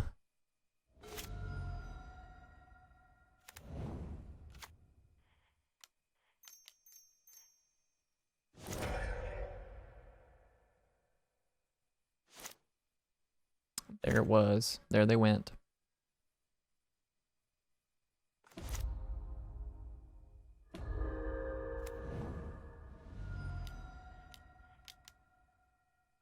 I'm gonna play Narset. Grab the Luca.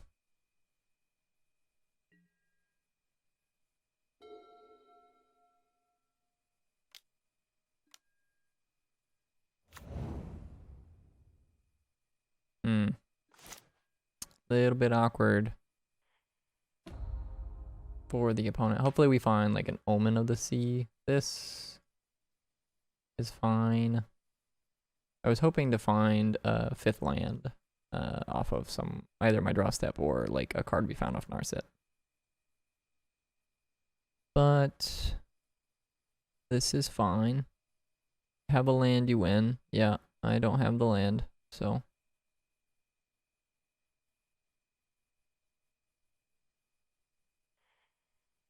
We're just going to cast 2 Planeswalkers.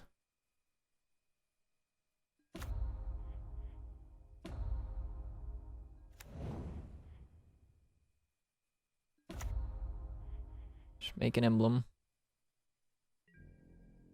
It's not like that was a bad turn. We played 2 Planeswalkers. I should have picked up the Yori and turn off auto yields.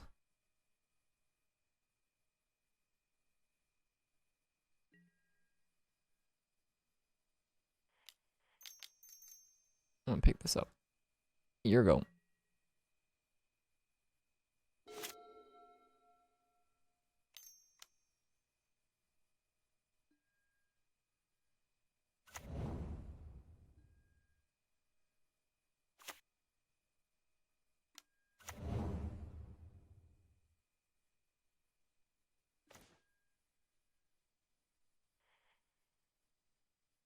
Make some 1/1s. Turn this into a 4/4. And we will attack.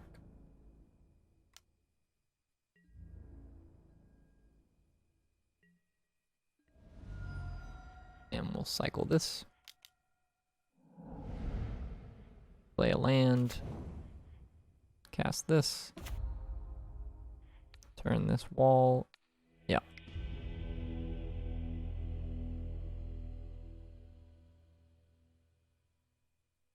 Mono green. Probably just want like as much removal as possible, but the isolates are kind of whatever. They're kind of awkward. Honestly, like probably just run it back. I don't think there's a single card in our sideboard that's significant in this matchup. Isolate's fine against the turn 1 elves, but I don't really mind too much. Like, you basically have to have Isolate on turn 1 for it to be relevant. And you don't want to be top decking Isolate later in the game when it does absolutely nothing.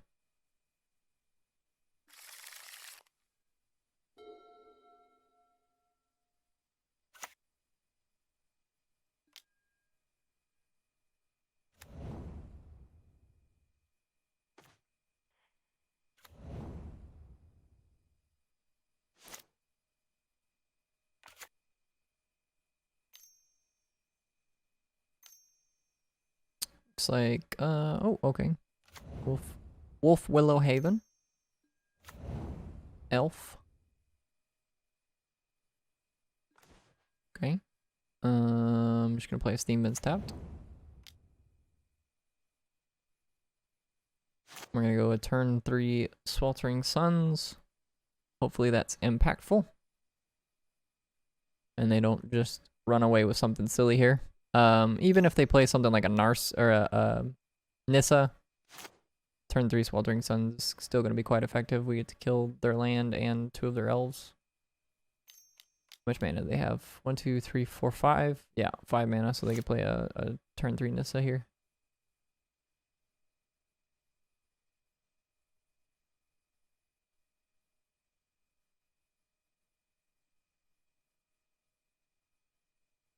Turn 3 Nissa and then some. They could go turn 3 Nissa, play land, untap the land, and then keep going. They have 4 extra mana. Assuming that it's Nissa, although it looks like an X spell. Yeah, I was going to say it looks like a Voracious Hydra.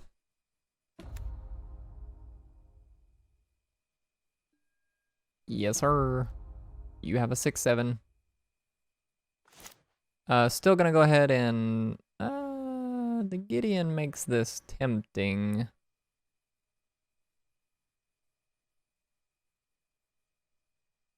No, yeah, I think I'm still going to go ahead and just Sweltering Suns the creatures away.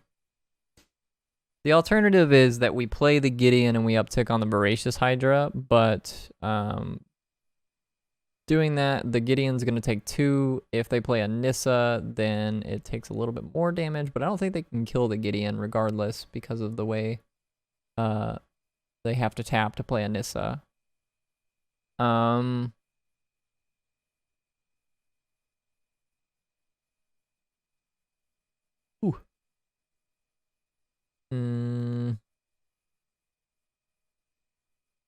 I think I'm going to Sweltering Suns. Main reason for that is just because if we take their mana off the table now, the following turn I can play a Nahiri and exile their Voracious Hydra.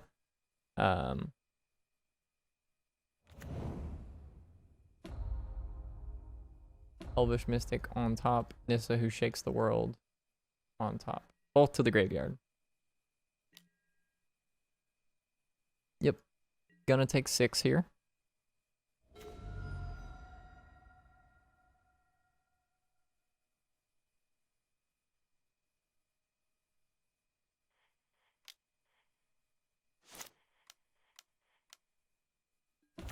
I'm gonna go ahead and bounce the Voracious Hydra.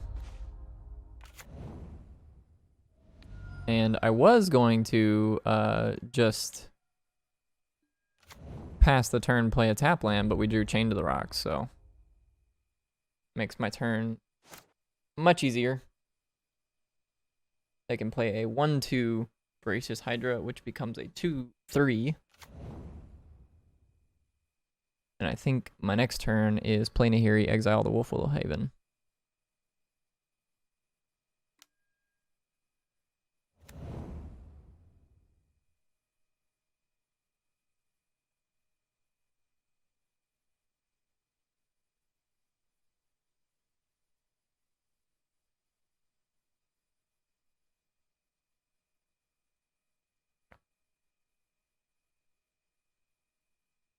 The best thing you can possibly do against these mono green decks is just to keep them off of their mana as best as possible. Generally they're not particularly valuable or value oriented decks, I guess, is the best way to put it. In the long run, you're just going to outvalue them with the differentiation of planeswalkers that you have and the abilities that you have with Eorian. Things like that, and if you can just keep their mana to a minimum, generally you're gonna just run over them.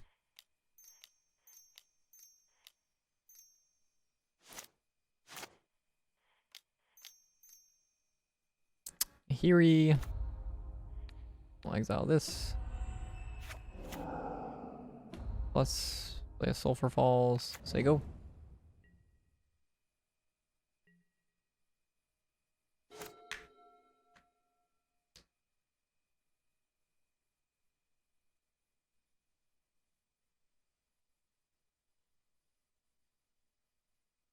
My worst case scenario, this turn they play a Nissa who shakes the world, they animate a land, turn it into a 3/3, kill one of my 2 planeswalkers, and then use that land to then cast a 2-drop of some kind. Their 2-drops aren't super threatening, or they generally don't even play very many of them. It's a lot of 1-drops and 3-drops, so. But then even if they do that, then I just get to Conqueror's Death, kill the Nissa. Looks like they're going to play a Voracious Hydra instead, which is also fine. No attack. Little weird from the opponent.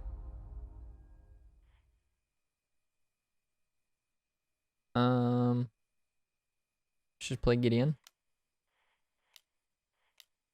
Plus on the Voracious Hydra.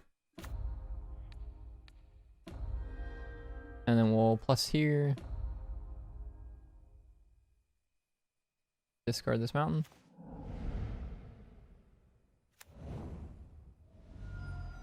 And I'm just gonna play a Birth of Meletus. I know like we could Chain to the Rocks this Llanowar Elves, but I think it's okay if we don't. We have 3 planeswalkers in play.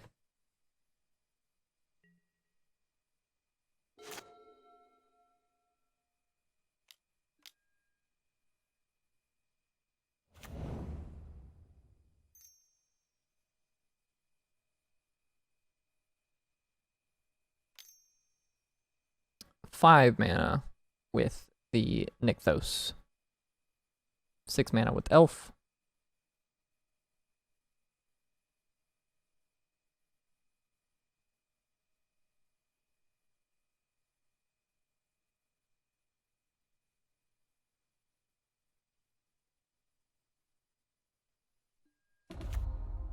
Vivian.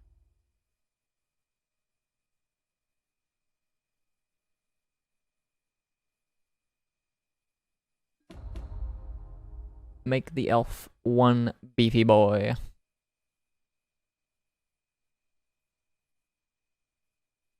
Probably just gonna throw that at the Teferi. Just to get it off the table.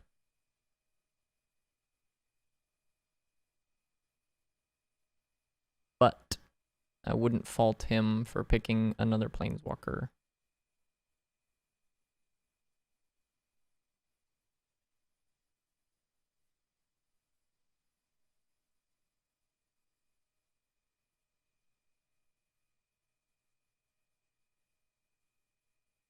I'll be right back. I'm gonna go grab a drink.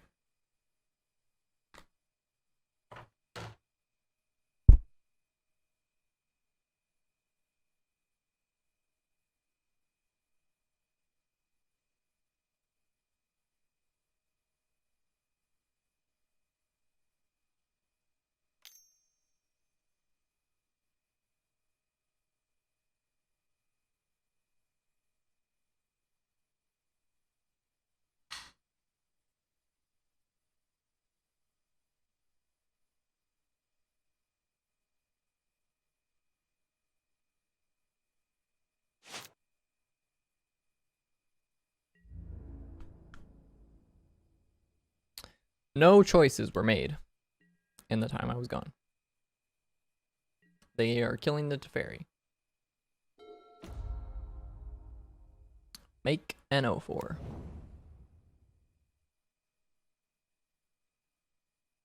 There's like a million different things I could do, but I'm going to Conqueror's Death the Vivian.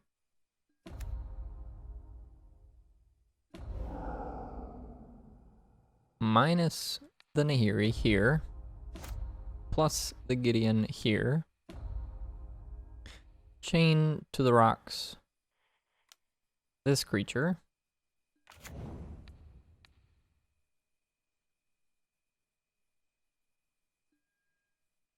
And then Sigil.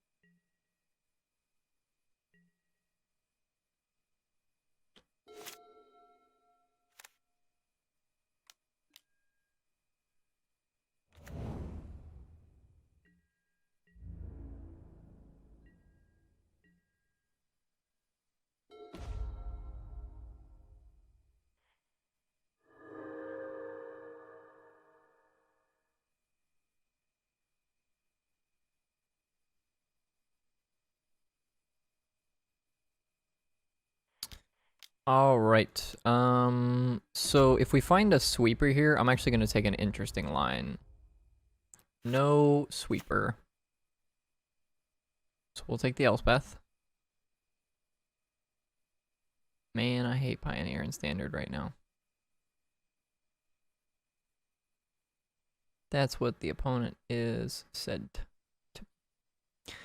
If you know, Magic's a game that you should be playing for fun. So if you're not enjoying it,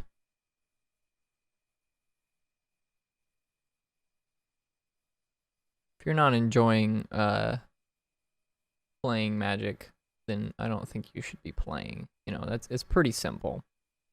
When I don't enjoy playing Magic, I just don't play. It's pretty straightforward. I'm not a big fan of all of the formats all of the time, so I play some of the formats some of the time. GG's. I don't know if that means my opponent's going to concede or like what's going on, but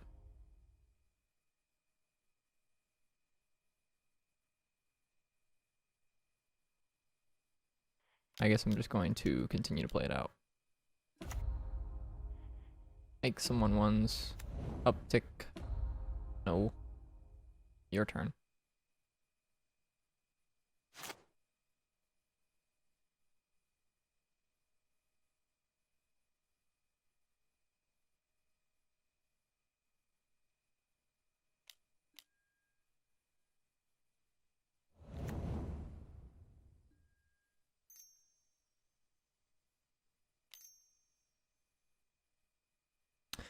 I'll be honest, I don't really understand when you're playing online or something like that, and the opponent says good games, imposing that the game is very clearly already over and they plan to concede because they know that they've lost, and then they continue to play from their losing position. I mean, yeah, you know, like I'm not saying that like the opponent shouldn't take every opportunity to try and win the game, but if you're gonna take every opportunity to try and win the game, then just don't say GG's. Like, you know, if you don't intend to actually concede the game just yet, then don't insinuate that you're going to do that.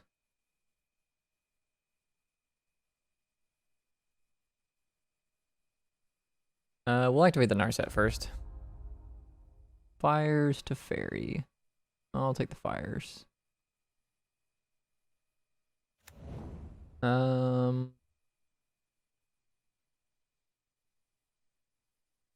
Oh boy. Nolan's back. Nolan has returned.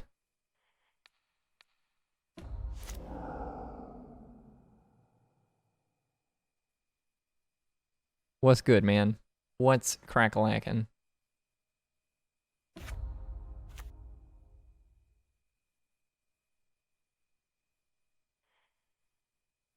Think I'm just gonna make them pick up, I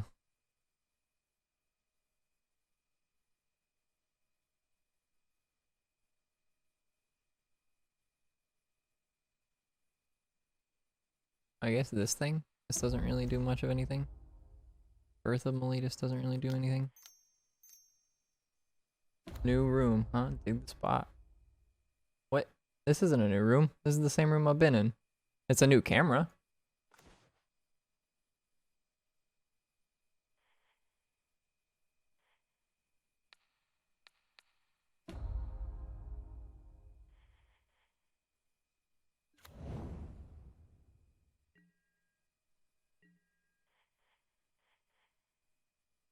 I will smack the Nissa.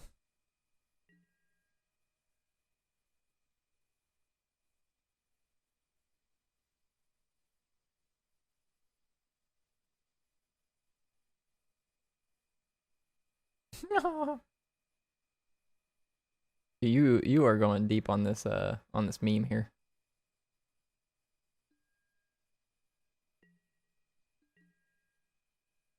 Alright, we killed the Nissa. I'm just gonna pick up this Yorian.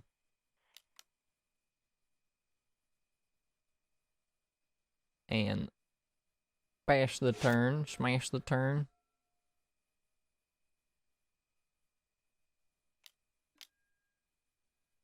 Play an Emissary. Probably gonna make some mana with this Nykthos and then play something else if they have anything. Playing another Nissa. All my friends always say I go too deep. God damn it. Yo, have you been playing Magic lately?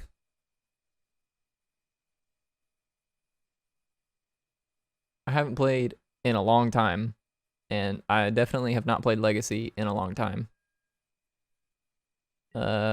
Yeah, black, sure. Why not, right?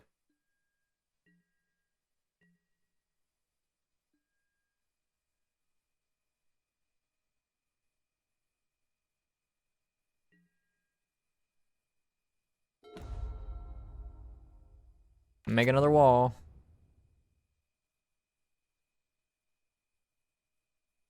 You want me to call him right now?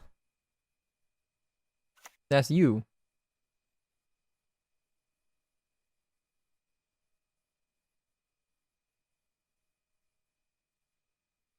What do you mean, nope? That's not you? I've been convinced this whole time that that was you.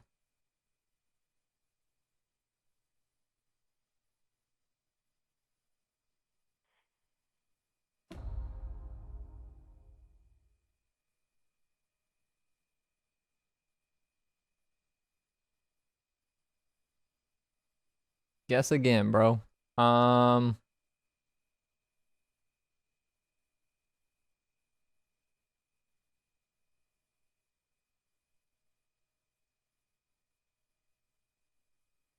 mean, it has to be somebody that knows, that both knows who Nolan is and knows who I am and is willing to come in here and meme like this. Is this Jordan?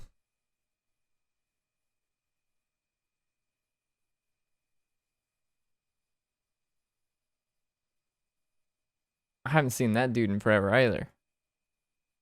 So I don't know if it's him. Man, you distracted me. I'm not sure what I'm doing now. Oh, we'll just do this. This makes this like way easier. Sweep the board. Get this plus something, plus something. Smack the Nissa.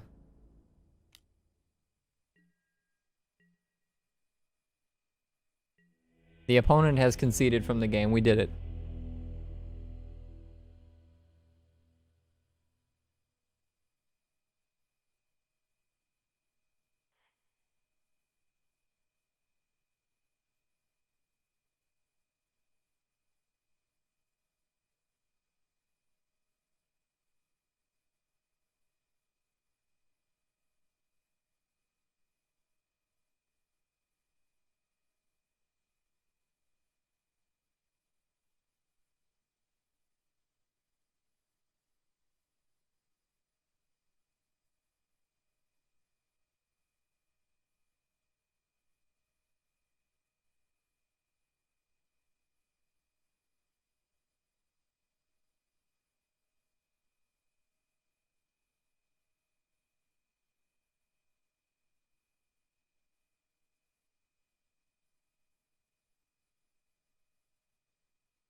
Win your phone at Zaddy.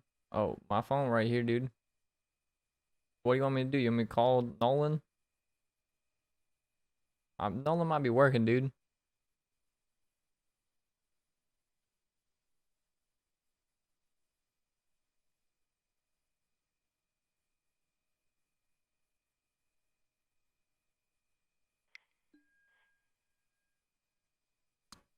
I don't know what kind of username this is.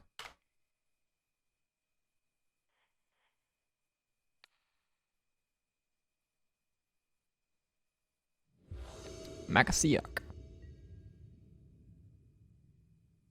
Yeah. Yeah.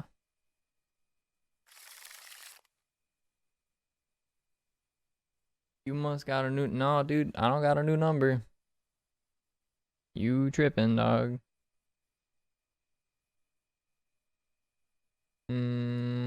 I guess we keep this. Hopefully Narset is good here. We'll play a Triome. We may play both Triomes, I'm not sure.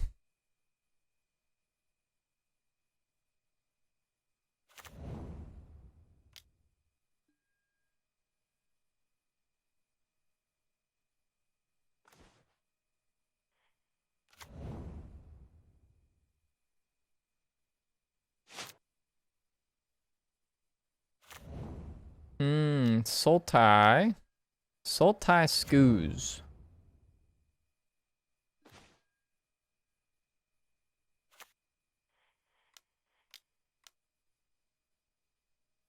Excuse me. Worst case scenario, they play a what's the satyr thing? Voyaging? No, not voyaging satyr. Satyr boy that mills 4 or whatever. Something that mills cards and then they eat it with scavenging because they have 3 power. But I mean, I guess like it doesn't really matter anyways because this card's gonna not do much. That one, that's the one. They should have done this pre-combat. Because they found a breeding pool, they could have definitely taken the Narset off the table. But now there's just a Narset on 1 that they just like have to deal with at some point. If they want to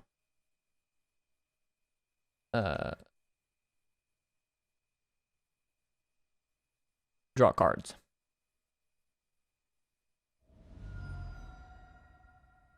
Manahiri, I mean that's reasonable. I probably would have taken Nahiri as well. Well here I'm going to play a Fires and then just play a Baffling End and eat the Scavenging Ooze.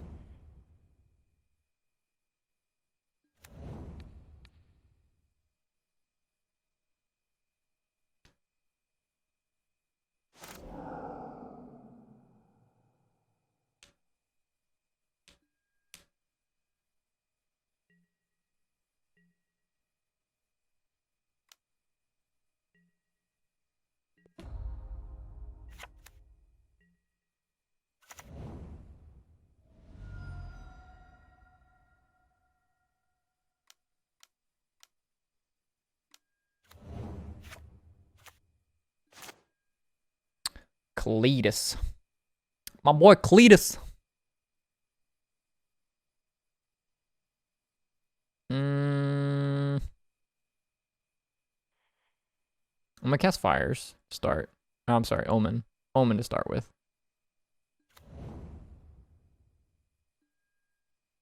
Bottom. And we'll play this tapped. And we'll cast Jadaean. And we'll uptick here. And I don't think I'm going to activate the Yorion to put it in my hand yet, because if they have a Thoughtseize, then it's a little awkward. Besides, we're not using our mana for anything else anyway, so we'll just do it next turn.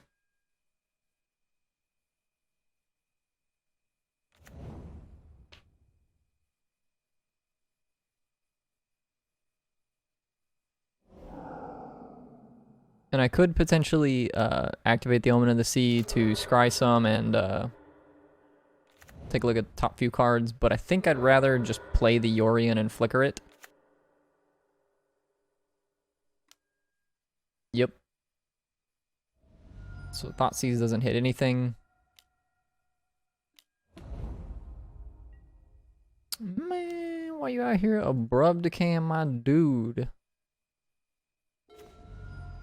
Luca.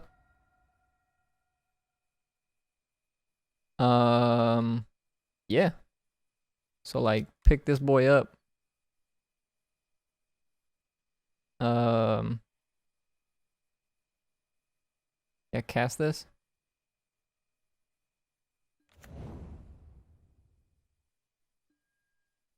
Flicker that thing.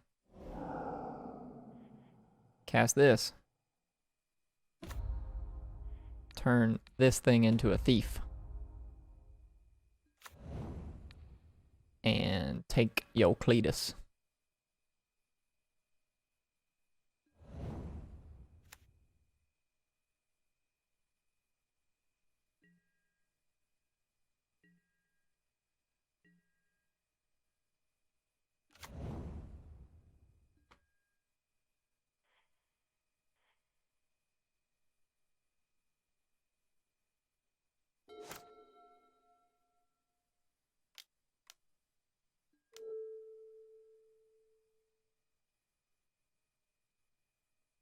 Uro. Oh, that's bad for you, dog. Like, that's real bad.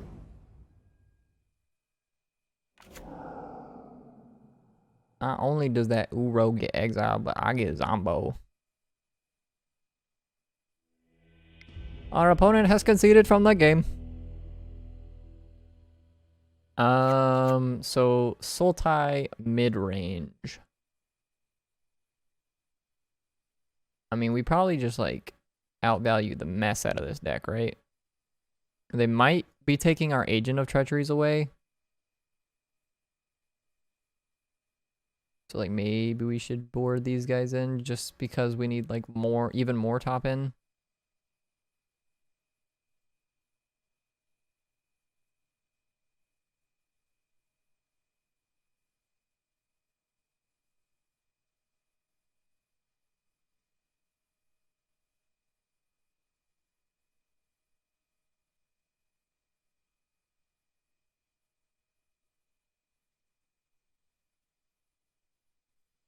Narset's kind of whatever. Gideon's kind of whatever. Sweltering Suns is just okay.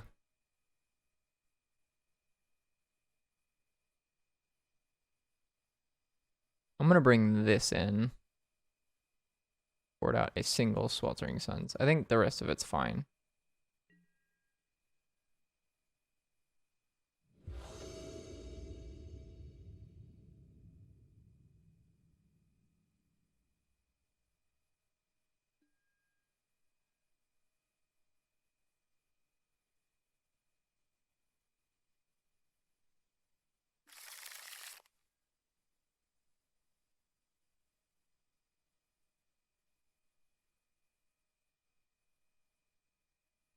Yep.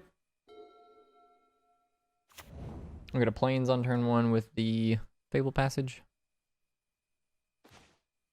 Actually, I'm just going to play this Hollowed Fountain tap. Now that I've drawn that.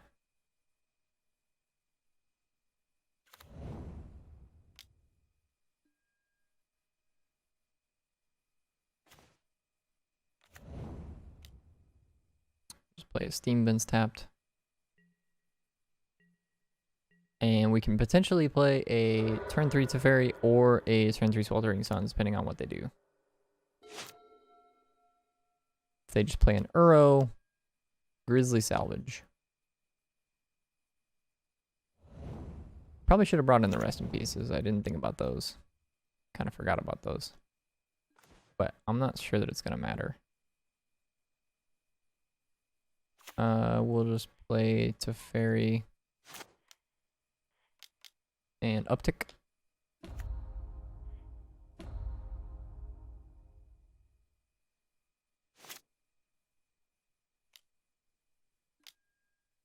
Mm-hmm.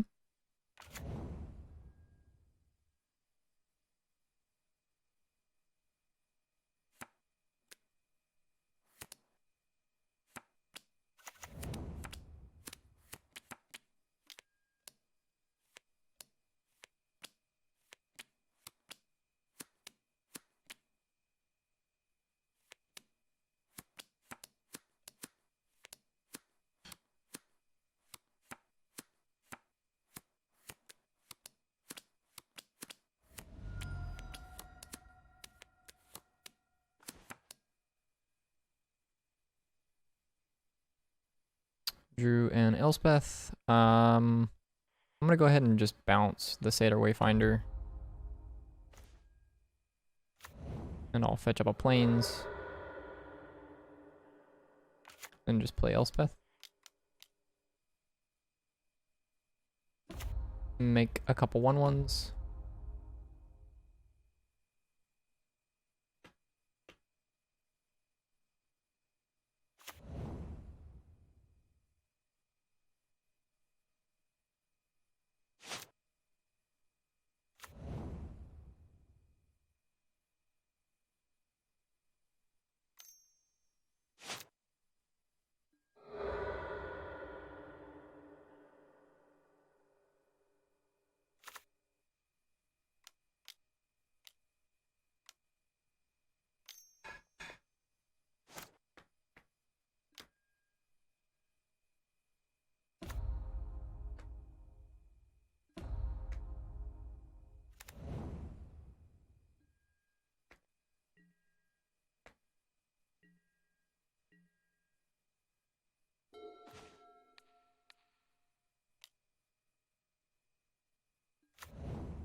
Mm.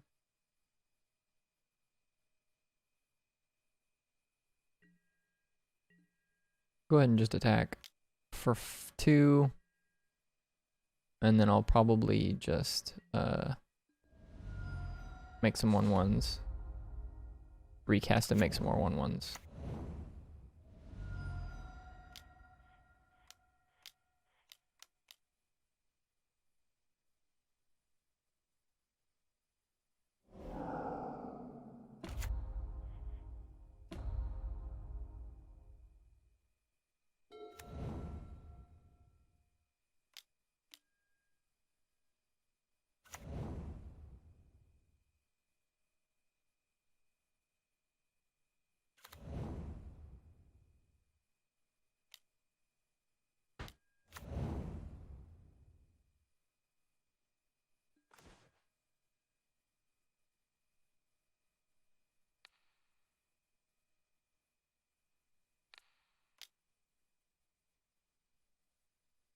We'll chain the scoos to the rocks.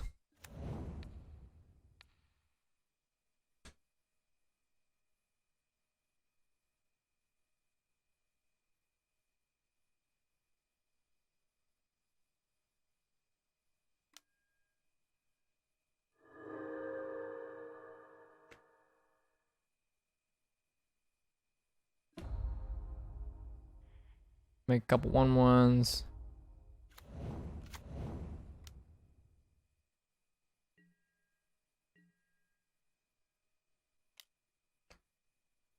Attack for 5.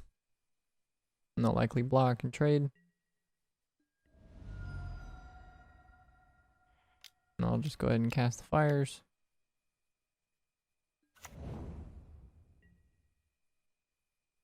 It looks like 4, 5, 6, 7. Yeah, they can definitely cast an Emrakul at this point, which may be what they're doing. Yeah, it looks like that's what they're doing. It's pretty okay with that. Obviously, I probably should have baffling ended the scavenging ooze, but it doesn't really matter. We drew an Elspeth Conqueror's Death. So the opponent has just given us an extra draw step and they get to kill 1 soldier.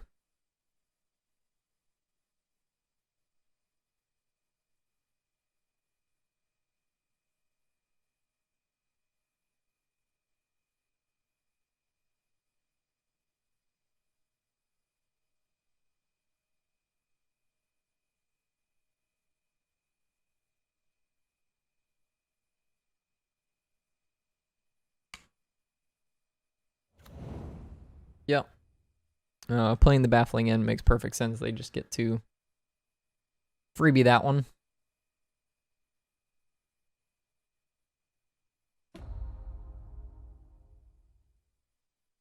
And they're going to run a soldier into the Emrakul. But nothing else they can do with that turn, unfortunately, for them.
Yeah, so we're definitely going to Elspeth the Emrakul away.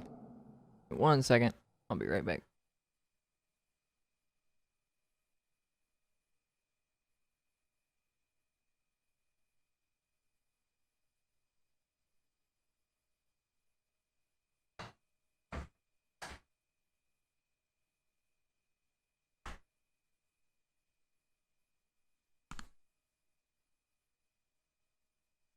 Okay, and then we will go ahead and attack them for 5. We'll probably play an Omen this turn.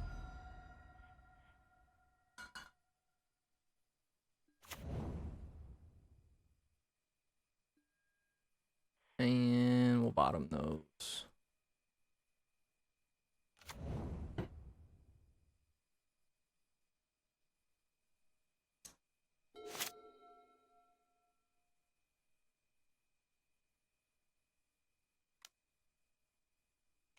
Because the Conqueror's Death exiled the Emrakul, they don't really have any way to recycle it. Generally, they don't have a way to recycle it anyways. But there is a couple cards that they play sometimes that will do that. 3-mana Liliana, or a Grapple with the Past, or something like that.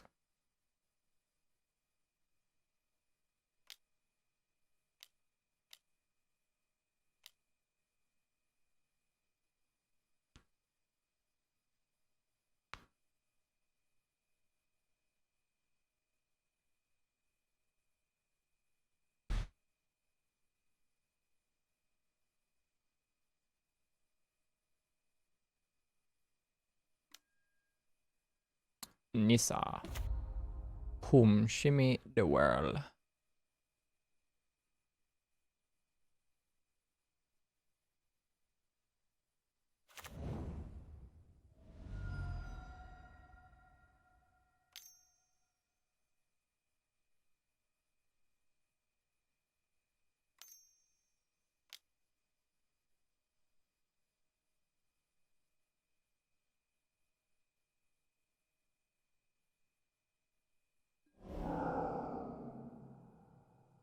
Yep. Uro.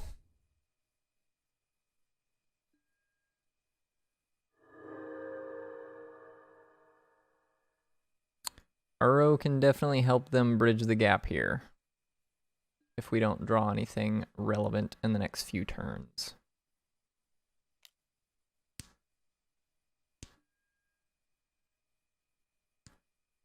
JVP is kind of whatever.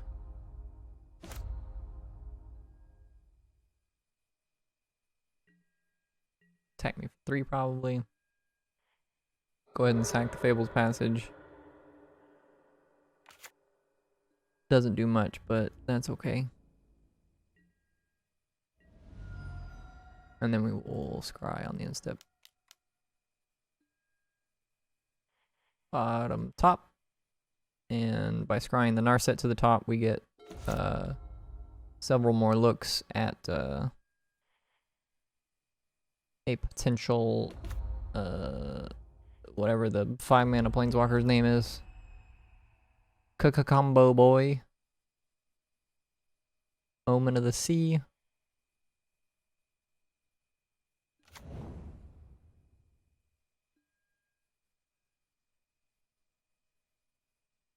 We'll go top.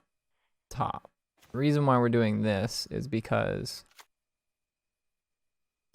if the opponent Thoughtseizes us, we can show them our Rogren Triome, and then cycle it away for the Conqueror's Death next turn. Because we weren't going to be able to play it this turn anyways. So we already played our 2 spells.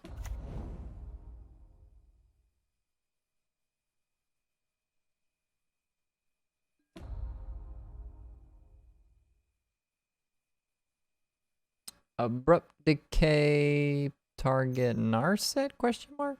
Maybe, actually, they might be wanting to get back to Scavenging Ooze, so they might Abrupt Decay the Chain to the Rocks. It's on the Scavenging Ooze.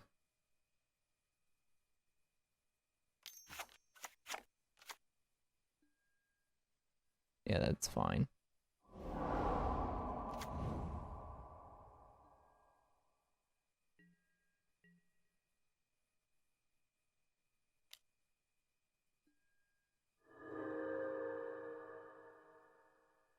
They just wanted to do that so they could draw a card with Uro, which is reasonable. And we'll just block 1 each. Just kind of want to keep my life total high, even though it's not super relevant.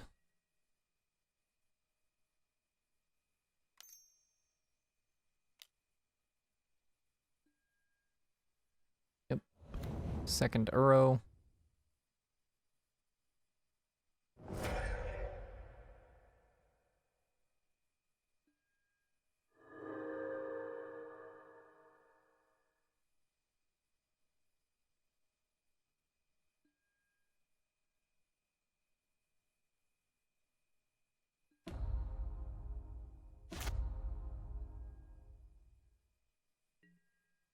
So we'll cycle this here, and then we'll crack the Omen.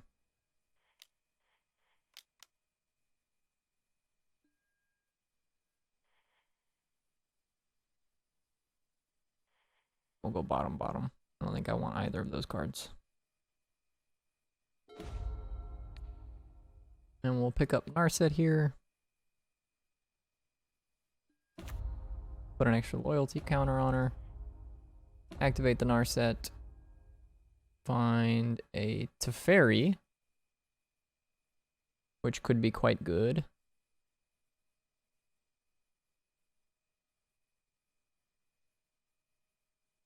Yeah, so we're going to cast the Teferi. Actually, we're going to start with casting Elspeth Conquers Death. Target this. And then we're going to cast the Teferi.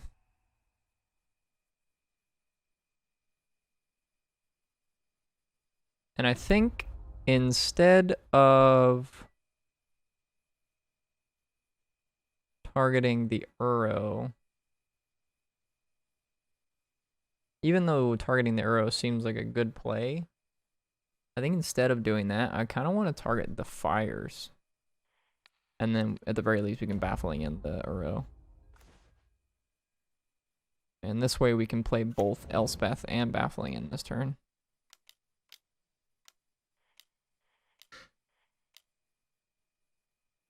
I'm gonna get rid of, yeah, it doesn't matter.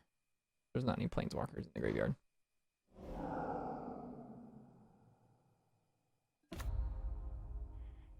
Make a couple 1/1s. Cast a Baffling End. Target the Uro.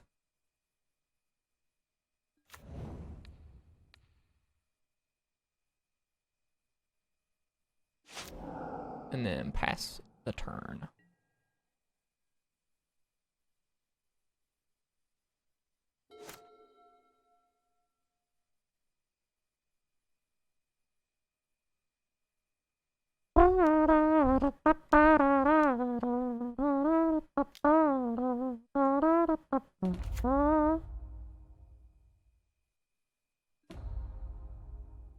Vraska.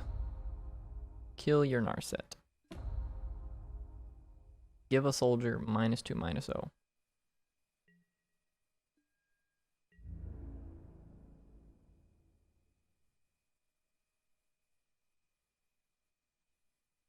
I think I'm gonna trade with one of these. So we're just gonna throw 4 of them in front of here, and then just throw this last one over here.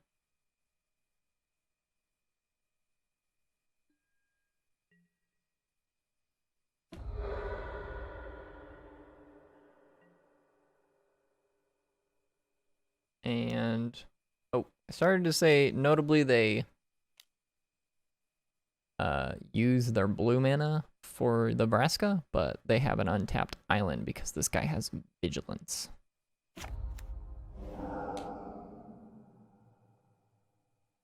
That's fine. Dude, we still haven't found one of our 5 mana boys. Whatever that card's name is. Maybe he's not showing up because I forgot his name. Luca. Where's my boy Luca? Even an Agent of Treachery at this point would be more than reasonable. We will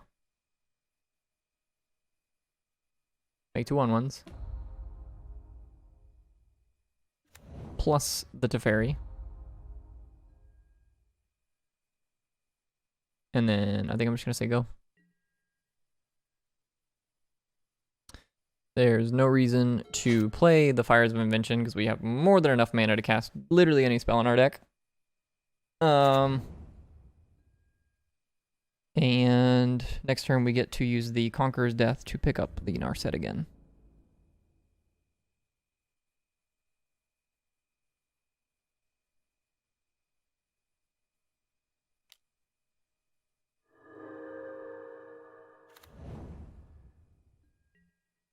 Just gonna throw these 3 in front here.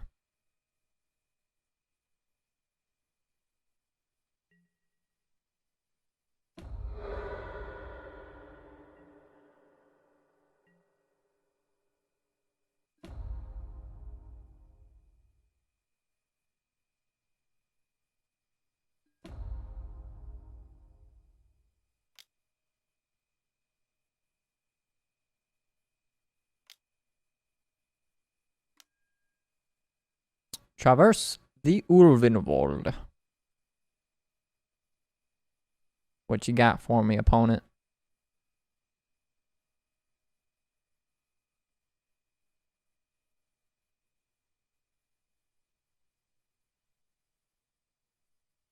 Scavenging Ooze is probably the worst thing that they could get right now for me.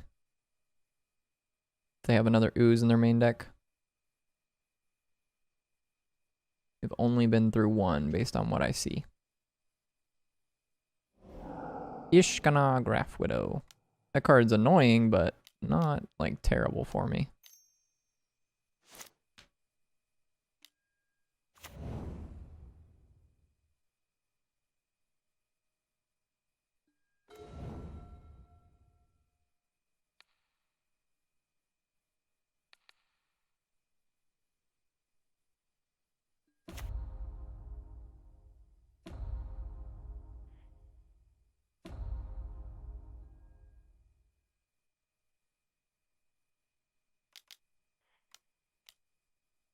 Supreme Verdict.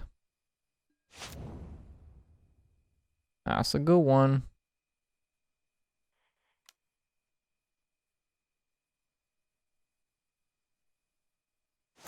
White, blue, 1. I think I want to pick up this Chain to the Rocks.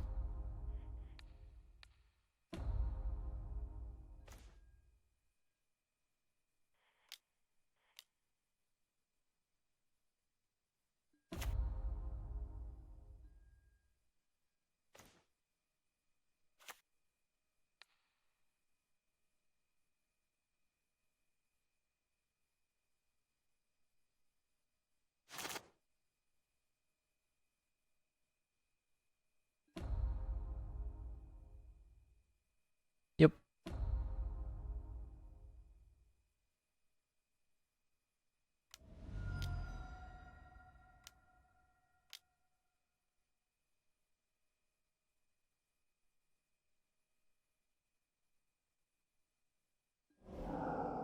Uro.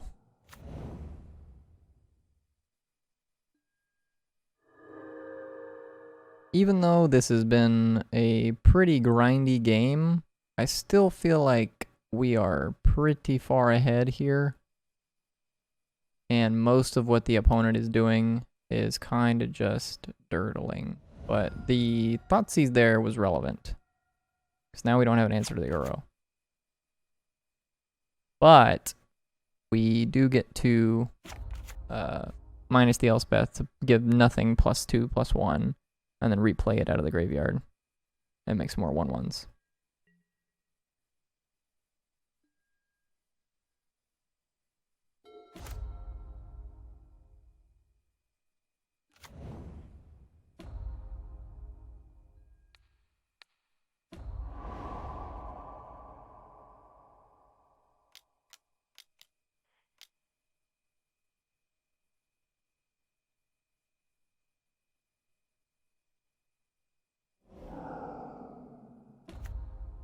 Play an Elspeth. Make some 1/1s. Play an island. Sego. There's 6 cards in our deck that pretty well help us take over the game. And we have found none of them.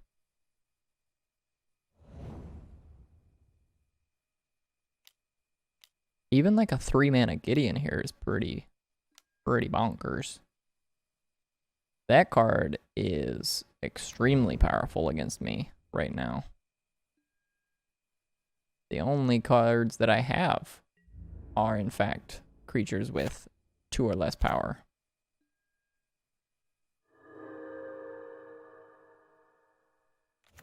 Where is this one going? This, of course, that's going face. The question is, where is he going to eat my creature?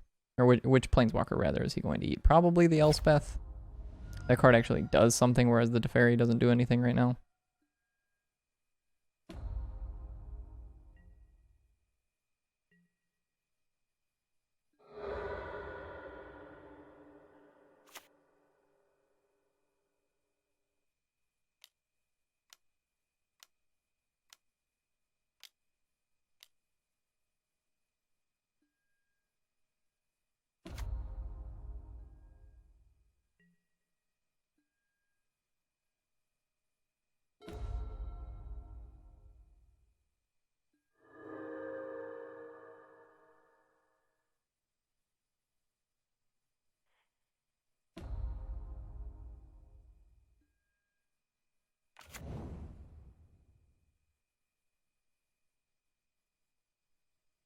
I might just be dead. 4, 8.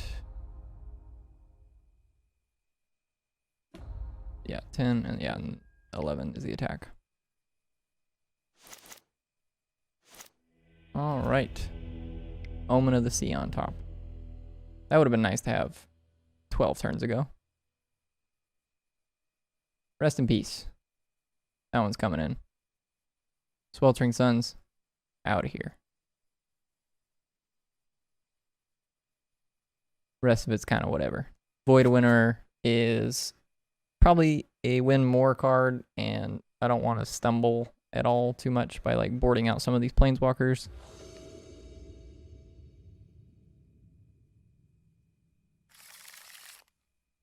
Yep, we'll keep that.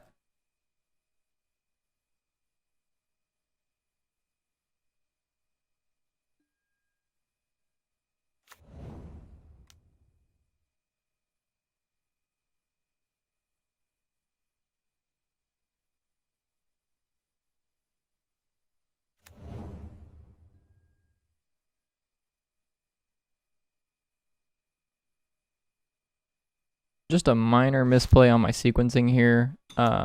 If I had drawn a Birth of Meletus, I probably would have wanted to play it on turn 2, or even the blue one, just Omen of the Sea. And by playing the Sacred Foundry on turn 1, it's a little bit awkward to play either of those cards on turn 2, because then I can't exactly curve out the way that I would like to. But no punishment. So we will...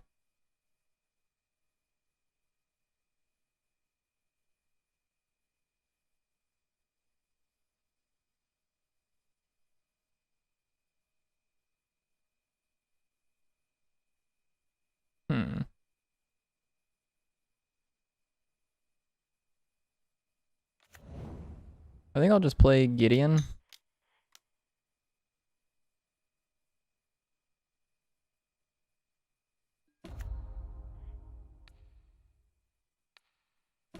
On the basis of the potential mystical dispute here.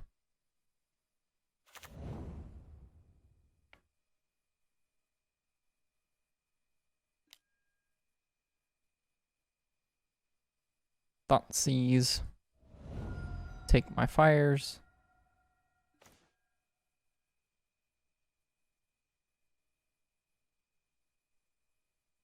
I'm gonna play a tap land and animate Gideon.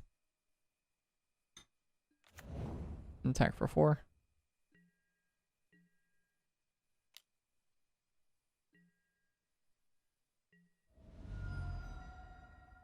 I'm not gonna walk into the mystical dispute as long as they're representing it. As long as I have something to do with my mana.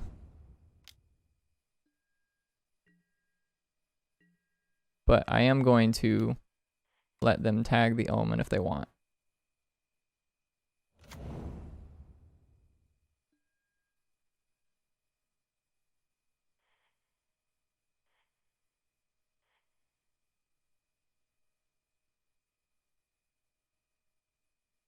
Such a weird game. I think I'm gonna go bottom bottom. Turn this into a 4/4.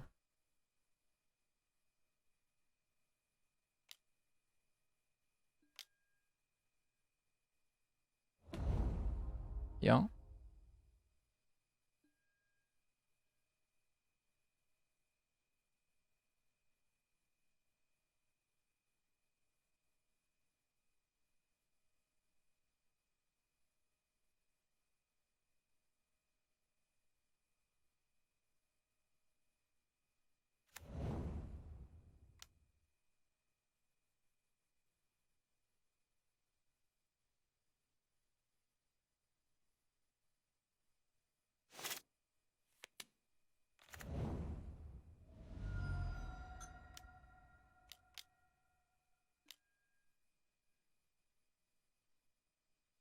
Mm-hmm.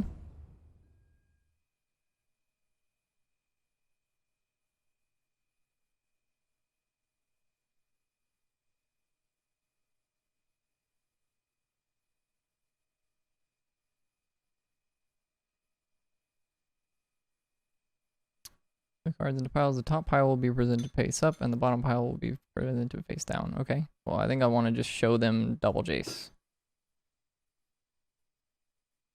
versus a mystical dispute.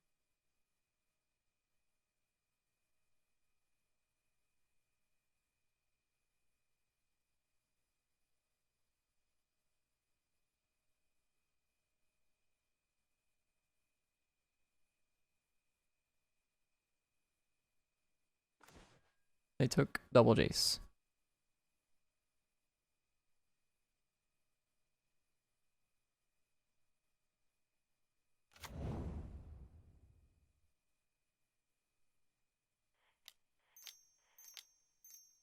Play Teferi. Pick up Omen of the Sea. Fetch. For a plains. Chain it to the rocks.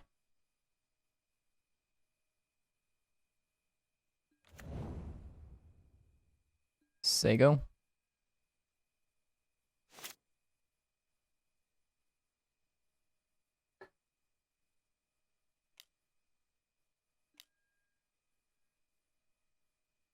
JVP. One of the two. Now we can pretty safely jam our stuff into potential disputes because we have the Teferi in play.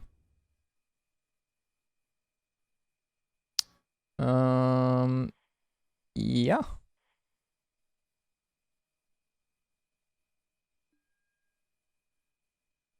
Stop on my upkeep.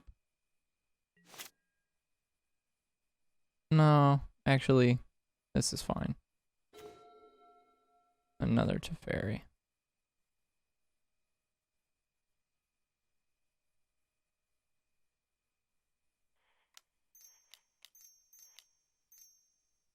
Go ahead and play fires.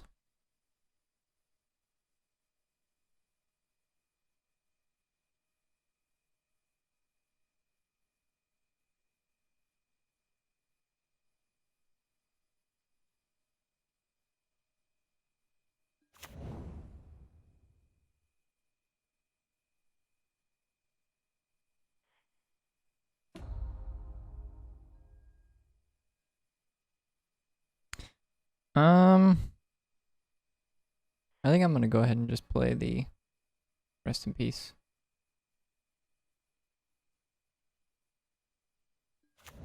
In my head, I was going to play the Yorion, but Rest in Peace is definitely something I want to get online here.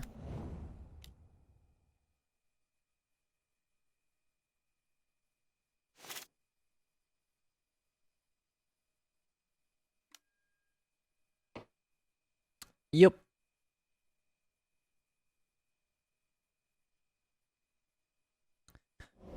They were not particularly close to Delirium. I mean, well, they were close to Delirium, but they weren't quite there.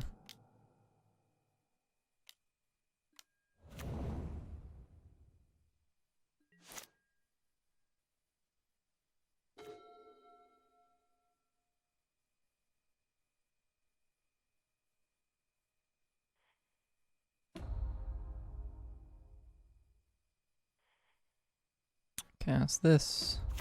Keep this one. Bounce this.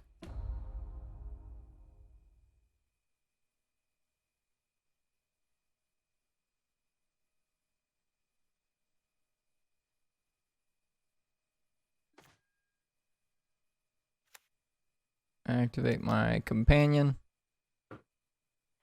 Play my companion. Flicker this. See, done.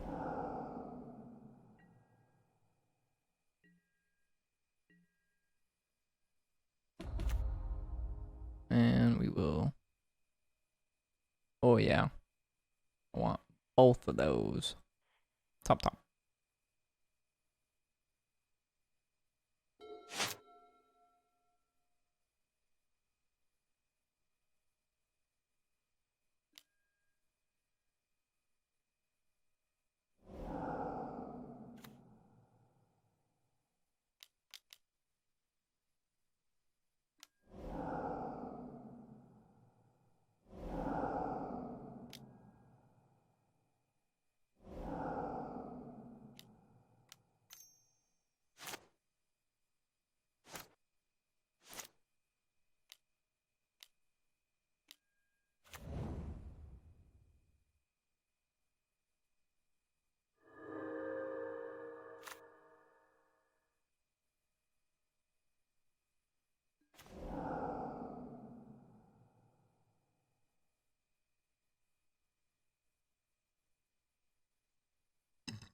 Yep.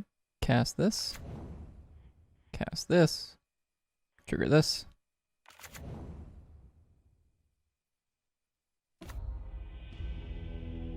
Alright.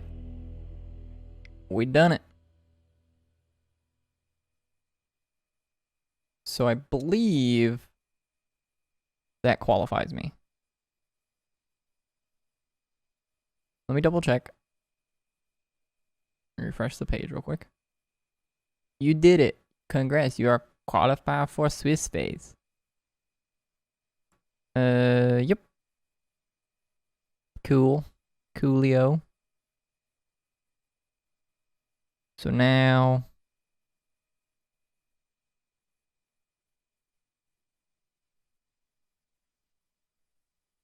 I believe all of that starts on what is it, June, like later in June. I don't remember the exact dates, but in any case, if you guys haven't checked out the Manatraders tournament, it seems like an interesting tournament structure. It's the first one I've played in. I haven't really messed around with it too much. Haven't been playing a whole lot of Pioneer. This deck seems super sweet. I might do a little bit of tuning on it for the future, just to make that green-blue Lotus Field combo deck a little bit better of a matchup. I know that, you know, if you're able to get the Void Winner into play, then it usually ends on the spot, but I feel like there might be a few other things that we could do to maybe make that matchup just a little bit better for us. But definitely see I'll do a little bit more tinkering around with the list. I hope you guys enjoyed. I will be doing another Magic League this Wednesday. Starting around the same time. We'll do it around 2 o'clock Central Standard Time. So if you guys want to tune back in, then it would be more than appreciated. Follow me on YouTube. This VOD will be up there. So, yeah. See you guys next time.